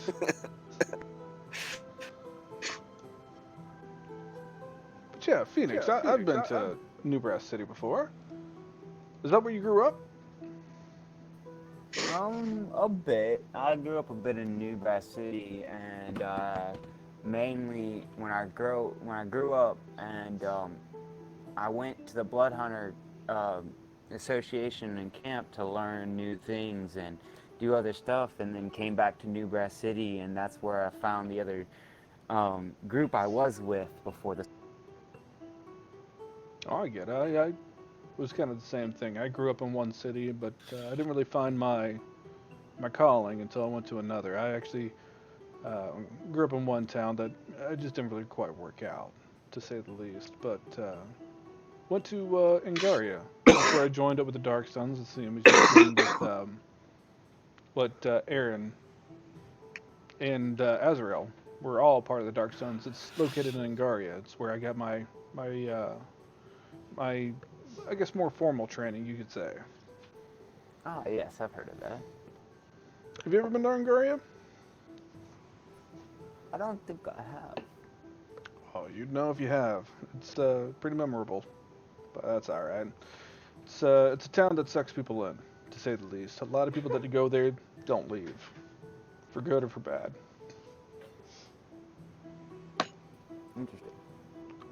Interesting. It's a gambling town. A lot of people go there to find wealth, and they either lose all their money and get stuck there, or they end up making good money and decide they want to stay around to see how much they can push their luck. Hmm. Interesting. Sounds fun. But Oh, it can be if you don't piss off the wrong people, including us of the Dark Suns. I bet I've heard great and very powerful things from the Dark. Well, we're pretty numerous, but that's it's not meant to be anything threatening. Just be mindful if you ever end up in Angaria. You just don't want to step on the wrong toes. That's just a friendly warning. Noted. So I have to ask. I know you were friends with the king. He seemed to like you a whole lot, and I think I mentioned this before, but we didn't get to go into too much. How'd you in favor with somebody of such high prestige? I'm really curious to know. Well, my group, we did a few task forms, and he seemed to grew a liking to me. Since I was the strongest of the bunch. Well, I mean, with this group, did you just decide to mosey off on your own, make a name for yourself? Yeah, I mean, they were a bunch of weak, not very wanting more of their lives, so I figured I would ditch them. Yeah, I'm gonna interrupt like right there and be like, no, Jimmy, no, hold on. You pick up one, just one. You don't get two. You only get one. There you go. Wait, how much you have? You have pocket queens? No, but that's bullshit. I just take his cards and I throw them on the table. He folds.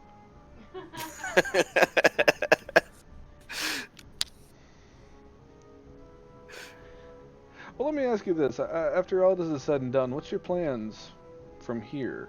Are you gonna go back to your group? We seem to find a lot of odd people that end up in I don't know, in audience with us. I'm just always curious of where people are headed off to afterward. I'm not quite sure yet. This group seems nice, very powerful. I like them. I think I can learn a lot from y'all, but I'm not so sure yet.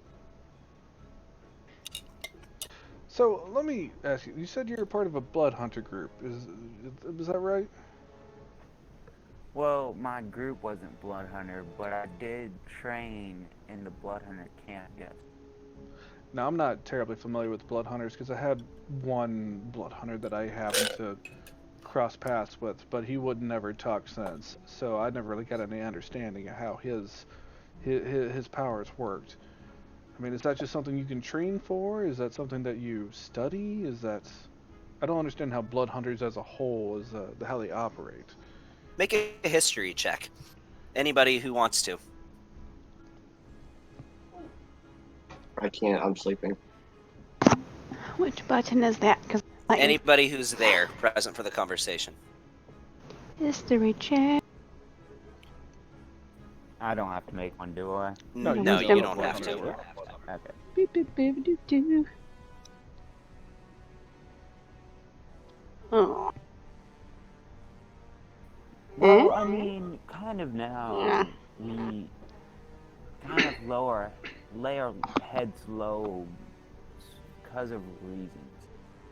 So, what you would know, Shiziki, you would not know this, Philia, but Shiziki, with your role, you would know that the Blood Hunter Order what you thought was you thought they were extinct, that they were non-existent anymore.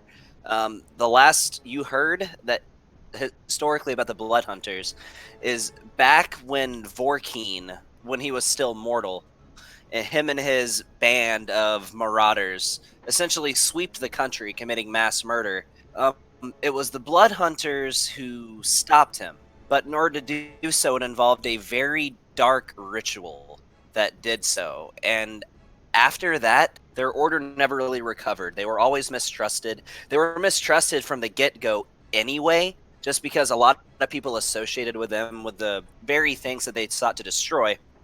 But after that, there was no coming back from it. They were forced to disband the order, and then when there once were multiple different orders of blood hunters with various specializations, they banded together for this, but all were simultaneously shut down. That's what you know historically of the blood hunters. So it would be a surprise to you to hear that there is still a blood hunter order. Okay. I'm sorry. So you can continue on with what you were saying there, Nick. So we went into hiding after the whole thing of our past happening, and we just kind of stayed hidden because a lot of people did not like it. And so we rarely get out. Rarely. You know what? I can relate to that a bit. Me and mine have had to stay in hiding for a little while from time to time. Not everybody always understands. But that's, to be honest, I feel like I'm interrogating you here. You're traveling with us. Do you have any questions for us? Anything you'd like to know with the people that you're traveling with? I mean, if you want to tell me a little bit about yourself, that would be nice. Y'all don't seem too suspicious of a group of people, so I'm not too worried about it. You know what? Feely, why don't you start us off here? I feel that's pretty fair. Hold on. Jimmy, draw two. Draw, no, two. There you go. No, you know what? I'm going to take that one right there, and you're going to kind of like switch out some of my cards with Jimmy's cards. That's better. I call. Wait, what game are we playing? Is it Jin? Are we playing Jin? No. Oh wait. We were playing Jim. I thought we were playing Texas Hold'em. What are we playing right now? And then you What's hear Jimmy Texas? say, "Go." Well, Texas. It's called Angarian Hold'em. Angarian Hold'em. Oh. Yeah, we're playing Angarian Hold'em, right? Come on, don't be an impo. I fold. Anyway, I was winning up until this point. Apparently, we're not playing Jin. I have a shit hand. Anywho, I just put my cards down. Okie dokie. Not good fish. Okay, great. About myself. I don't speak of myself or my history. I'd say hardly, but quite frankly, at whole. There are actually quite a number of people here that know zero background on myself. I'd prefer to keep it that way. I have my baggage, but just know that I don't speak to anyone from my past, so so none of it should technically come back to haunt me. Is that how that works? Right? Anyway, Jess, on to you. How deliciously ominous that was. So, Shizuki Belrook. I'm actually one of the lieutenants in the Dark Sun. So, Aaron, that you see is here. He actually works underneath me. He's one of the specialists. Azrael here is the same rank as I am. Both of us are lieutenants, which is, to say the least, it's a very earned rank. But I don't think there's a whole lot I have to say. born and raised in Darkholm, but like I said, I moved to Angaria, got my formal training there, and joined with the Dark Suns, and I do a various amount of odd jobs for them. I I don't know if you're familiar with the royal family of Primralty, but there's a prince there that's by the name of Raynor. I actually work closely underneath him. In fact, as you can see here, and I'll point onto my armor, this right here says I'm an official diplomat of Primralty. I speak on behalf of Prince Raynor, who is the heir of the throne, on several occasions, most of the times whenever I speak with other royalty. It gives me a good pass to be able to speak with people that you don't normally be able to gain an audience with. And Nick, what you would know about Prince Raynor is the news would have reached you by now. He was a powerful prince of Primralty, but he went missing for a few years.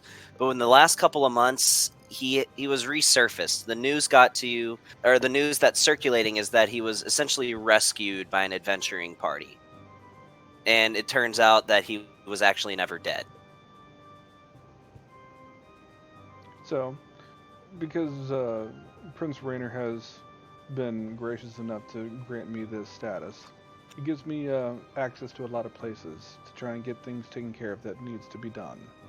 And I speak on his behalf a lot of times just because he's recognized that I'm pretty good in handling a lot of social obligations, better than even he would say he is. But Azrael speaks up and says, "What do they call you? The Silver-Tongued Shadow?" You know what? I think they do, but I'm not entirely certain. I don't come up with those nicknames myself. Side note, Comma, I came up with that nickname myself. And then I'll just kind of lean back in my chair and look at my cards and be like, you know what? This is bullshit. I'm pretty sure Jimmy's just cheating. And I throw down my cards and I fold. So Solomon's gonna saunter over. I know enough. I can't do the freaking voice, so I cast Force Gauge around Solomon before he gets here. Really, Dick? So he walks over and says, "Well, hello. My name is Solomon. Aaron, he is my maker and my creator. It is very nice to meet you." As you realize this cat is talking to you. Mechanical cat with 2 guns on each shoulder. Yes. Why, hello there. Hello. What game might you be playing?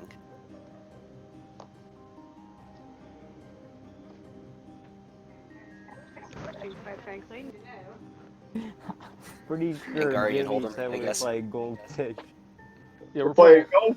One person thinks we're playing Goldfish, one person thinks we're playing fucking Hungarian Hold'em, and then one person thinks we're playing Gin. Like, it's a really fucked up game.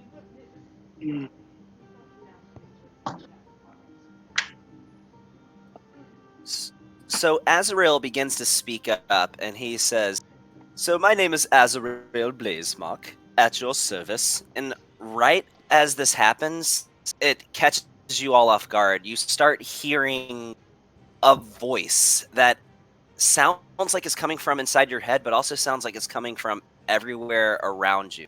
That says, "So eagerly you march to your own reckoning.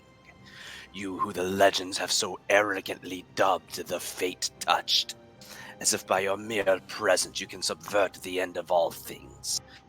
The engine of gluttony, the silver-tongued shadow who hides behind a guise of skin, the power-hungry mage representing the last of a fallen legacy, the horned hermit whose greatest fear is of herself, the prince who guards the domain of death, and the warrior of a nation of flame, representing a lost and disgraced order.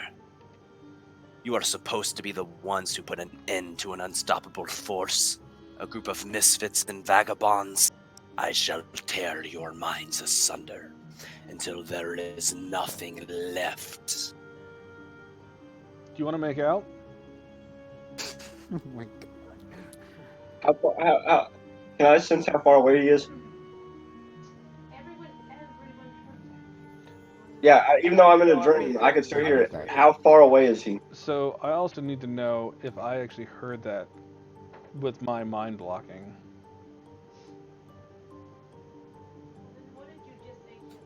Does it prevent telepathy? It Yes. blocks any means of telepathy It communication. blocked Aaron. Unless you allow it. Do you allow it? Oh no. No? Okay, then you didn't hear any of I that. didn't know who it was. I'm not gonna let somebody just shoot a message into my brain. Let's be honest here, man. It's like a cell Yeah, phone you call. heard If somebody about calls, the do you not first screen those second calls? before you hit the mute button. And that's all you got. You Yeah. heard so eagerly, and that's all you got. New phone, who dis? Oh, sorry. Go ahead. How far away is he? You have no idea. I'm gonna try to freaking talk to him back in his head. You're gonna try to. I'm going to try to. Okay. I'm gonna try to telepathy back into his head. I can't hear what. He's Okay. gonna try and talk telepathy back to his head. All right, go for it. Yes. We may be the Fate touched, and yes, this may be a mission. But we have succeeded before, and we will succeed again. We are coming for you, and we will destroy you. Your arrogance knows no bounds. Stopping the coming threat is harder than stopping a hurricane. This is not the first time the end of all things has come, and it will not be the last. And yet you believe it is your right to I'm not here. muddle in the affairs of gods. I am not here to battle. I just wish to speak to him.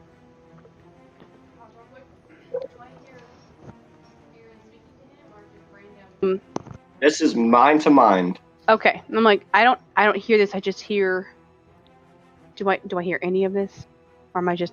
Do I not hear Actually, Aaron and I hear him strangely, responding? You do hear him. Oh, I that's can't weird. tell you how, and I can't tell you why, All right, but you all right. do. So I'm just sitting here like, what? Hey, what? I wish to speak to Zeus. One-on-one, me and him. I wish to speak to him. Zeus is done talking. He tried that once before. To others, but not to me.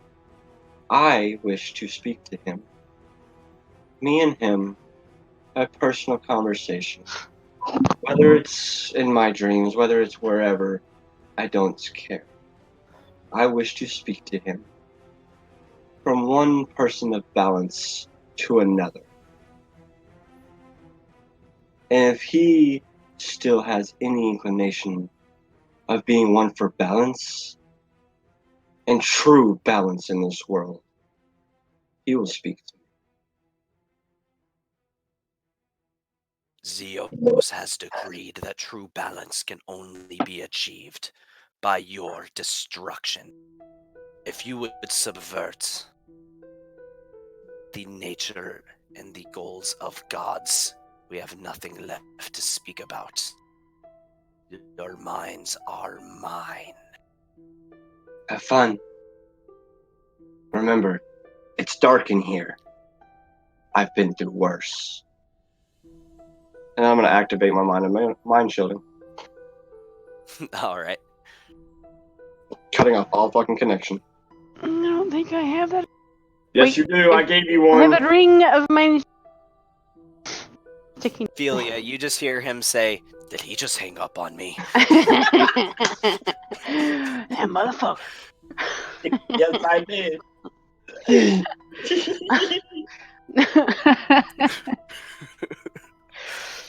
Do I activate the ring of mind shielding, or is that an automatic thing? He was already done talking.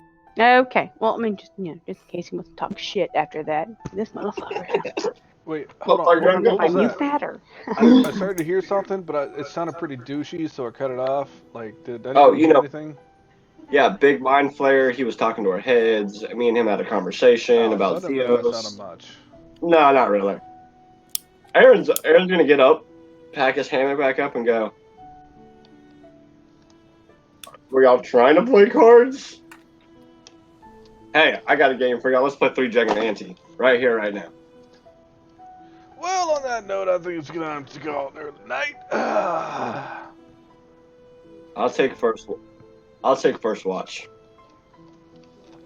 But a couple things that stood out to you about what he said is that you don't really know what he was talking about. One was the prince who guards the domain of death, and also the warrior of a nation of flame representing a lost and disgraced order. He mentioned as both of those under the fate touch. I'm sorry, hold on, what was the first one?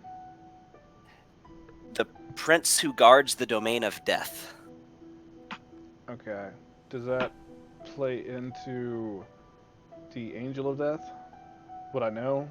Reference that? You wouldn't know, but he was in describing each of the members of the basically each of the fate touch. He mentioned the prince who guards the domain of death and the warrior of a nation of flame representing a lost and disgraced order. Okay. You would imagine you know who the Engine of Gluttony is. Everybody knows who the Engine of Gluttony is. The Silver-Tongued Shadow, you know. The Power-Hungry Mage, you know. The Horned Hermit, you know. So Torch. I have a question for you. I might have an answer. You said disgraced. What is he talking about? Say that again.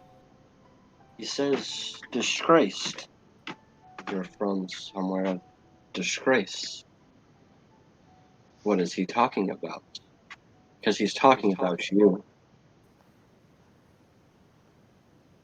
My blood hunter is disgraced in many places. I know, I knew a blood hunter. If a name you may have heard back when the blood hunters were around. His name is Paragon. I think I've heard of him. You've heard the name. He plans on rejoining us. He'll be glad to meet you. But it won't be for a while. But he will join us from death once again. Must be a very powerful man. An odd one, but yes.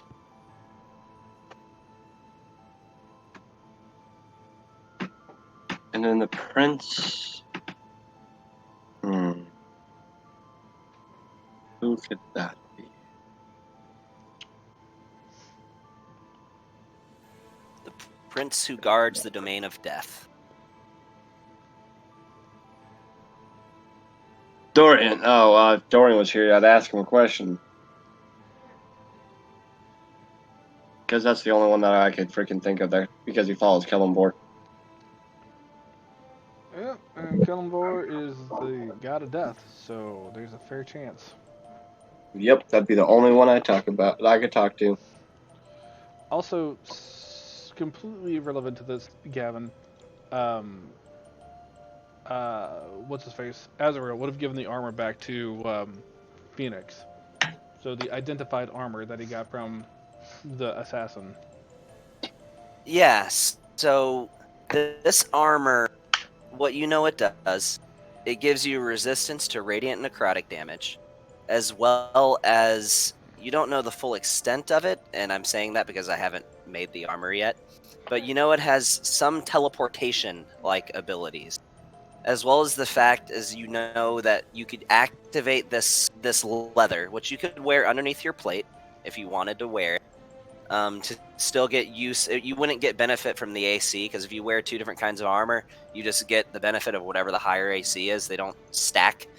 But it has like a nova like ability as well, where you can emit like a dark nova explosion centered on you. Let me ask: does Phoenix wear plate armor? He does. You know what? I'm gonna do this. I'm gonna say, hey Phoenix, Yeah. I'll trade you some armor. Yeah. I got bam. That's actually some pretty good armor, Nick. And his plate.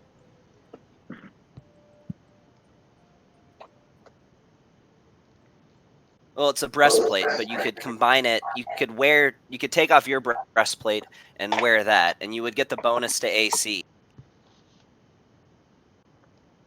I don't see it. It's in the chat. Yeah. No. In fact, It's I'm all not up even to gonna you. trade it. I'm gonna say basically, you know what? I'm gonna bet this next round of cards. I'm gonna raise this right here. I'm gonna put it in the pot, and I'm gonna throw that in the armor. And I'm gonna like, you know what? I got shit cards anyway, and I'm gonna muck my cards.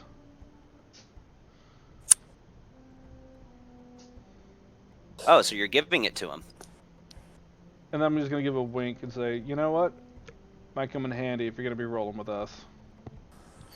So this breastplate it's a full coverage breastplate that would cover your upper torso. You could swap out your current breastplate to wear it.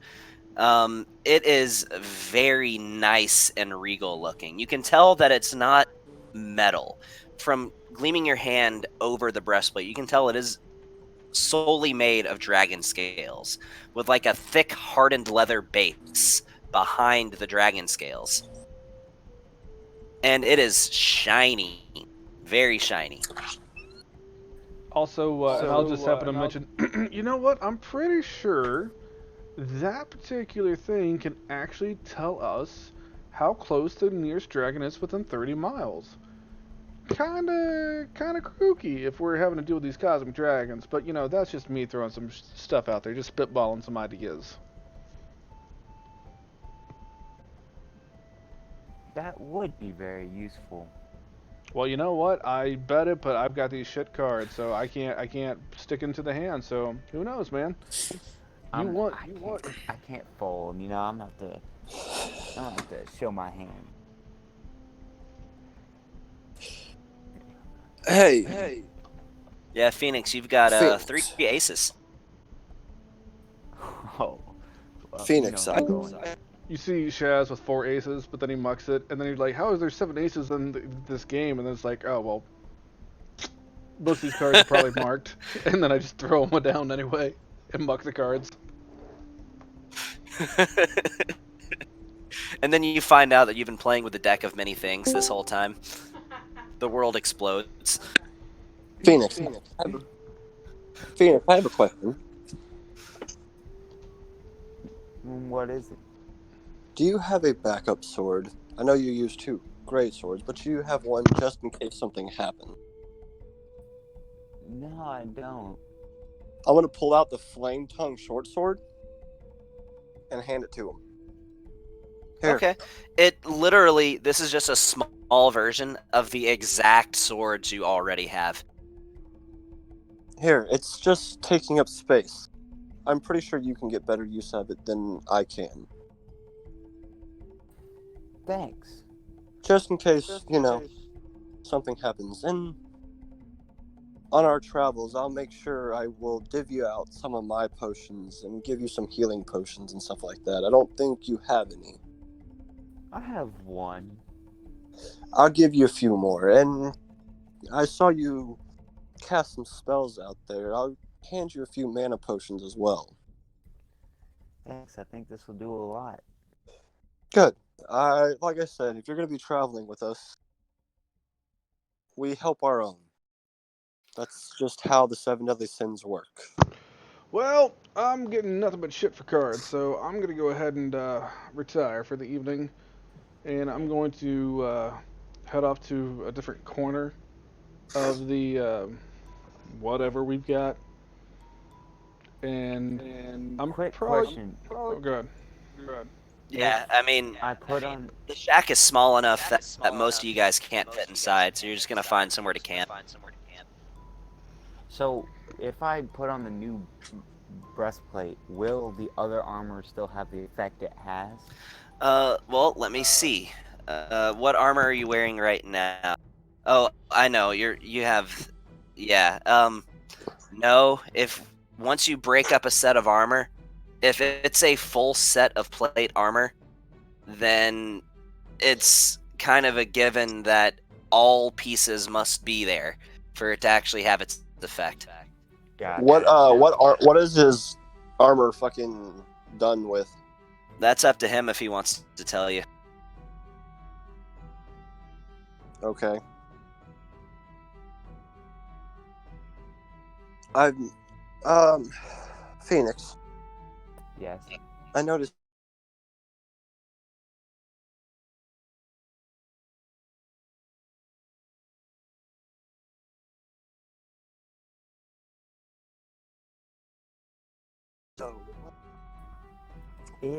When I get close to death or do die, it revives me with a little amount of health, but a little amount of energy to get away from any opponent I need to.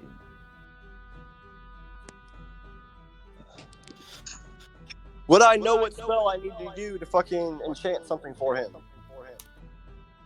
To what? To basically replicate this? Yeah, but into just the Greaves part of his armor. Well, you know it would take some time. Like, Yes, a lot of time. I know, but I just want to know if I know the spell. If I know what spell to use. Based on that, some sort of, like, Death Ward spell would probably work to enchant. I will tell you this.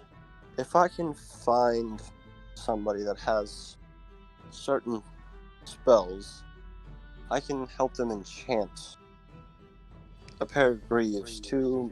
Maybe you can wear those along with the breastplate, at least the greaves of your armor, and see if I can help you get the best of all of your armor. Hold up, I did not mention one thing. It also explodes on rebirth. Oh, that's wonderful. I could still. You have to understand. What I do. You've seen Solomon. You've met him. I create.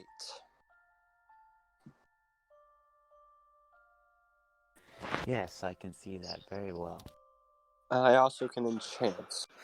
Like this backpack that Solomon has, I created that. It is like a bag of holding, but a lot larger. Does do you have a bag of holding? Yes, I do. Okay, good. Then I'm not going to give you mine.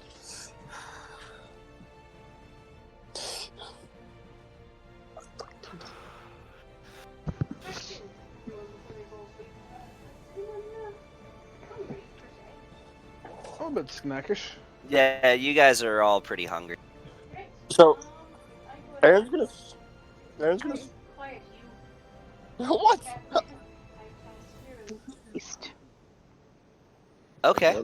Yeah, Alright. yeah.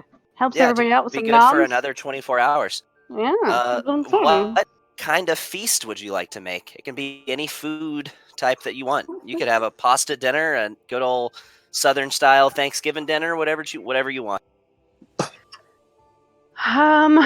Something traditional. Mm. Turkey legs. I feel like a good dwarven. Did he just say cotton candy? For some reason, I think of like traditional. I think dwarven feast, like just nothing but things in bulk. Like everything is twice the size for some reason, feast. even though. A Viking feast, right Yes, there you go. A Viking's feast. So basically, a lot of smoked meats. you fucked on some, palate cleansers like potatoes, but that's pretty much it. Yeah. All right, so you guys, before you, just appears on this nice little table for you. Well, nice-ish. A table that you found.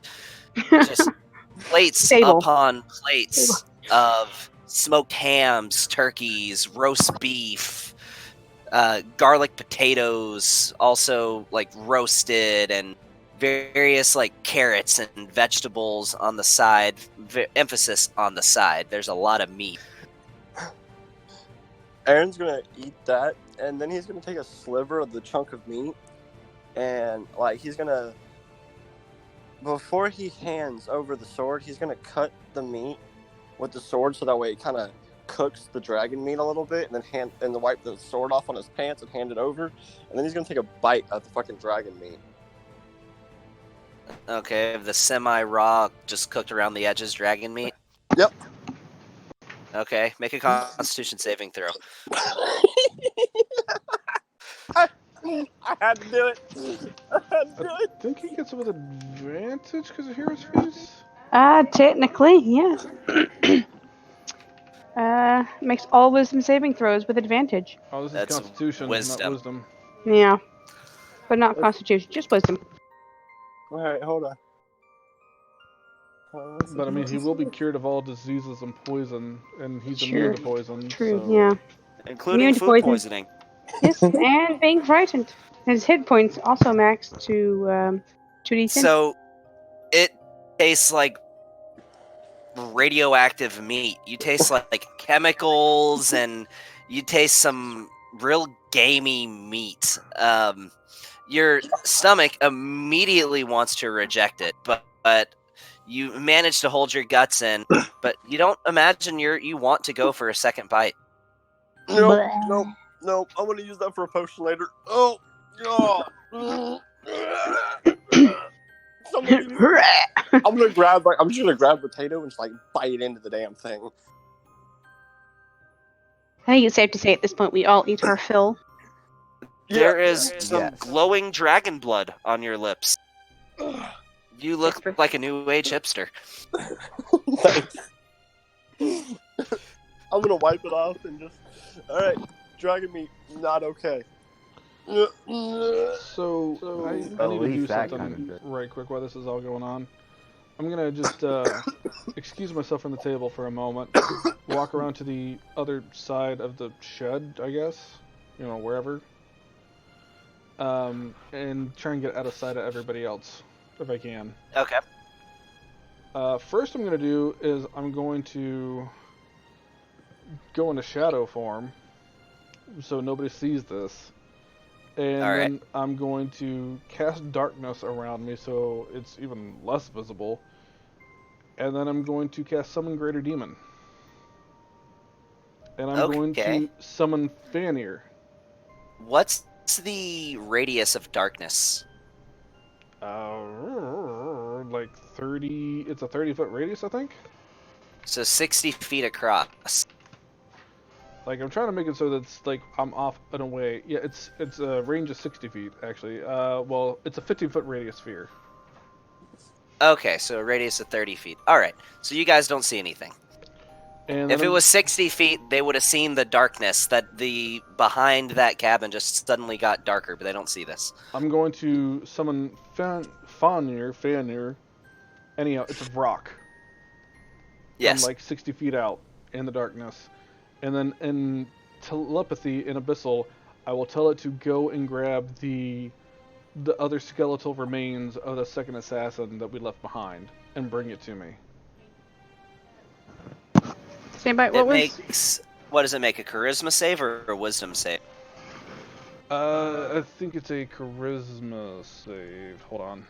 So, what did it you rolled say? a natural 2, so it doesn't matter much. Well, it also makes it with disadvantage because I know its true name. Yeah. Well, that was without disadvantage. It rolled a natural 2, so it failed. What? So it just reluctantly bows to you and says, Okay, yeah. "As you wish." That's from 30. I was. What? Just kidding. And then as soon as it flies off, and I will tell it to leave it right where I summoned it. And then I will go back to my regular form, and I will rejoin everybody for dinner. So this is dim light that you guys are in right now. So everybody who is awake, make a perception check with disadvantage. Oh, actually, if you have dark vision, then just make a normal one. No, so I because think he has everybody. magical darkness on him. Oh, you put the darkness on him? I thought you put it on yourself. No, I put it on where I summoned the dude. Okay.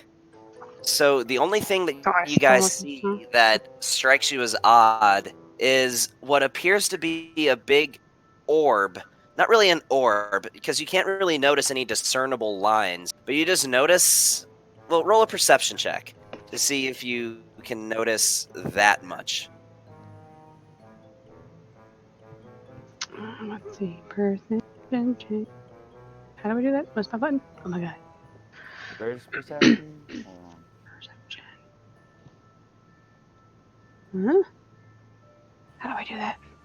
I feel like I should know how to do that, but I don't. Skills. Okay, so. Here it is. Can this thing see in magical darkness? It's weird. It says perception 0, yet right here it says dark vision, not, 120 so feet. As soon as it starts to fly off, I'll probably drop to darkness. Well, mine's weird because it says dark vision, 120 feet, perception plus 10. Yet on my skills, I've got 0. Well, you have a passive perception of 10. That doesn't help me at all when I roll an 8. Well, that defaults to your passive perception, so you got a 10. Regardless, for most people, they will see That's a black not confusing. Aaron, Sure. that was persuasion. What's your perception bonus? We can just use that roll. But what's your perception I bonus? literally can see in the dark, and I'm like, mer. Phoenix over here. What the fuck? It's perception. It's the same. Okay. So, Shysta. Complete Aaron and shysta. Phoenix, Philia, you don't notice shit, but Aaron and Phoenix, it What- strikes you as odd, So mad but you about don't really that. see anything. You see what appears to be like an inexplicable perimeter that is moving where it just appears to be darker than the rest of the surroundings. Yep, no, it just flies off. And I'll rejoin everybody else out, and then you'll see me take out some papers, and I'll put it on the table, and I'll just be jotting down some notes, writing down some things as I'm eating, like take a bite out of the turkey leg, and I'm writing down some things, just like, no, that doesn't sound quite right, hold on, scratch that out, and I'll fill it in, like, with the thing saying, if I'm following the true path, this, yeah, maybe, I don't know, circle this, underline that, scratch this out, like, just, you can see I'm writing something, but I'm not quite getting the full, I don't know, it's not quite working out quite like I want it to. I'm trying to get the right flow of words in something I'm writing down. And I will continue to eat until that shadow starts to come back. Okay. Well, you said you were going to drop it once it got far enough away because it can't see in magical darkness. Yeah, exactly. So it runs into a wall or two, but it's okay.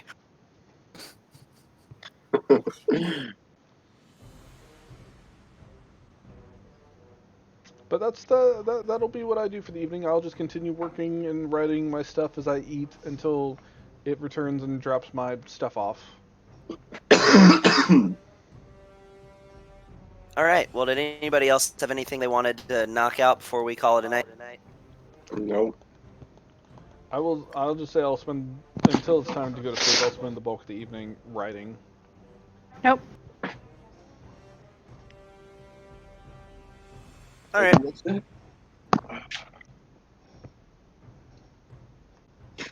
It's all right. I guess we're calling it. All right. I'll go and kill the stream. Yeah. Oh, and Gavin. What's up? So I looked up at my freaking. I looked in deeper for the freaking Draco Elf thing.